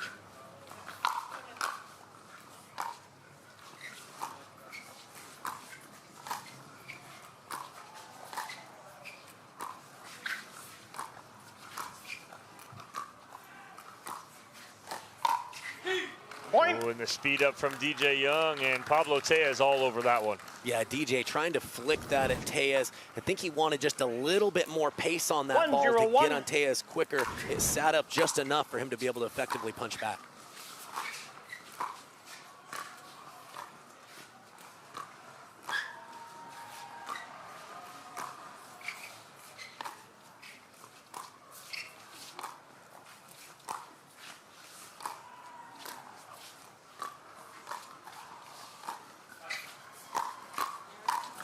Wow, nice read from Pablo Tellez, stepping in the middle, knowing Pat Smith was going to get that ATP defense. Yeah, it's one of the reasons why Tellez and Staksrud are such a tough team to beat, is they dictate so much with their forehands in the middle. 2-0-1. Aggressive, dinking out wide. They do not need a lot of room to comfortably hit those ATPs. Second serve. Good job by Young and Smith to handle the pressure from Tellez and Staksrud right there. They were coming hot and heavy. Point.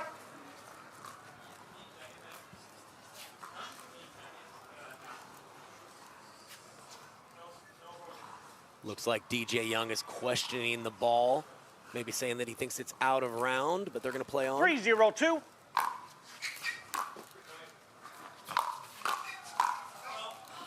Ooh, and right there, Staksrud. He's got one that he's typically going to put away and not miss, but just overhits it. Yeah, set up nicely from a huge drive from Tellez.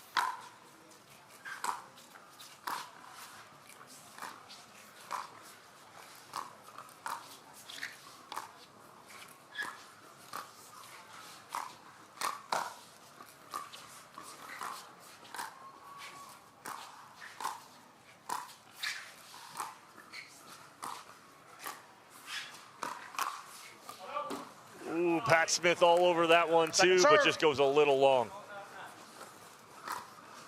Yeah, right now Tellez and Staksrud getting the better of Smith and Young when the points get just a little bit faster. 0-3-2.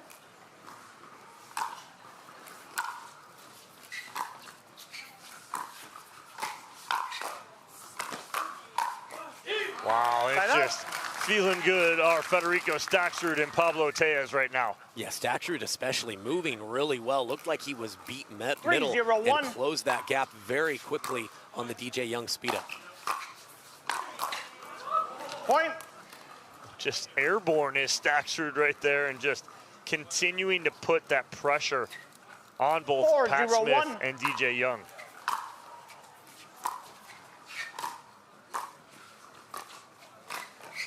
Point. Yeah, just a very confident team right now. They Timeout really receiver. know their identity. 5-0-1. They've got a few areas that they feel like gives them a mismatch with that righty-lefty combo, and they've got it all working right now. So timeout here on championship court as the 5 seed out to a 5-0 lead here in the semifinal. We'll take a quick commercial break. When we come back, the remainder of game number 1 here on the Carvana PPA Tour. Let's have better time with this. Our advanced formulas are made of plant-sourced omega-3s from 9 nutritious foods. Green fat isn't anti-aging, it's pro-aging. Have better time with green fat.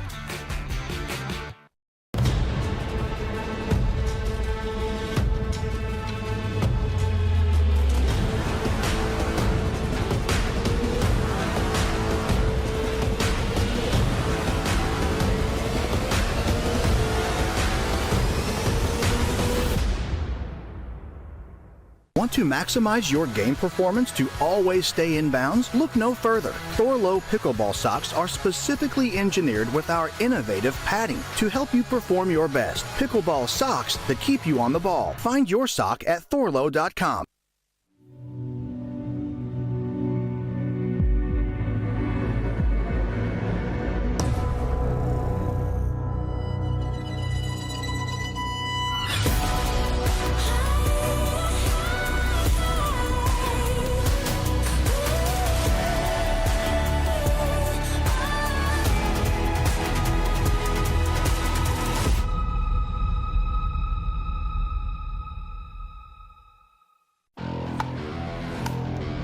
The future of pickleball is here. Welcome to Top Court. Get ready for unlimited access to top players. It is all Tellez and Staksrud here up 5-0 game 1. We'll see what Smith and Young have.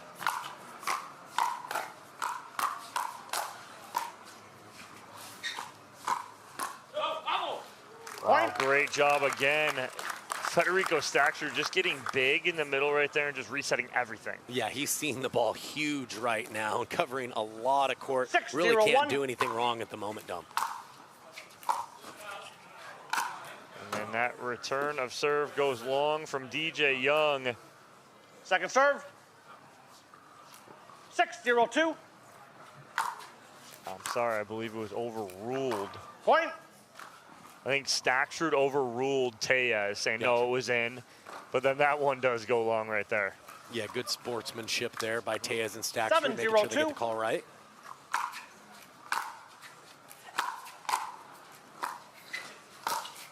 Wow, there's that frying pan, or call it a frack too, that forehand or forehand backhand. Yeah, kind of one of the newer shots. I think they're calling it the tomahawk, where you rotate the grip, take it from one side of your body, allows you to angle the ball off and win the point a little easier than a traditional backhand up high.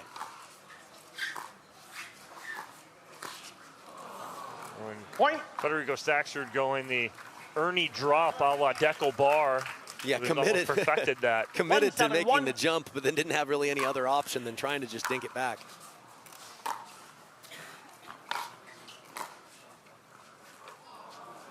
Second serve. I'd like to see Young and Smith just play a little bit faster here. They seem like they've hit an energy lull. Even if that's not their game plan, sometimes that'll just wake you up and be able to get a free point here or there.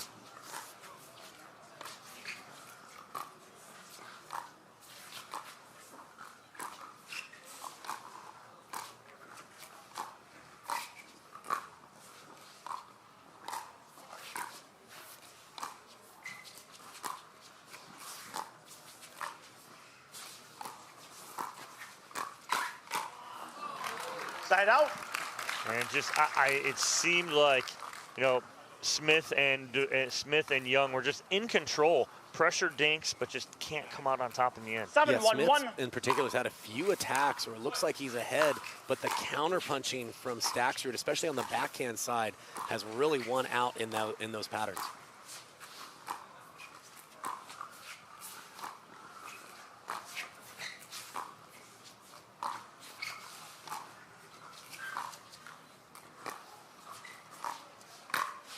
Oh, nice spot there from Pat Smith, and there's that aggressiveness you're talking about, Kyle. Yeah, and again, he finally went to the right side of Staksrud's body. He's been leaning to cover the backhand every other time, was fooled on that occasion. Point. Smith feeling the pressure to hit a better return, knowing that they're looking to unwind the stack. That's the risk you take trying to get into those preferred formations. Oh, and off the tape and long for DJ Young, and just nothing falling the way of Smith and Young right now. Yeah, you can see it on their faces. They're very frustrated coming off that big high of taking down the Johns brothers. Just haven't been able to find that same level here early. Side out. Yeah, nice aggressive inside out dink from Young. He's done that a couple of times in the last minute or so, and it has been working. 1-9-1.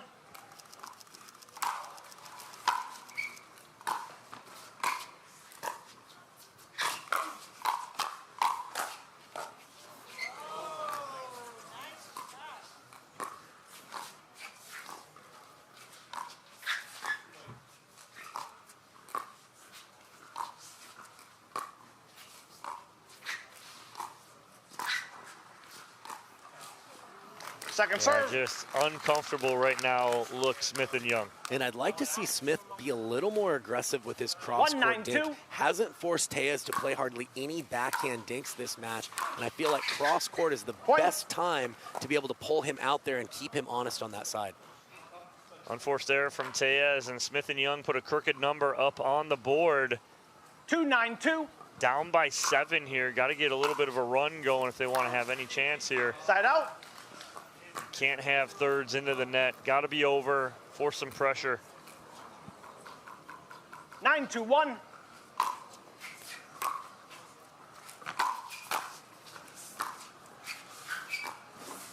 Point. Just no rhythm, Kyle. Yeah, None at all. Again, you feel like the energy's just a little bit low. I like the idea of Young trying to find the Tellez backhand from that location. They just haven't been able to execute with enough consistency here in game one. Yeah, nice counter right there from Pablo Tellez. 11-2. And Tellez and Staksrud commanding victory here. 11-2 in game number 1. The 5 seed in control. We'll take a quick commercial break. When we come back, game 2 for you here on the Carvana PPA Tour. Stay in the game with OS First Socks and Compression. Chosen by pro athletes for comfort, injury prevention, and muscle recovery. Be a champion with compression zone technology for support where you need it and the flexibility to make your move. Gear up like a pro and step into greatness.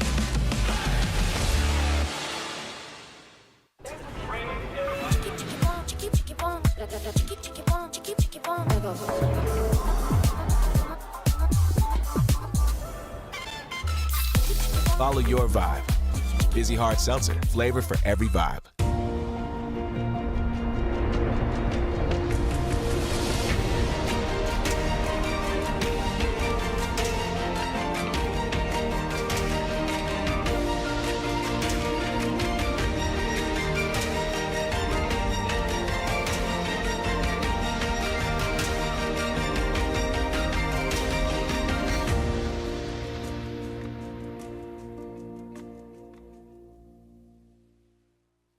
We won 2 years back-to-back.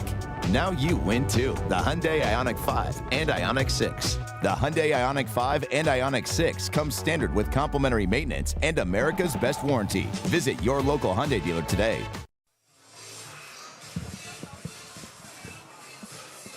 Well, it was all Pablo Tellez and Federico Staksrud in game number 1. DJ Young and Pat Smith, what kind of answer do they need to have here, Kyle, in game 2? Well, like I mentioned before, I think they need to start by just bringing energy, kind of let the points come to them, but I think they need to be a little more aggressive at the kitchen line. They're working the middle dink a lot, but that's both forehands in the middle. I think they need to find those edges and go from there. All right, we'll see what kind of game 2 time in. game 0-0-2. plan they have coming into game 2, but no matter what, they got to change something up here if they want to take game 2.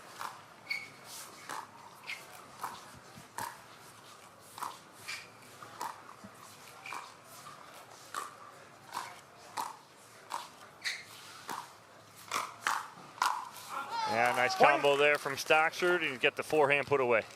Yeah, he's really been doing a great job in that cross-court pattern. Hasn't relinquished 1-0-2. much space going backwards, and he's owning the kitchen line at the moment.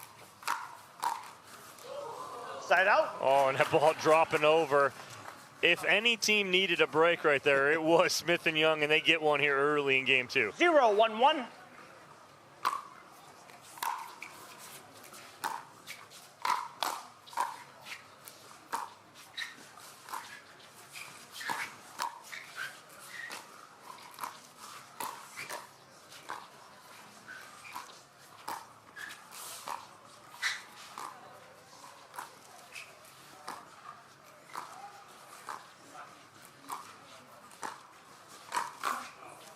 Yeah, just too high on the cross-court thing from DJ Young. Staksrud all over it. Yeah, again, Staksrud just really working Young in that backhand-to-backhand pattern, really bringing him out wide, making it tough for Young to go on offense.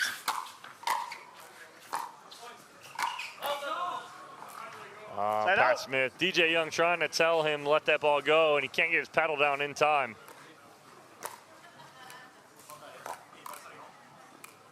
One, 0-1.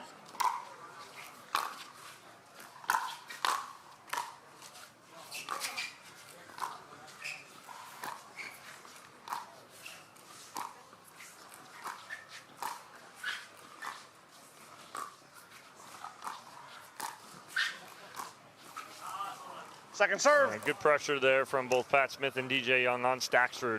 Yeah, Young adding just a little more stick on that backhand slice. 1-0-2. Forcing Staksrud to lift a little bit more and couldn't clear the net. Point. And those are the errors that DJ Young and Pat Smith have had through game 1 and now here early in game 2. Can't have those here if you want a shot on Championship Sunday.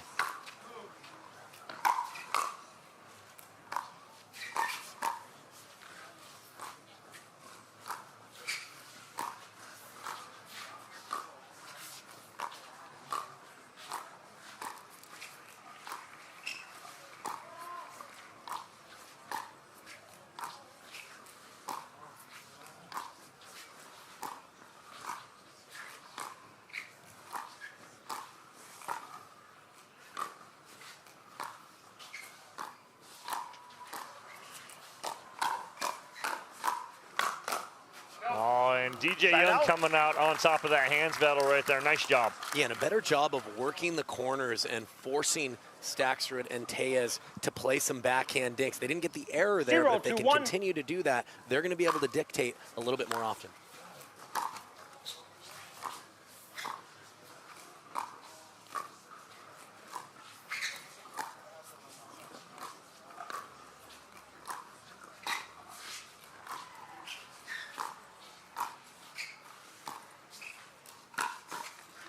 Nice spot there from Pablo Tellez, right at the right hip of DJ Young. Yeah, beautiful step back, two-hander, speed up. Hasn't done that too much. Might have surprised Young just a little bit on that occasion.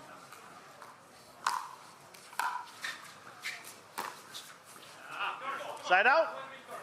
Great depth on that return, making that third much more difficult from Young.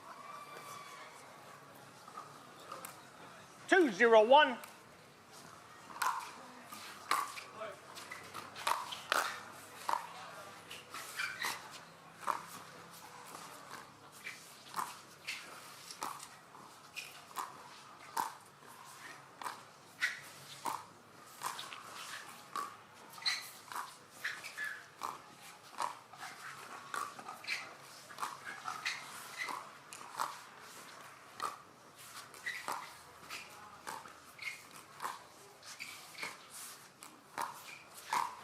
Nice spot there from DJ Young, little inside-out forehand. Again, making them play some dinks on the edges and then allowing them to pinch middle, open up the court for some more attacking options. Side out. That's a huge hold right there for Smith and Young. Now, they get that hold, now you got to get on the board here. 0-1.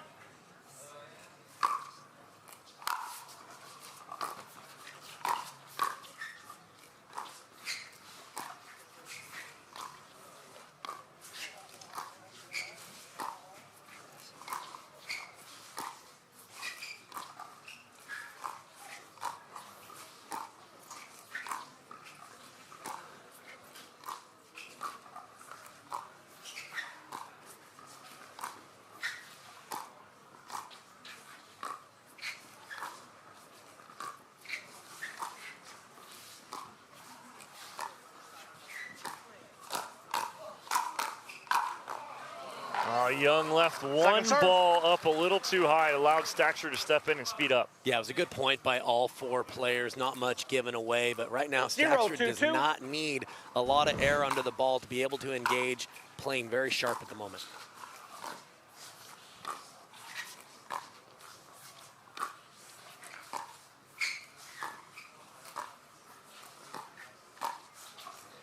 Nice little inside-out dink there for DJ Young. Almost looked like Tellez was expecting the speed up. Yeah, he's starting to use that that dink across his body with the forehand when he gets that middle dink, keeping Tellez honest on that backhand side. One of the best opportunities for him to keep him out wide and out of the middle.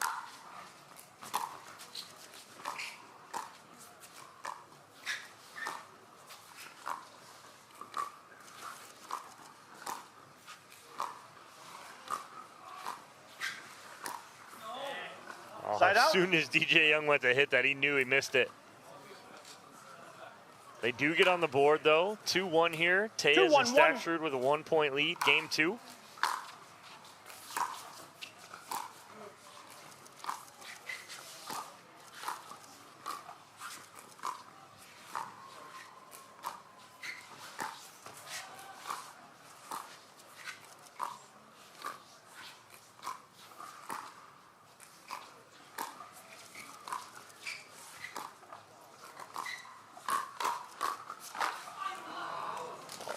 Into the net goes Staksrud.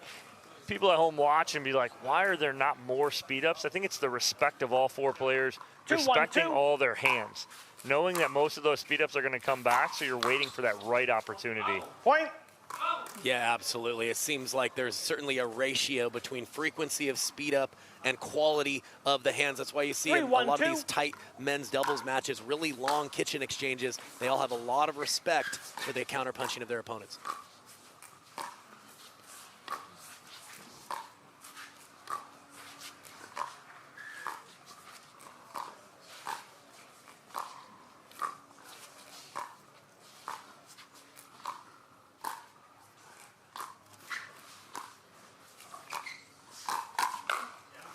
Point.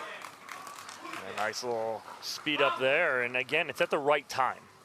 Yeah, and anything right now in this match to the backhand of Staksrud. I didn't think it was a bad speed up, but he's been so on it with his backhand punch right now. If I'm Young and Smith, I'm going to test more that forehand side when I do get an attackable ball to him.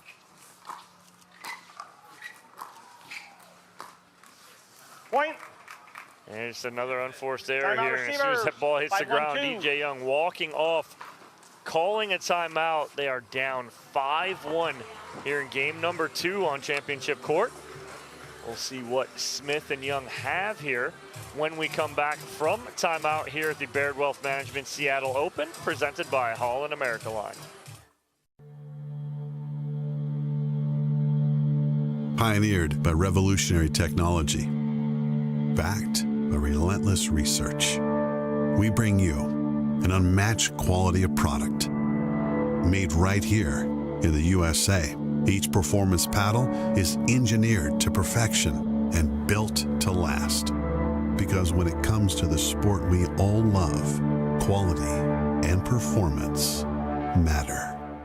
We're Carvana, the company who invented car vending machines and buying a car 100% online. Now we've created a brand new way for you to sell your car. Whether it's a year old or a few years old, we want to buy your car. So go to Carvana, enter your license plate, answer a few questions, and our techno wizardry calculates your car's value and gives you a real offer in seconds. When you're ready, we'll come to you, pay you on the spot, and pick up your car. That's it. So ditch the old way of selling your car and say hello to the new way at Carvana.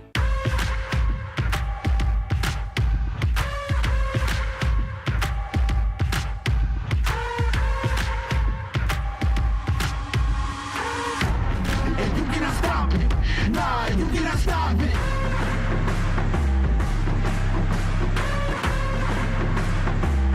Quitting's never an option. And you cannot stop it. Nah, you cannot stop it. One timeout.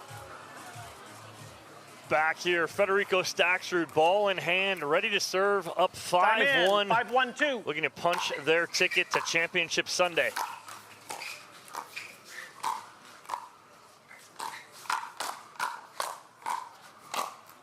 And big finish right there in the jump of the almost half Ernie there from Pat Smith. And timeout, earn the side out. Now they got to go. Yeah, and a little bit of a bounce to their step out of the timeout. It's good to see. Let's see if they can use that energy to go on a run themselves. Second serve. And again, at this point, I don't mind that at all. That ball is just a good ball from Staksrud at the feet of DJ Young. Yeah, Young closing in hard, forcing Staksrud to take a lot of risk, playing that quite low to the net, but he was able to do so. Point. Nice drop from DJ Young right there. And on the board again, now within 3. 2-5-2.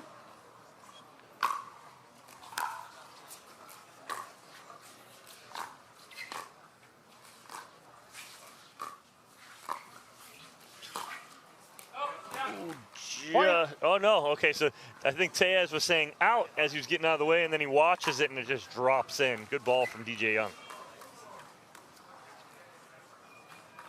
3-5-2.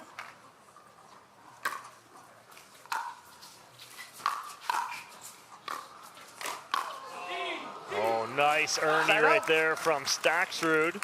Yeah, great recognition of just seeing that Smith was in a compromised position, knows that his easiest shot is to take that forehand up the line, and he closed the gap, took that away with the Ernie.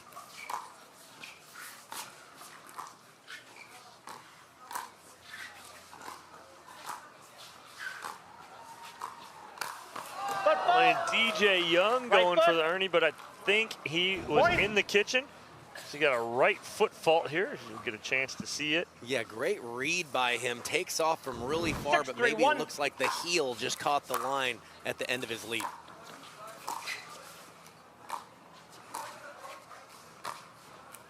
That is such a nice pull down the line there from Pablo Tellez.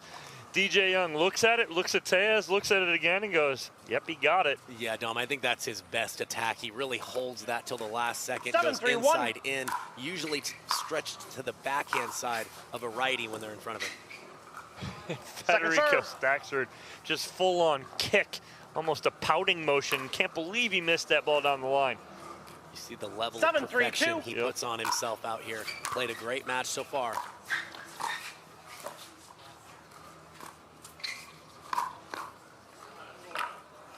And around the post from Staksrud. Ball was out. I think it bounced before it hit Pat Smith's paddle. Because did hit his paddle, but it hit the ground first. 3-7-1. Side out to Young and Smith.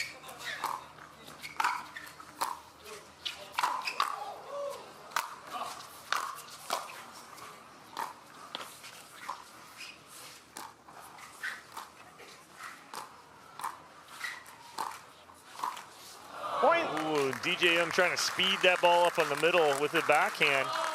Gets the error from Staksrud.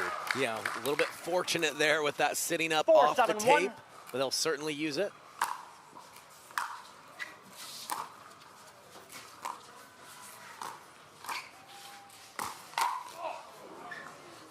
Second serve. Don't mind it though, again, like we said, Kyle, we were talking about it. Got to change something up, bring the pressure, try and apply it.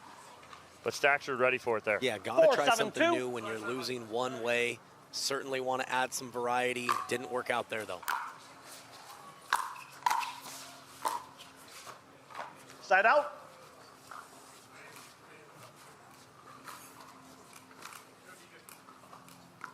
Seven, 4-1.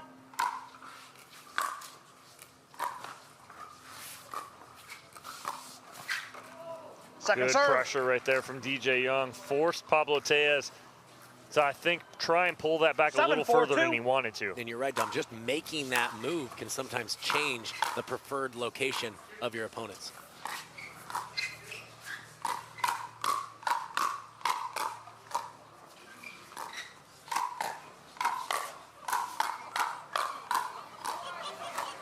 Wow, I mean, incredible resets from all four of these gentlemen, but then Tellez with the finish. Yeah, DJ Young doing everything he could to plant himself in the middle and handle this barrage of attacks, but just put a little bit too much air under the last one.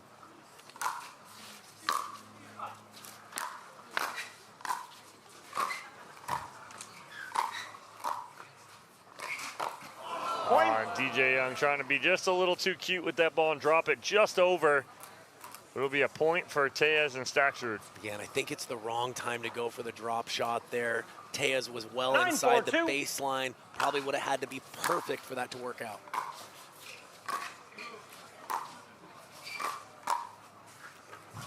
Side out. Nice sweeping forehand there from Pat Smith. And this is go time for them, Dawn. They're playing in a semifinal. I know that they've been outplayed so far, but you've got to dig deep and try to get one last push if you're on their side.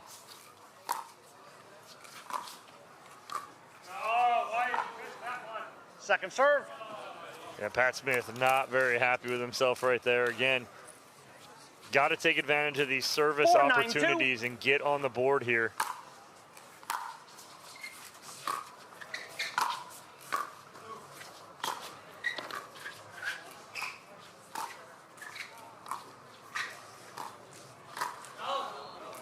Point.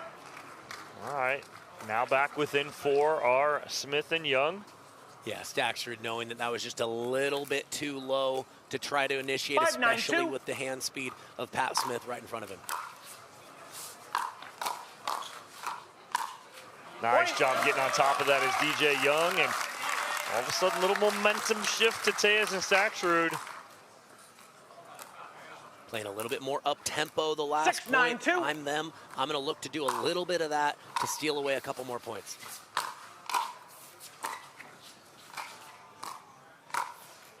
Nice spot right there from Tellez, and what I meant by momentum, it was to the other side, away from Tellez and Staksrud to Smith and Young, but Tellez and Staksrud answer, get that side out, but nice little mini run from Smith and Young. Wow, what a read right there from Tellez on the speed up from DJ Young. Yeah, absolutely. It looked like Young was trying to go to Staksrud, but Tellez jumping in front of him, earning his team the match point here. Shot at Championship Sunday here for Tellez and Staksrud.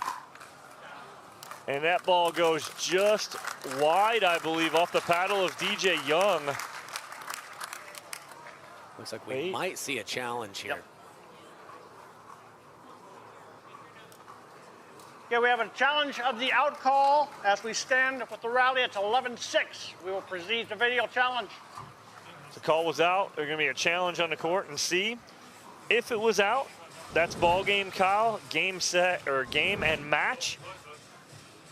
If it was in, we're still playing here. Yeah, and I don't blame Smith and Young here. It was a late call by Staksrud. It may still have been out, but you're not wanting to walk away from this match knowing that you had an opportunity to climb back. You don't take them with you. You might as well use a video challenge right here. Yeah, you don't get a cash refund for your video challenges, so might as well use it here. Nothing to lose.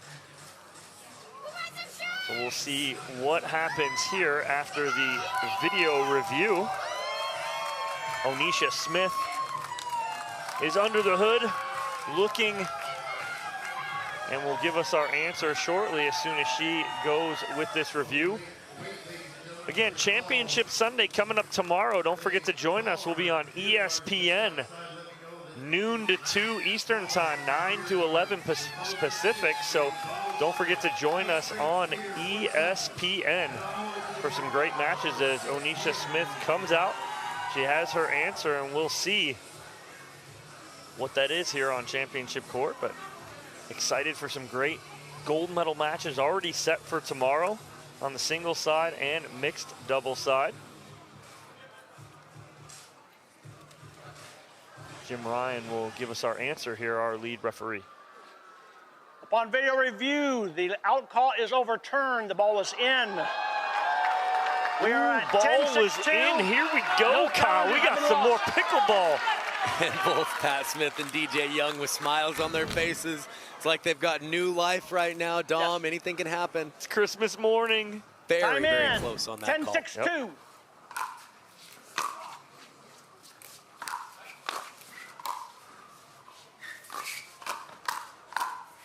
Oh, and Staksrud goes a little wide, so Pat Smith and DJ Young fight off 2 game and match points.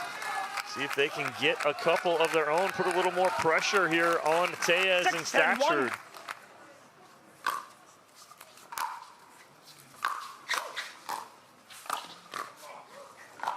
Almost digs that out, does Pat Smith. Good job by Tellez handling that initial drive from Smith. You got to expect that they're going to play a little fast here, play very free.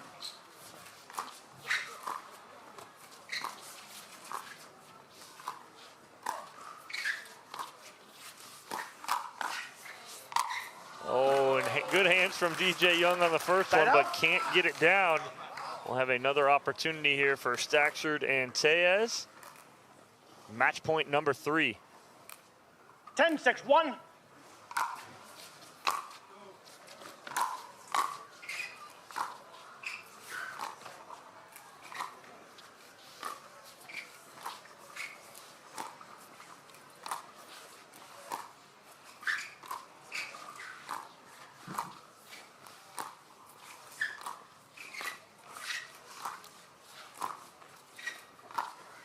Oh, just so smooth.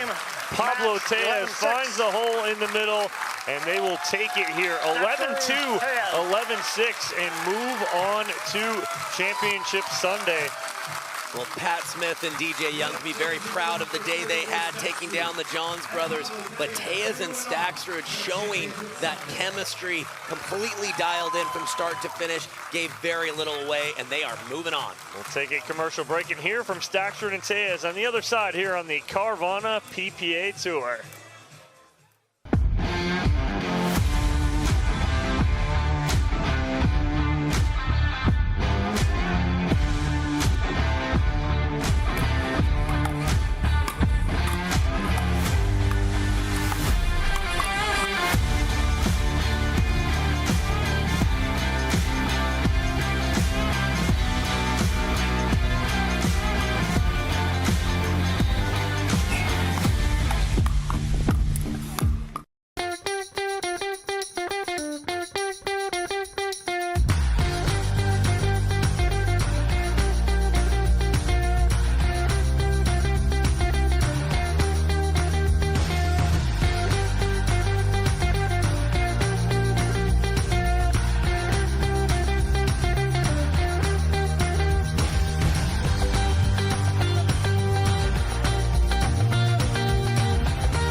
Follow your vibe. Busy Hard Seltzer, flavor for every vibe.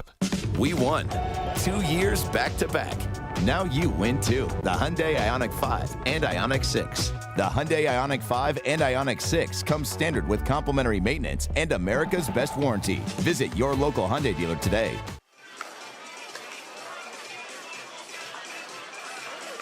Pablo Tellez and Federico Staksrud, 11-2, 11-6, moving on to Championship Sunday. They are with Hannah Johns courtside. Take it away, Hannah. Well, guys, kept it clean and clinical in this match. You're headed to Championship Sunday. How are you feeling about your game? Feeling awesome. Second Championship Sunday in a row, so just trusting the game and yeah, just trying to get better every day. That's what it's all about. So I think the result is just an outcome, but yeah, we're just trying to improve every time we get out of the court. Well, guys, you'll see familiar friends and foes, JW and Dylan on Sunday. How do you like your chances against them? I like them. We're going to crush them. No, I mean, obviously they're favorites. They're playing great, but I don't know. Maybe we get in their heads. Who knows? All right, all right. I wonder if they're out there listening to this interview. They'll probably see it tonight on Twitter or something. Well, guys, I want to talk about Saturday night. Obviously, during a typical week, if you're not in the Sunday's final, you get to have a normal Saturday. What is the difference between when you know you're playing the next day? How's that prep look? Yeah, you order water for dinner. But yeah, like usually it's just trying to like not stay out late, just get those 8 hours of sleep. That's it.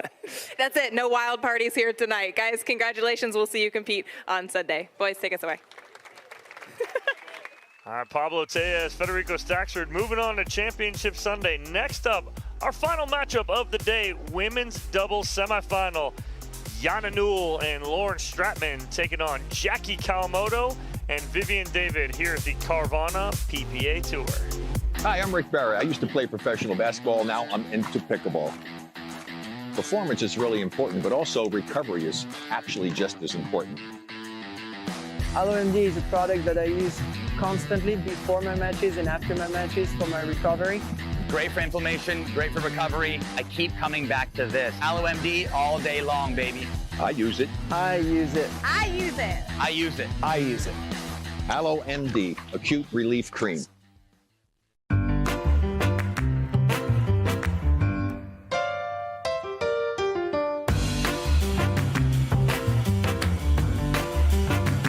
A lot of us miss hit the ball. I know I miss hit the ball a lot. So Speak for more yourself, forgiving. Johns.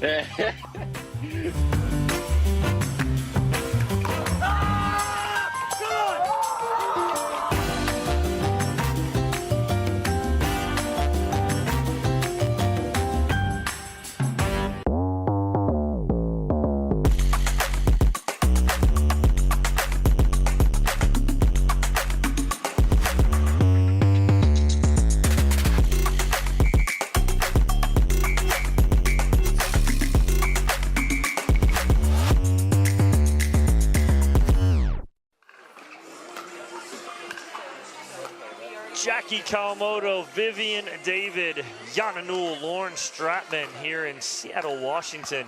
We're only a short 40-minute ferry from where our great game was founded. Bainbridge Island, Washington. They'd be very proud of what we've brought to Seattle this weekend. But it's not over yet. One more spot in Championship Sunday on the line here. Kyle, what are you looking forward to most in this one between Kawamoto, David, Newell, and Stratman? Well, it's a big opportunity for both teams. I mean, by no means are either of these teams slouches, but this was not a lock for these two to meet here in the semifinals. They each beat some good teams to get here, so they've got to really feel like this is a huge opportunity for them to play on Championship Sunday. You can look at the team of Jackie Kawamoto and Vivian David. Again, going to put a lot of balls in play, both very athletic, able of being defensive players if they need to be, but specifically with Jackie Kawamoto, she's really added more offense in her game in the last few months. Look for her to take the calculated chances for her team. On the other side, I would say maybe the most power on the court would be possessed by Lauren Stratman. Gets a lot of spin on her forehand dink, has a very big drive, and it just seems like her and Jana Newell are really clicking well together today. Hopefully they can keep that up and we can have a great semifinal. Well, you talked about who they've taken out. Vivian David, Jackie Kawamoto took out the 2 seed, Lea Jansen and Lacy Schneemann, 12-10, 11-4 in the quarterfinal match. And then on the flip side, Jana Newell and Lauren Stratman took out the 3 seed, Etta Wright and Irina Terashenko in 3. They lost game 1, 11-3, bounce back, win a close one, 11-7 in game 2, and then win game 3, 11-2. So they took out 2 very good teams, like you mentioned, Kyle. So going to be a good one here with a shot at Championship Sunday on the line. When talking, specifically about Newell and Stratman, when it looks like you were kind of down and out and you're able to find it and steal a win away, I know for me, I feel like the rest of the day I'm just able to play so free. Feels like you're playing with house money. We'll see how they start and if they can have that freedom of play as they set the tone for this match.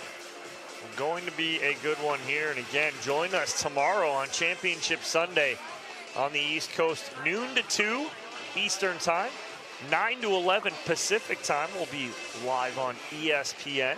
So join us then and watch some of the best pickleball in the world on Championship Sunday here in Seattle, Washington. Ladies just about ready to go. You mentioned Jackie Kawamoto. You see her right there, Jade Kawamoto, her sister, in her corner. Jan Newell and Lauren Stratman. See how friendly all these ladies are. Very familiar with one another. For like another 5 seconds, Kyle. About to lock in any moment here, Don. Yep, there's Yana Grechkina out of Russia, turned Game pro one, in time 2022. in, 0-0-2. 25 years old, 5'2".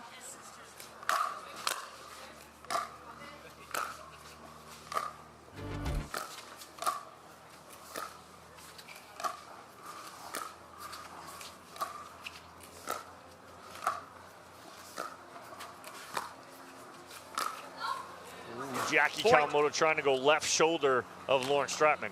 We mentioned she's added more offense in her game. Not a bad time to let it fly there. Just couldn't quite convert. 1-0-2.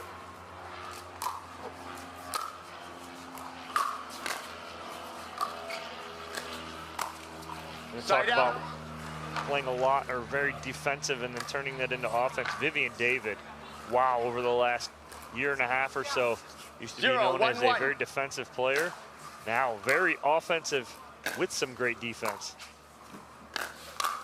Right there on cue.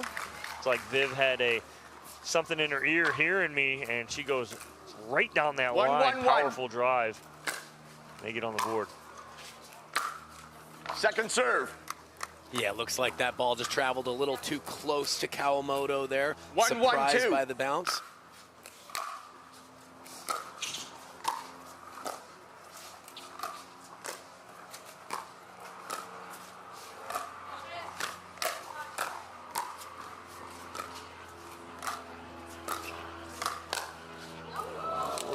Stratman playing a little matrix. Think she got out of the way of that one. Little fist pump as she walks back to the baseline. Yeah, certainly not an easy leave.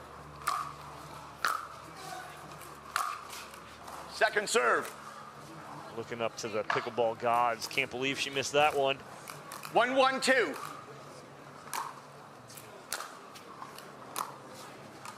Side out. Yeah, you hate to have a quick side out like that with 2/3 in the net, but it's certainly part of the game. It's a marathon, not a sprint, so we'll see if they can settle themselves here early. Oh, David, a little ambitious right there. Yeah, looking to disconnect and poach, but might have been better served just resetting that ball. 1-1-2. Didn't really sit up very much.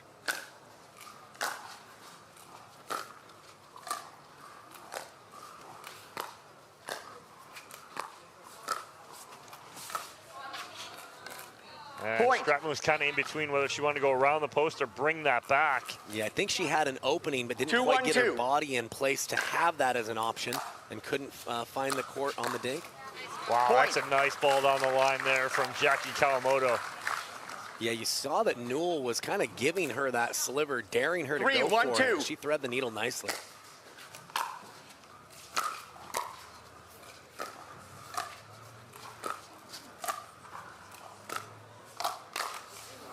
Side out. Speed up flick from Lauren Stratman. Think she got away with one right there. Yeah, not a bad time to attack, but it looked like David was all over it just a little bit early on that counterattack.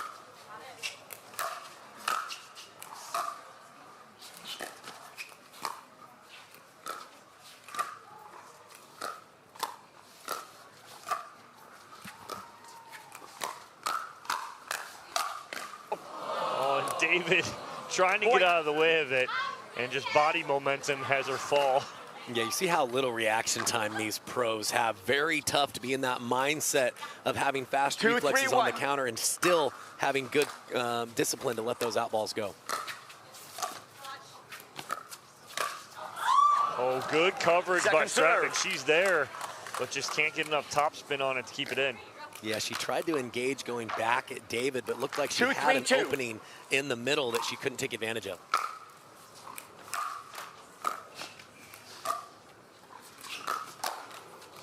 Side out. Jana Newell has a ball that she's not going to miss very often on the forehand there. Seems like all the players just struggling just a hair with their timing on the counterattacks. Expect them to start to see the ball a little bit better as they get in rhythm here as the match progresses.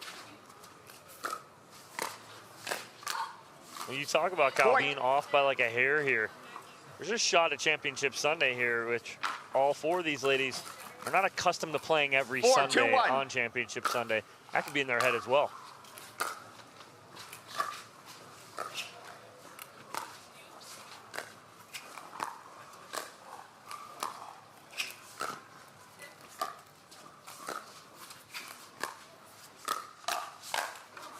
Yeah, Dom, you're absolutely right. We haven't seen a lot of variety on who takes home the gold on the PPA Tour here, but we're definitely seeing some surprise finalist teams week in, week out, especially on the ladies' side.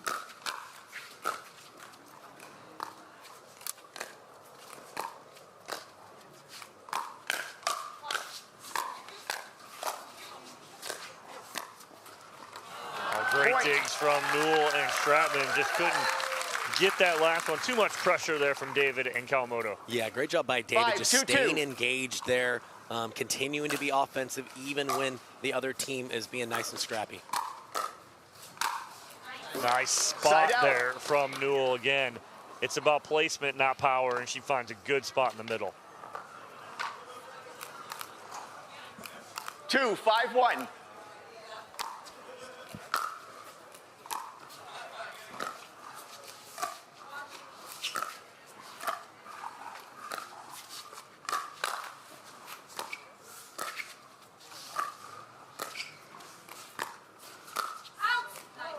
That's the right ball for Kawamoto to speed up, just overhits it a little bit. Yeah, when you're attacking below the height of the net, really important to take some pace off the shot. Just didn't take quite enough off there.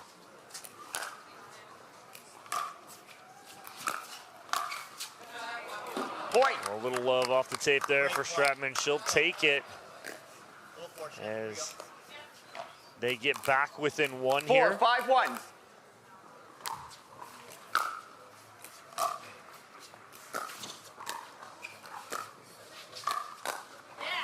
Another nice spot from Lauren Stratman.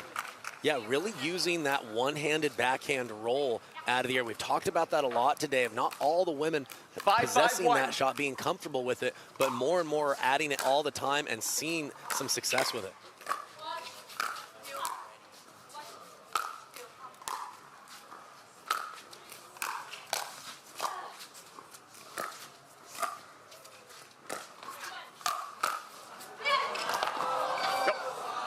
Just wide as both Stratman and Newell going for that. I'm not even sure who hit that, but great effort from both of those ladies. Yeah, both caught on the same side of the court. Looked like they were about ready to start a sprint race, but just a little bit wide on the dink.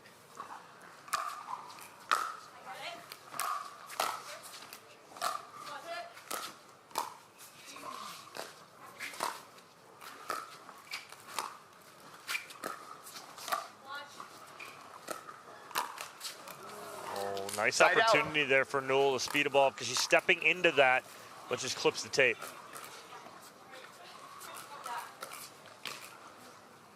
Five, 5-1.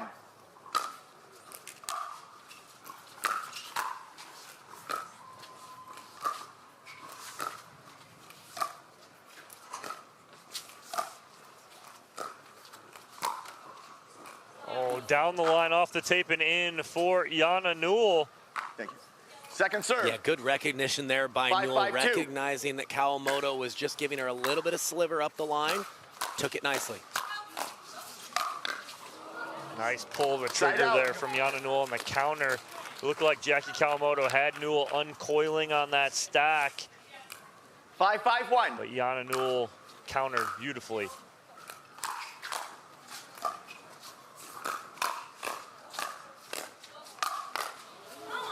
Another pressure point there from Newell and Stratman. Yeah, Kawamoto tried to test the hand speed of Newell as she was closing in, but she was able to come to a split step and time that counter nicely, keep her team ahead. 6-5-1.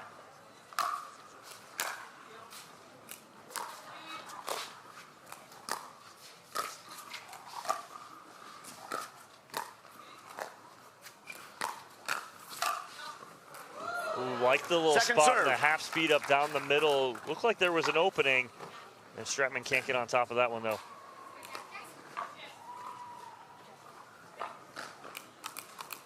Six, 5-2.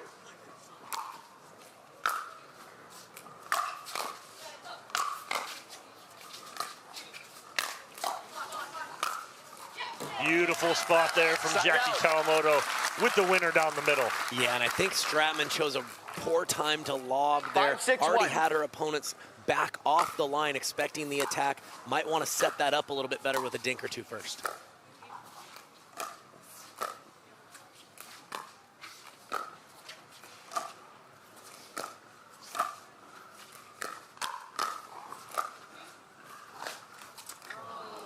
Second serve. Little fist pump from Lauren Stratman as she walks back to the baseline again. 5-6-2.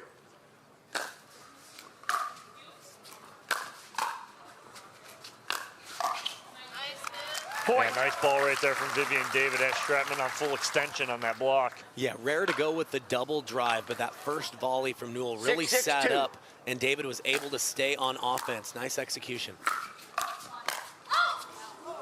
Just missing Side his out. Vivian David. Yeah, looks like she kind of got stuck between a punch and a swing there. Didn't quite have the hand relaxation to get some 6-6-1. topspin on that swinging backhand volley.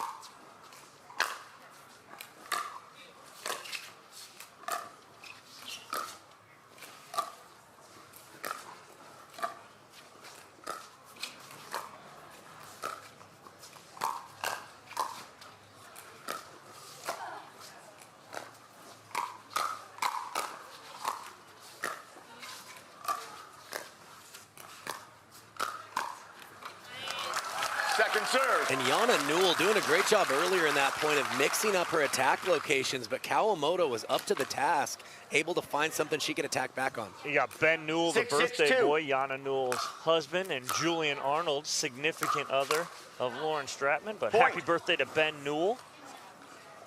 Not a bad couple of gentlemen to have in your box if you're playing for a championship Sunday, is it, Dom? 7-6-2. Not at all.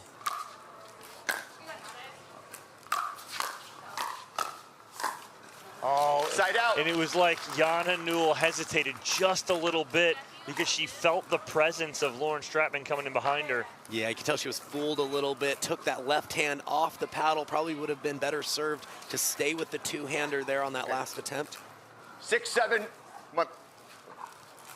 6-7-1.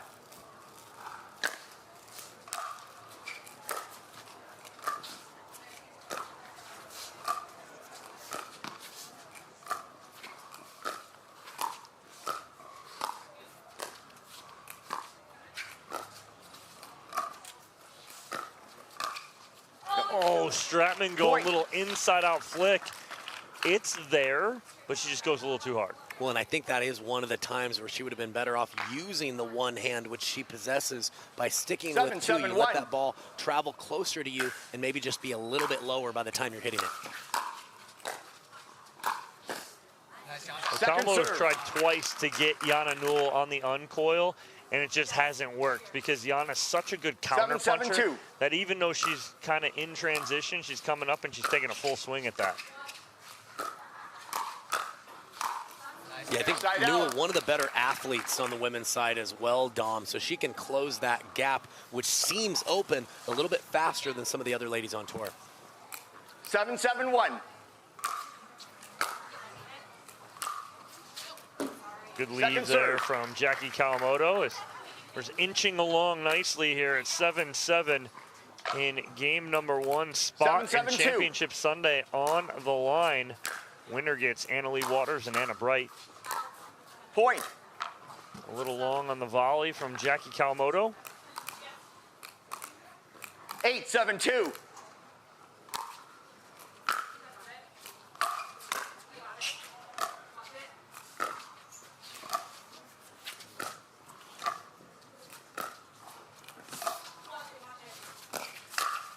Oh, Lauren Stratman, what a recovery. It was like she knew what Kawamoto was going to do before she even hit it. Yeah, Kawamoto bringing her way off the court on the last attempt, but Stratman able to hit her dink slow enough to give her the time to get back in the middle and clock a counter. Well done. 9-7 lead here for Newell and Stratman.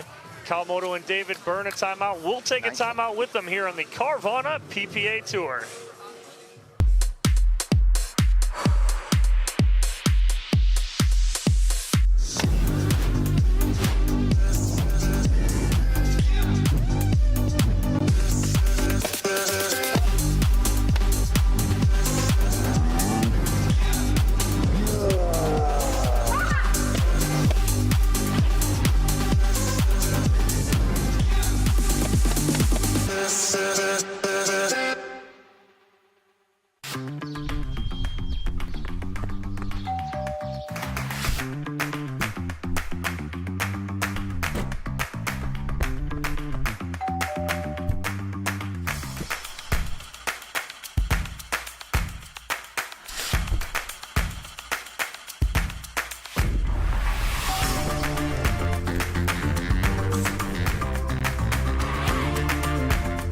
Pickleball Central, your trusted pickleball experts.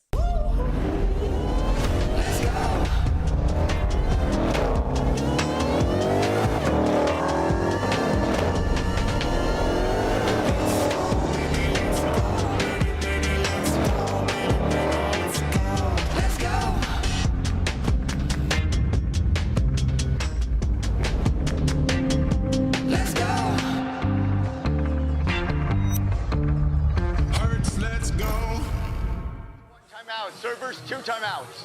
Back here on championship court, 2-point lead for Jana Newell and Lauren Stratman. Kawamoto and David Byrne a timeout, try and slow the momentum down, but it's been nip and tuck all the way here, Kyle. Yeah, been very tightly contested each point from start to finish. Newell and Stratman with just a little bit of the advantage in the scoreline and the momentum at the moment.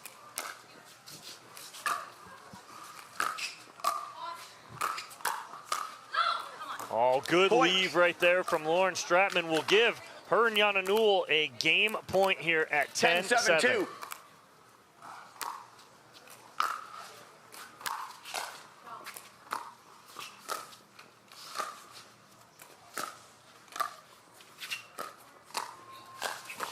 A little too much air underneath that little, almost a half backhand punch from Jana Newell. Yeah, I think she was trying to take that as a dink out of the air, but floated it just a little bit, and Vivian David making her pay the price. 7-10-1.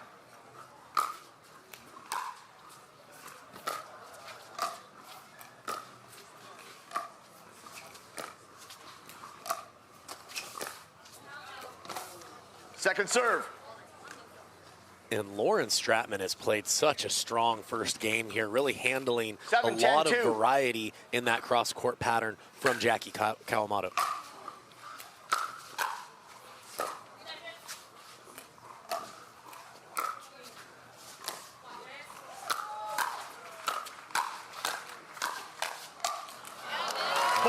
Stratman wants that one back.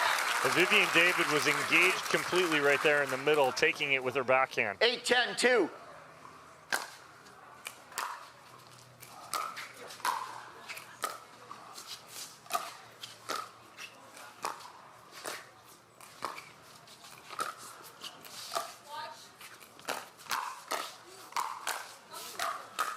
Wow, great hands from Kawamoto and David, but just too much pressure from Newell and Stratman. Yeah, they're trying to dink to Stratman and attack Newell. If I were them, I'd consider maybe mixing that up a little bit. Hasn't been working as well for them here in game one.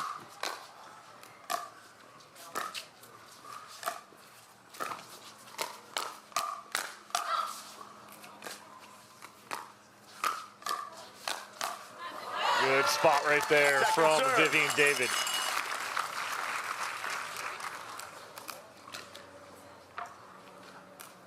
10-8-2.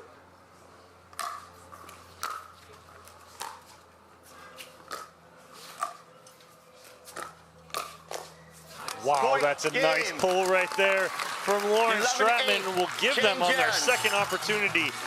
Game number 1. Newell and Stratman 11-8. We'll take a quick commercial break, see what Kawamoto and David can do on the other side. Don't go anywhere. Bring it on. Pack all the things. Fly on your schedule. Reward yourself and girls whenever. Stay or go when you wanna. And more is on the way. So when you're ready to go, go with heart. Go with Southwest. For many of us, we just charge ahead because planning for your future takes time. And right now, thinking about your financial future takes on new meaning. At Baird, our financial advisors have guided individuals and families to achieve their goals through every crisis evolution and groundbreaking idea for over 100 years. That's the difference between thinking you're ready for what lies ahead and knowing you've planned for it. Now that's different. Discover the Baird difference. I found my way. In bad times, I know I'll be okay. 'Cause I found my way.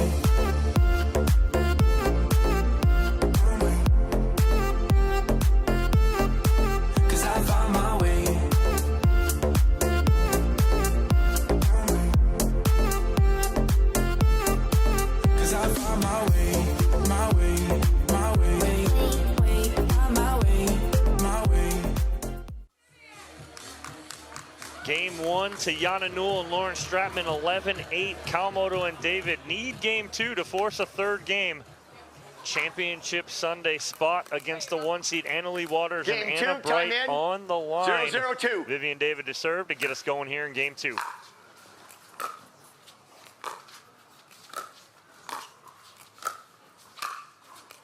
Oh, early start for Stratman pulling the trigger. I liked it, thought it was in, but again, a little long. 1-0-2.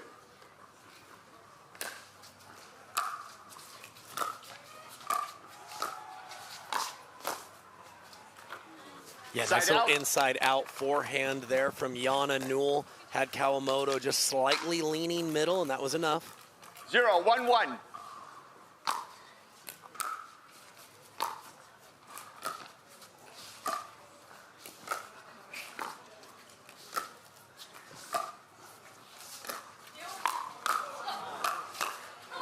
Wow, Yana Newell just getting up to get this. If this gets up and over her head, it's trouble. Yeah, not a bad lob from Kawamoto at all. But again, we talked about the athlete that Yana Newell is. We've seen that with the counter punching, and they're getting up for that lob.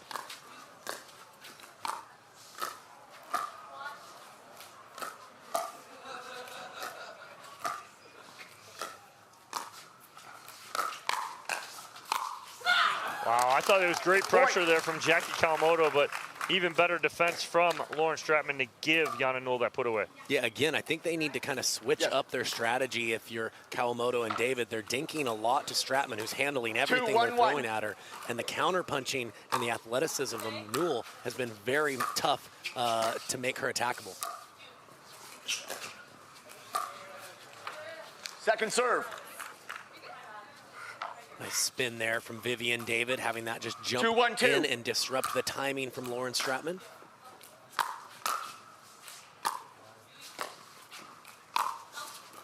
Nice pull of the trigger from Yana Newell. She's shaking her head, but I like it. She just hit a little too hard.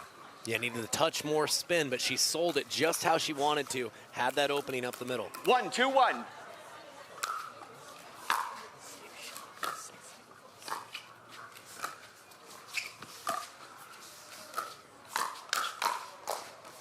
Wow, what hands from Yana Newell to go from backhand to forehand so quickly. Yeah, and Stratman and Newell are playing 1-2-2. very confident right now. They are really gelling at the moment on the court.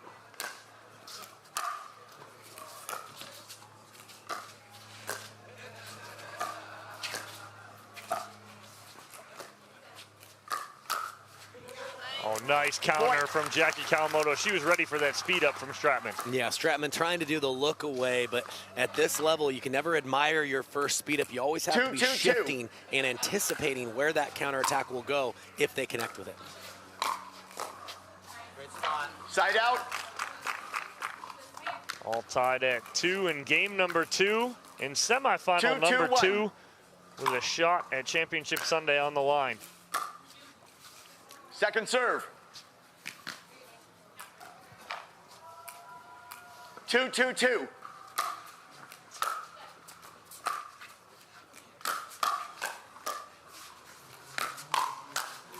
Wow, what hands there from Stratman initially, but just too much Kawamoto and David. Yeah, Kawamoto not shying away, continuing to be the aggressor. 2-2-1.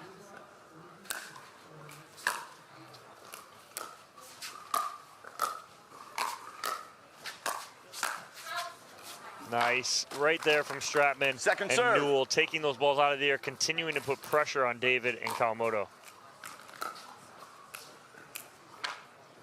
2-2-2.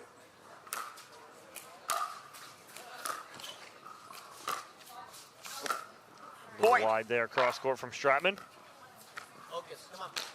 Yeah, haven't seen a lot of dink errors out of her this match, but starting to just get a little bit more human. She came out lights out in game 1.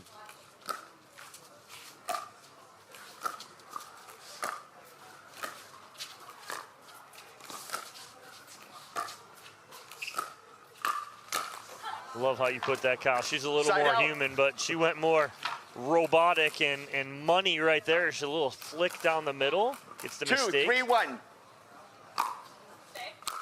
But you're right, Stratman's been money here in this match so far.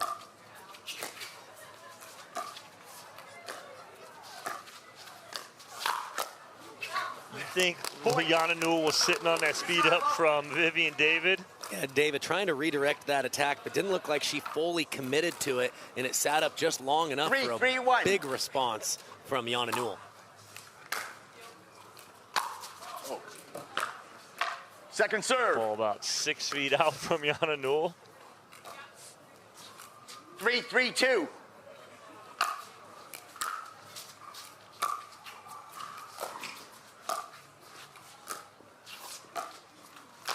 Side out. Stratman just backing up on her heels right there. Like I mentioned, maybe just a little bit of a dip in level from Stratman and Newell. Let's see if Kawamoto and David can take advantage.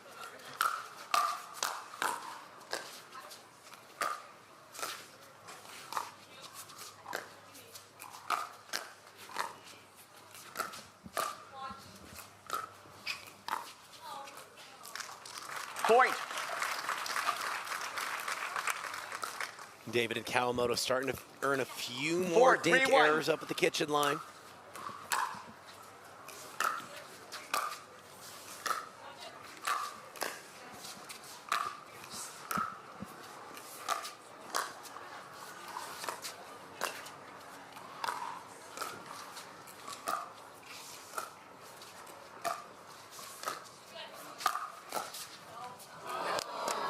Not a bad lob right there from Kawamoto, and they were in good position to reset that ball, just can't get it up and over. Yeah, normally a big strength of her game, but Newell and Stratman have made it very tough for lobs to get through here today. Point. A little long on the return from Stratman, and again, that's what happens when you're trying to unwind on that stack. 5-3-2. You try and run through things, and you just overhit a tad.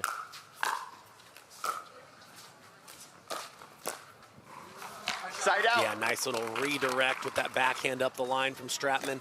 Big side out for them. Let's see if they can close the gap. Still very tight here in game 2, just a 2-point game. 3-5-1. Ooh, a little long on the serve, possibly. Point.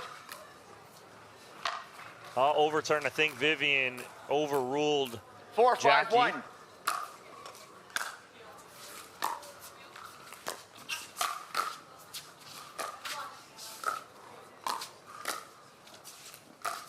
Oh, that's so good right there down the line from Lauren Stratman. Yeah, excellent point construction. Really sold it, had her hips turned cross court, and really turned on that forehand speed up at the last second.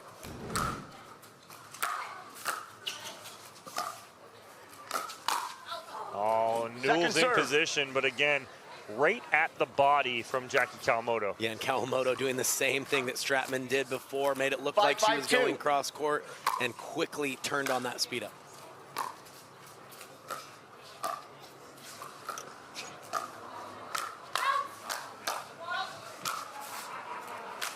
Good ball right there from Kawamoto, finally getting it down at the feet of Lauren Stratman.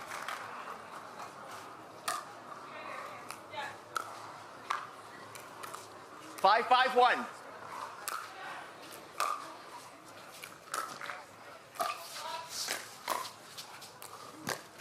That's a nice move by Vivian David, recognizing that the drop from Kawamoto was so good that she could really completely commit to the middle, make her presence known for the poach.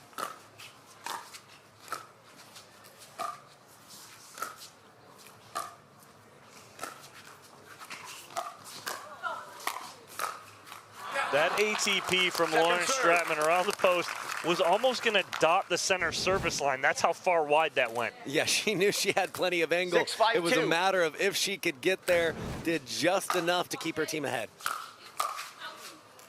Point. Stratman getting a little too big on that two-hander right there, going long.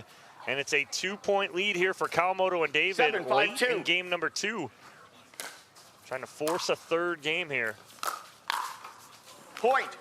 Well, same thing. Timeout receiving team. Too big from Stratman, too big from Newell. And Kawamoto and David rolling here so far in game number 2.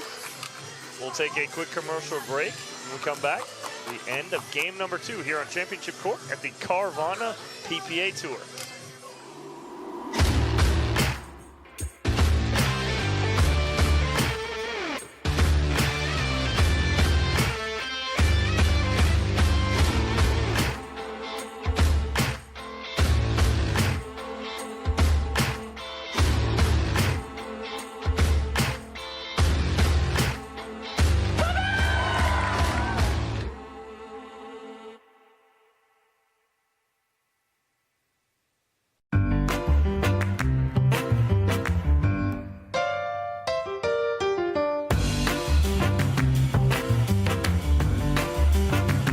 A lot of us mishit the ball. I know I mishit the ball a lot.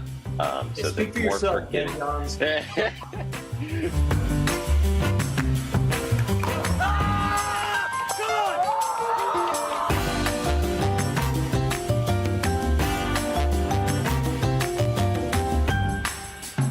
I'm not very good at pickleball, but I've learned that if you dress like you're one of the pros, people are going to think you're a lot better at pickleball than you really are. That's why I like to buy all my pro quality gear at Valère. Whenever I added the bag with the Valère hat, I mean, my duper score went up 3 points overnight. It was incredible. I have been mistaken for Julian Arnold at a couple rec league tournaments recently, so I like to throw out some andiamos every now and then when I'm playing just to have some fun with it.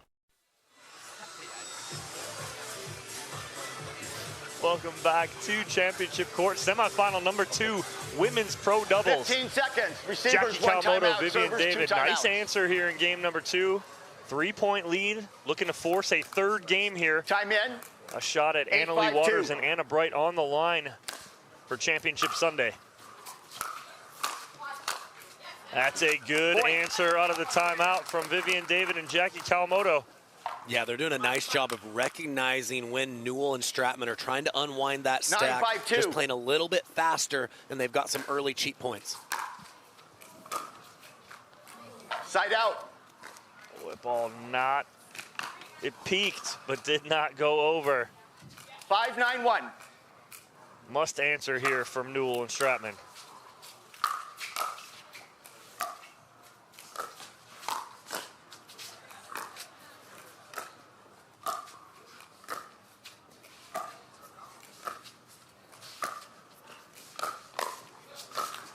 Oh, that's a nice setup there for Jackie Kawamoto. Problem was she was on her heels after the first speed up. Yeah, good attack into the body, but like you mentioned, wasn't able to get that 6-9-1. ball at its apex on the second one. Dipped a little bit too low for her to stay on the offense. Oh no. Second serve. And before Stratman even pulled the trigger, Vivian Day was sitting on that forehand going, go ahead, hit it right here. She was trying to sell it as best she could, but like you said, David 6-9-2. was waiting with that forehand the whole time. And Side they make out. it look so easy, Kyle, to be sitting on that, but it's practice. It's constant repetition 9-6-1. and doing that over and over again.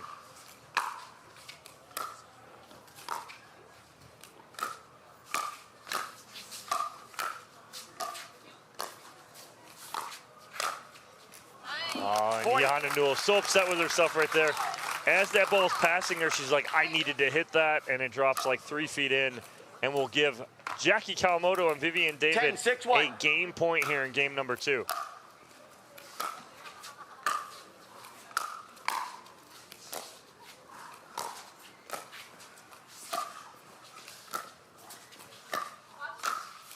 Beautiful finish from Jackie Kawamoto down the middle, and they will take game number 2 by a score of 11-6. We're going to 3, one game to see who moves on to Championship Sunday here at the Baird Wealth Management Seattle Open, presented by Holland America Line in Seattle, Washington.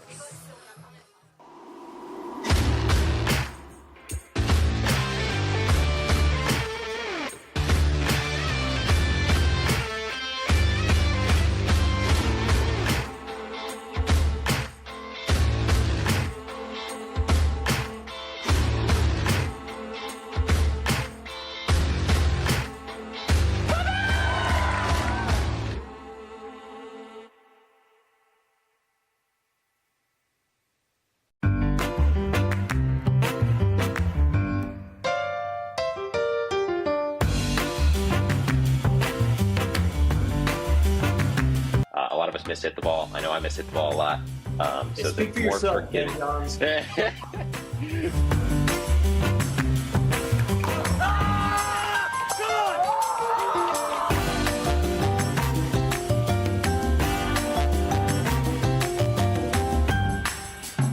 I'm not very good at pickleball, but I've learned that if you dress like you're one of the pros, people are going to think you're a lot better at pickleball than you really are. That's why I like to buy all my pro quality gear at Valere. Whenever I added the bag with the Valere hat, I mean, my duper score went up 3 points overnight. It was incredible. I have been mistaken for Julian Arnold at a couple rec league tournaments recently, so I like to throw out some andiamos every now and then when I'm playing just to have some fun with it.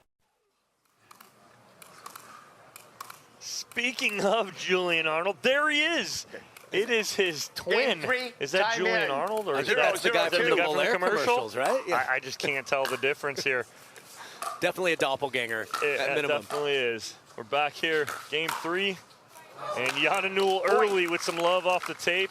And that's a good sign for them here in game number 3. Yeah, she's been very tough to attack all match. Really turned on that forehand counter. 1-0-2. Really nicely.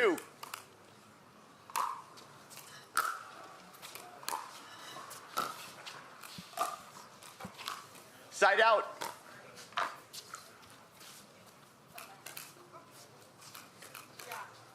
Zero, 1-1.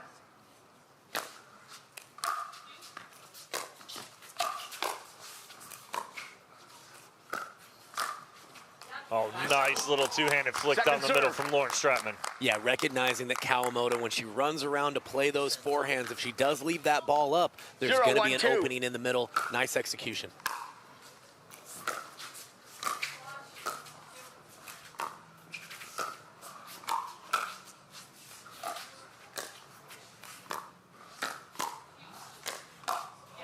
Good speed up there from Jackie Kawamoto initially. Yeah, and a nice finish by Vivian David, getting just enough topspin on that one-handed 1-1-2. backhand to get that to dip very low, hard for Stratman to dig out.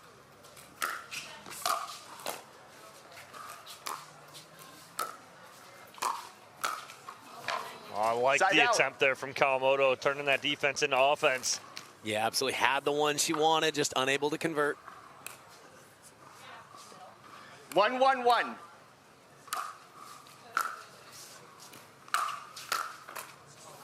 Second Good serve. spot there from Jackie Kawamoto, right at the feet of Jana Newell. 1-1-2.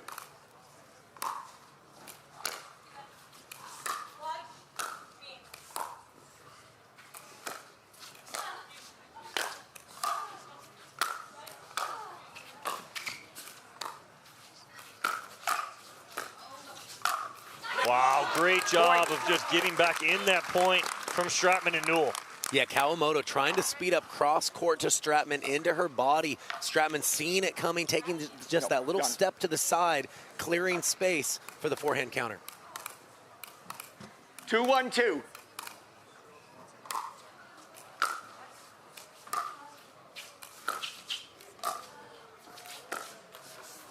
Point. And Jackie Kawamoto just on her heels enough to not be able to get that up and over. Clips the tape.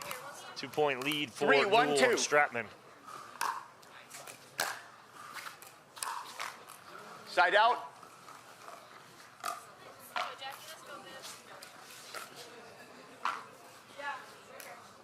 One, 3-1.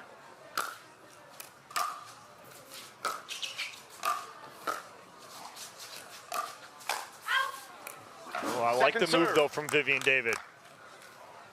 Yeah, looks like she maybe let it drop just a little bit too low to go ahead and swing back at that. But again, she's looking to be aggressive. That's what her team wants her to do and needs her to do if they're going to get through and play on Sunday.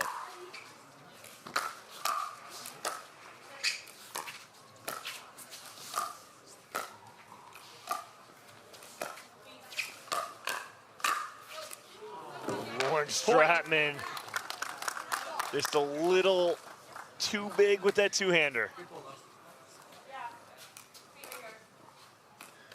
2-3-2.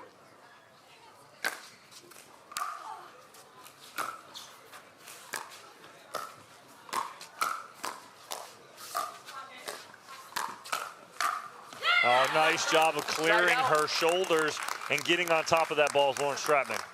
Yeah, again, sliding to the side to make space for that forehand volley. That's twice now in the last couple minutes that she's been able to handle that attack. 3-2-1.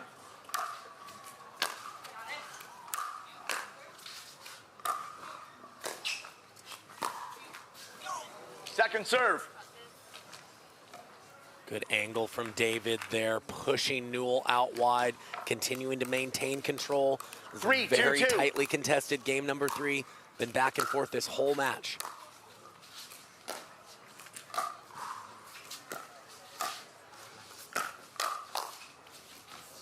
Wow, Lauren Stratman can't do anything but watch it hit the line and skip past her. A nice ball from Vivian David.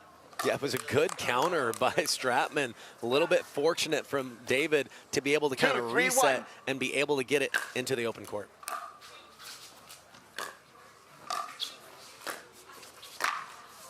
Point. Yeah, this one seems like it's just going to inch along too here, Kyle.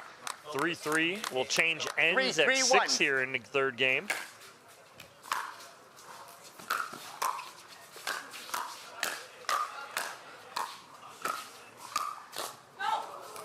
Nice spot there from Lauren Stratman at the right shoulder of Vivian David. And that was big for Newell and Stratman to steal that one away. They were in trouble with the short return from Newell, but they handled a barrage of attacks and got it back to neutral.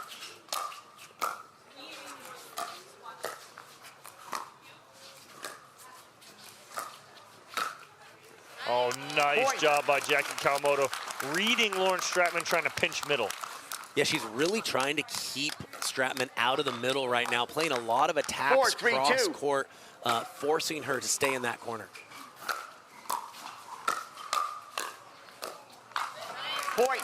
Much better job by Kawamoto keeping that third shot down on the uncoil from Jana Newell. 5-3-2.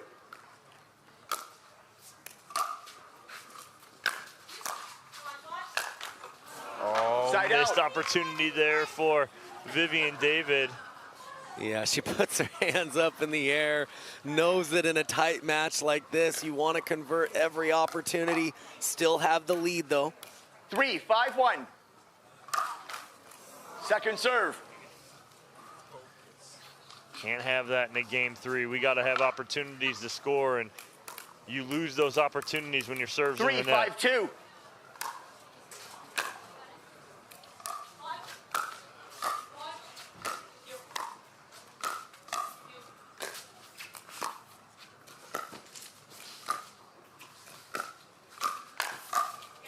That's a tough speed up from that spot for Lauren Stratman. Yeah, absolutely.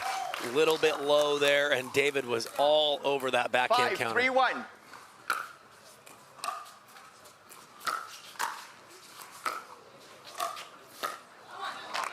Second serve. Down low from Lauren Stratman. Yeah, really nice. She took a little pace off that one, Dom, to make sure she found the feet of Kawamoto. Good choice.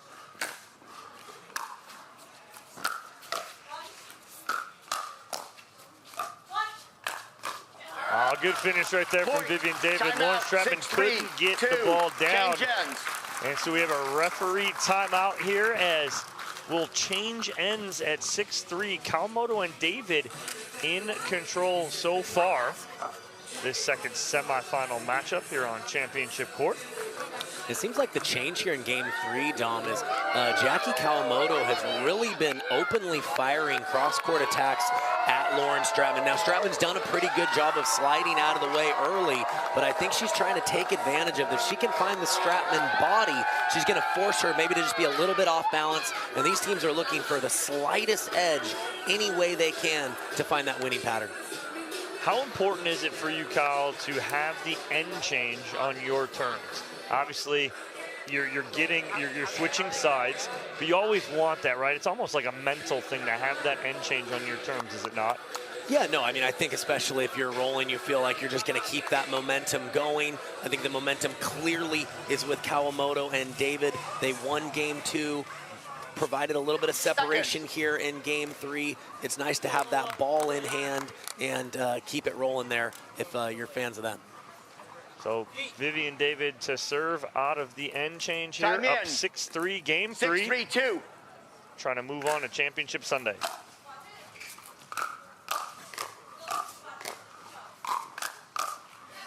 Point. Oh, and a little off on the speed up there as Lauren Stratman got jammed up a little bit. 7-3-2. Side out. Yeah, David and Kawamoto still trying to play fast, especially knowing that Stratman and Newell were unwinding the stack. 3-7-1.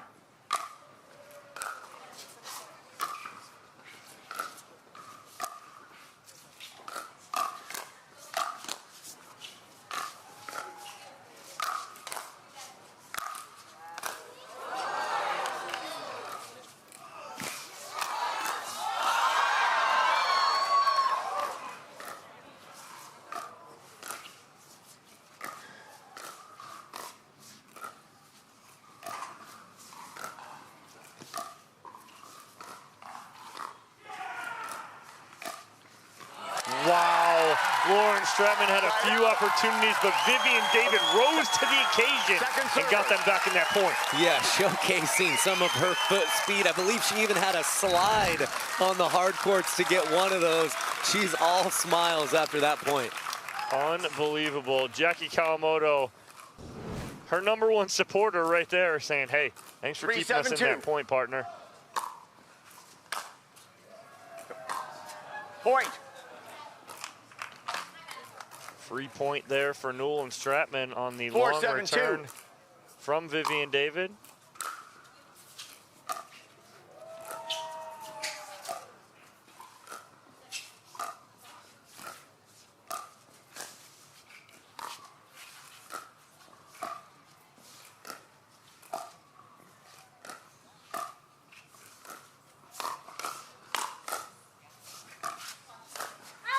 Wow, a little pancake block right there.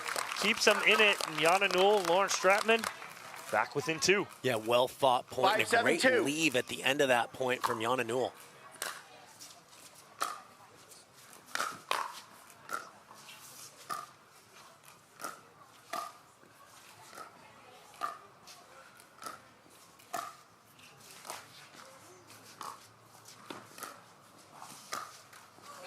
Wow, Oh, just such good variety of speed-ups and pressure dinks from Jackie Kawamoto. Yeah, she's the one who's dictating more than anyone else on the court right now, and it's paying dividends. 7-5-1.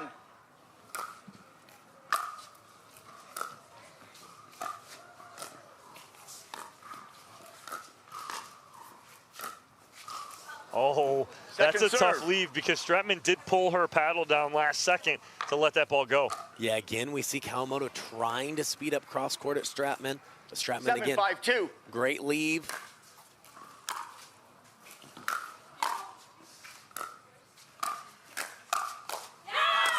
Yeah, great hold right there for Newell and Stratman.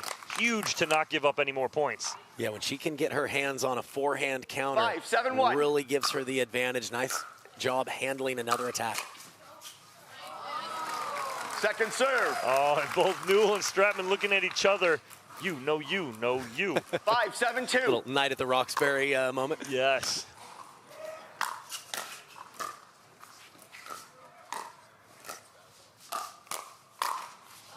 That's a great setup from Lauren Stratman.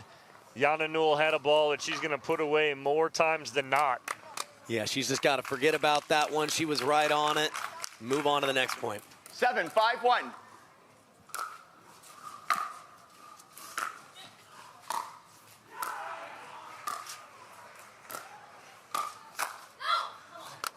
Good Second talk serve. there from Yana Newell to Lauren Stratman, letting that ball go long. 7-5-2.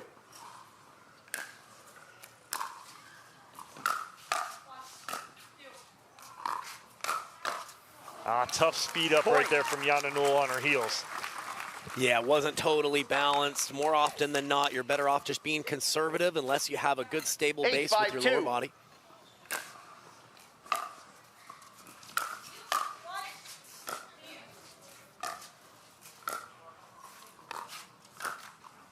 Oh, nothing Stratman could do right there. Kawamoto getting the tape and staying in. 9. Just when Newell and Stratman had a little bit of a momentum shift, Kawamoto and David 9-5-2. answer with 2 of their own, back to a 4-point lead.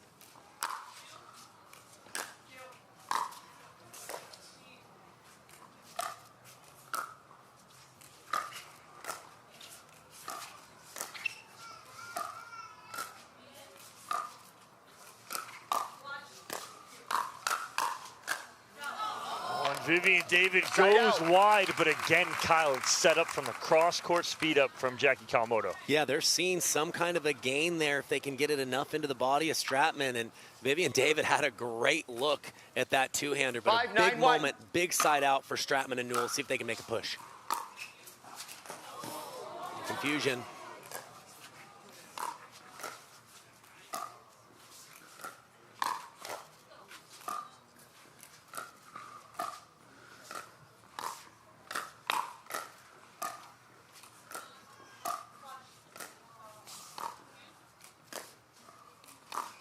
Oh, and Yana Newell again fading away, trying to go hard cross court off the tape.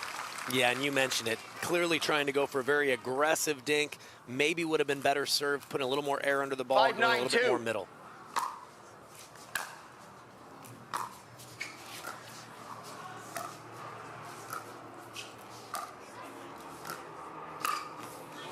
Wow, what a spot right there. The fist pump from Lauren Stratman.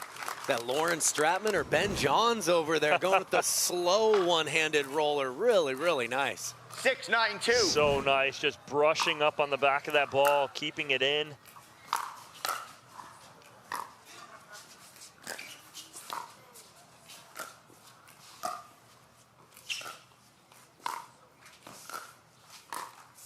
Oh, and Yana Newell had Jackie Kawamoto a little bit on her heels, and she saw that and wanted to really keep that pressure on. Yeah, I like the idea. She wanted to attack, realized she couldn't, trying to stay aggressive with rolling that forehand out of the air, but just couldn't clear the tape.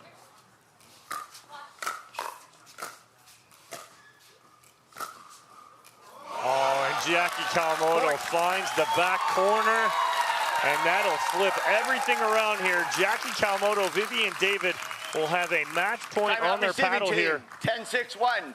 But before that's going to happen, we got a timeout here from Newell and Stratman. I like the timeout here, Kyle. Again, no refunds. Got to use them. Let's use them now.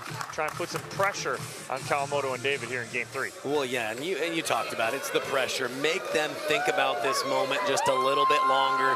You know it's a big moment for them, 1 point away from being able to play on Championship Sunday, but you're still very much in this. You got to just focus on playing a good point. Force your opponents to earn everything they get here in this big moment. So tomorrow is what they're fighting for. Championship Sunday will be on ESPN, noon to 2 Eastern time, 9 to 11 Pacific time. If you want to check out Championship Sunday, that's where we'll be.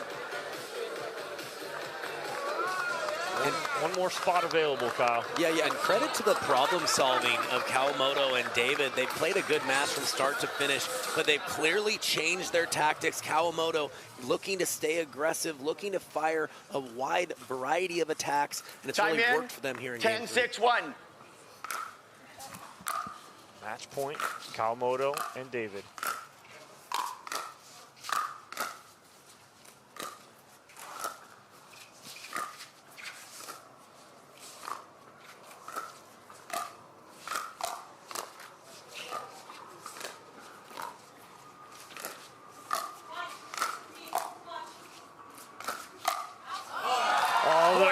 From Newell, it kind of put him in a defensive position because Kawamoto found a great spot, and game 3 goes to Jackie Kawamoto and Vivian David. We'll take a quick commercial break. When we come back, we'll hear from Kawamoto and David courtside here at the Carvana PPA Tour. For muscle cramps and spasms, you need fast relief. TheraWorks Relief absorbs quickly with a safe, gentle, non-opioid formula without the mess or strong odor. So get back at it. TheraWorks. TheraWorks. TheraWorks works. Use TheraWorks every day to prevent muscle cramps and spasms. TheraWorks works. Try TheraWorks and get back at it.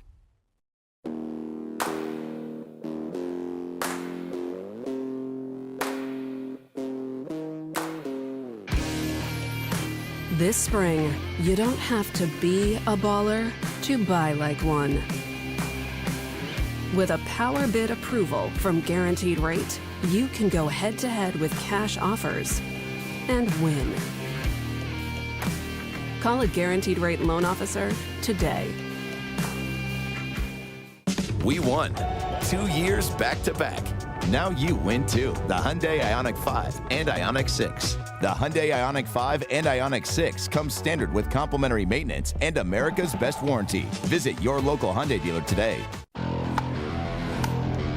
The future of pickleball is here. Welcome to Top Court. Get ready for unlimited access to top players.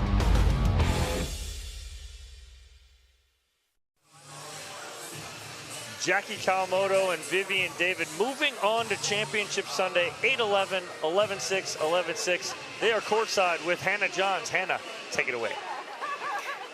Well, an absolutely phenomenal 3-gamer just occurred here on Championship Court. Ladies, you looked absolutely unstoppable out there. You're heading into Sunday with all the power and excitement behind you. Talk about this victory and going into Sunday. Well, firstly, the crowd. Y'all are awesome. Thank you so much for your support. Yeah, I mean, the support is awesome. We've had a couple of 3-gamers today, so the first game tends to go a little rougher just because we try to find a rhythm. Congrats to Lauren and Yana. They played absolutely incredible. Just honored to play with Jackie, and yeah, let's go tomorrow. Let's go. Well, Jackie, you took a gold medal with Sister Jade just last week in Beer City, so you're flying high. You're playing really, really well. Talk about how you've come together with Vivian and how you're going to take it to him on Sunday.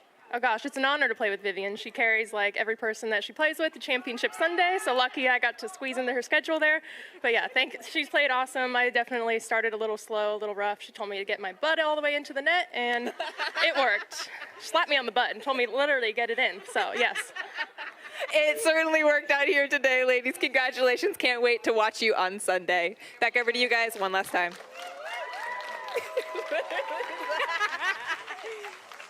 Well, Championship Sunday is all set here in Seattle, Washington. What a weekend it has been. Here's our lineup for tomorrow. The Baird Wealth Management Seattle Open, presented by Holland America Line. Men's singles, women's singles, mixed men's and women's. Some great matchups along the way there, Kyle. Yeah, and Dom, we're going to be on ESPN from 12 to 2 Eastern time, 9 to 11 Pacific time. I know I'm excited, especially for the Lea Jansen versus Leigh Waters. Might be Lea Jansen's last singles match. She's going to go out swinging. Should be a lot of fun. Wow, just an incredible weekend of pickleball so far, culminating with Championship Sunday. For Dominic Catalano is Kyle McKenzie with me all weekend. We will see you guys tomorrow, Championship Sunday. You do not want to miss it.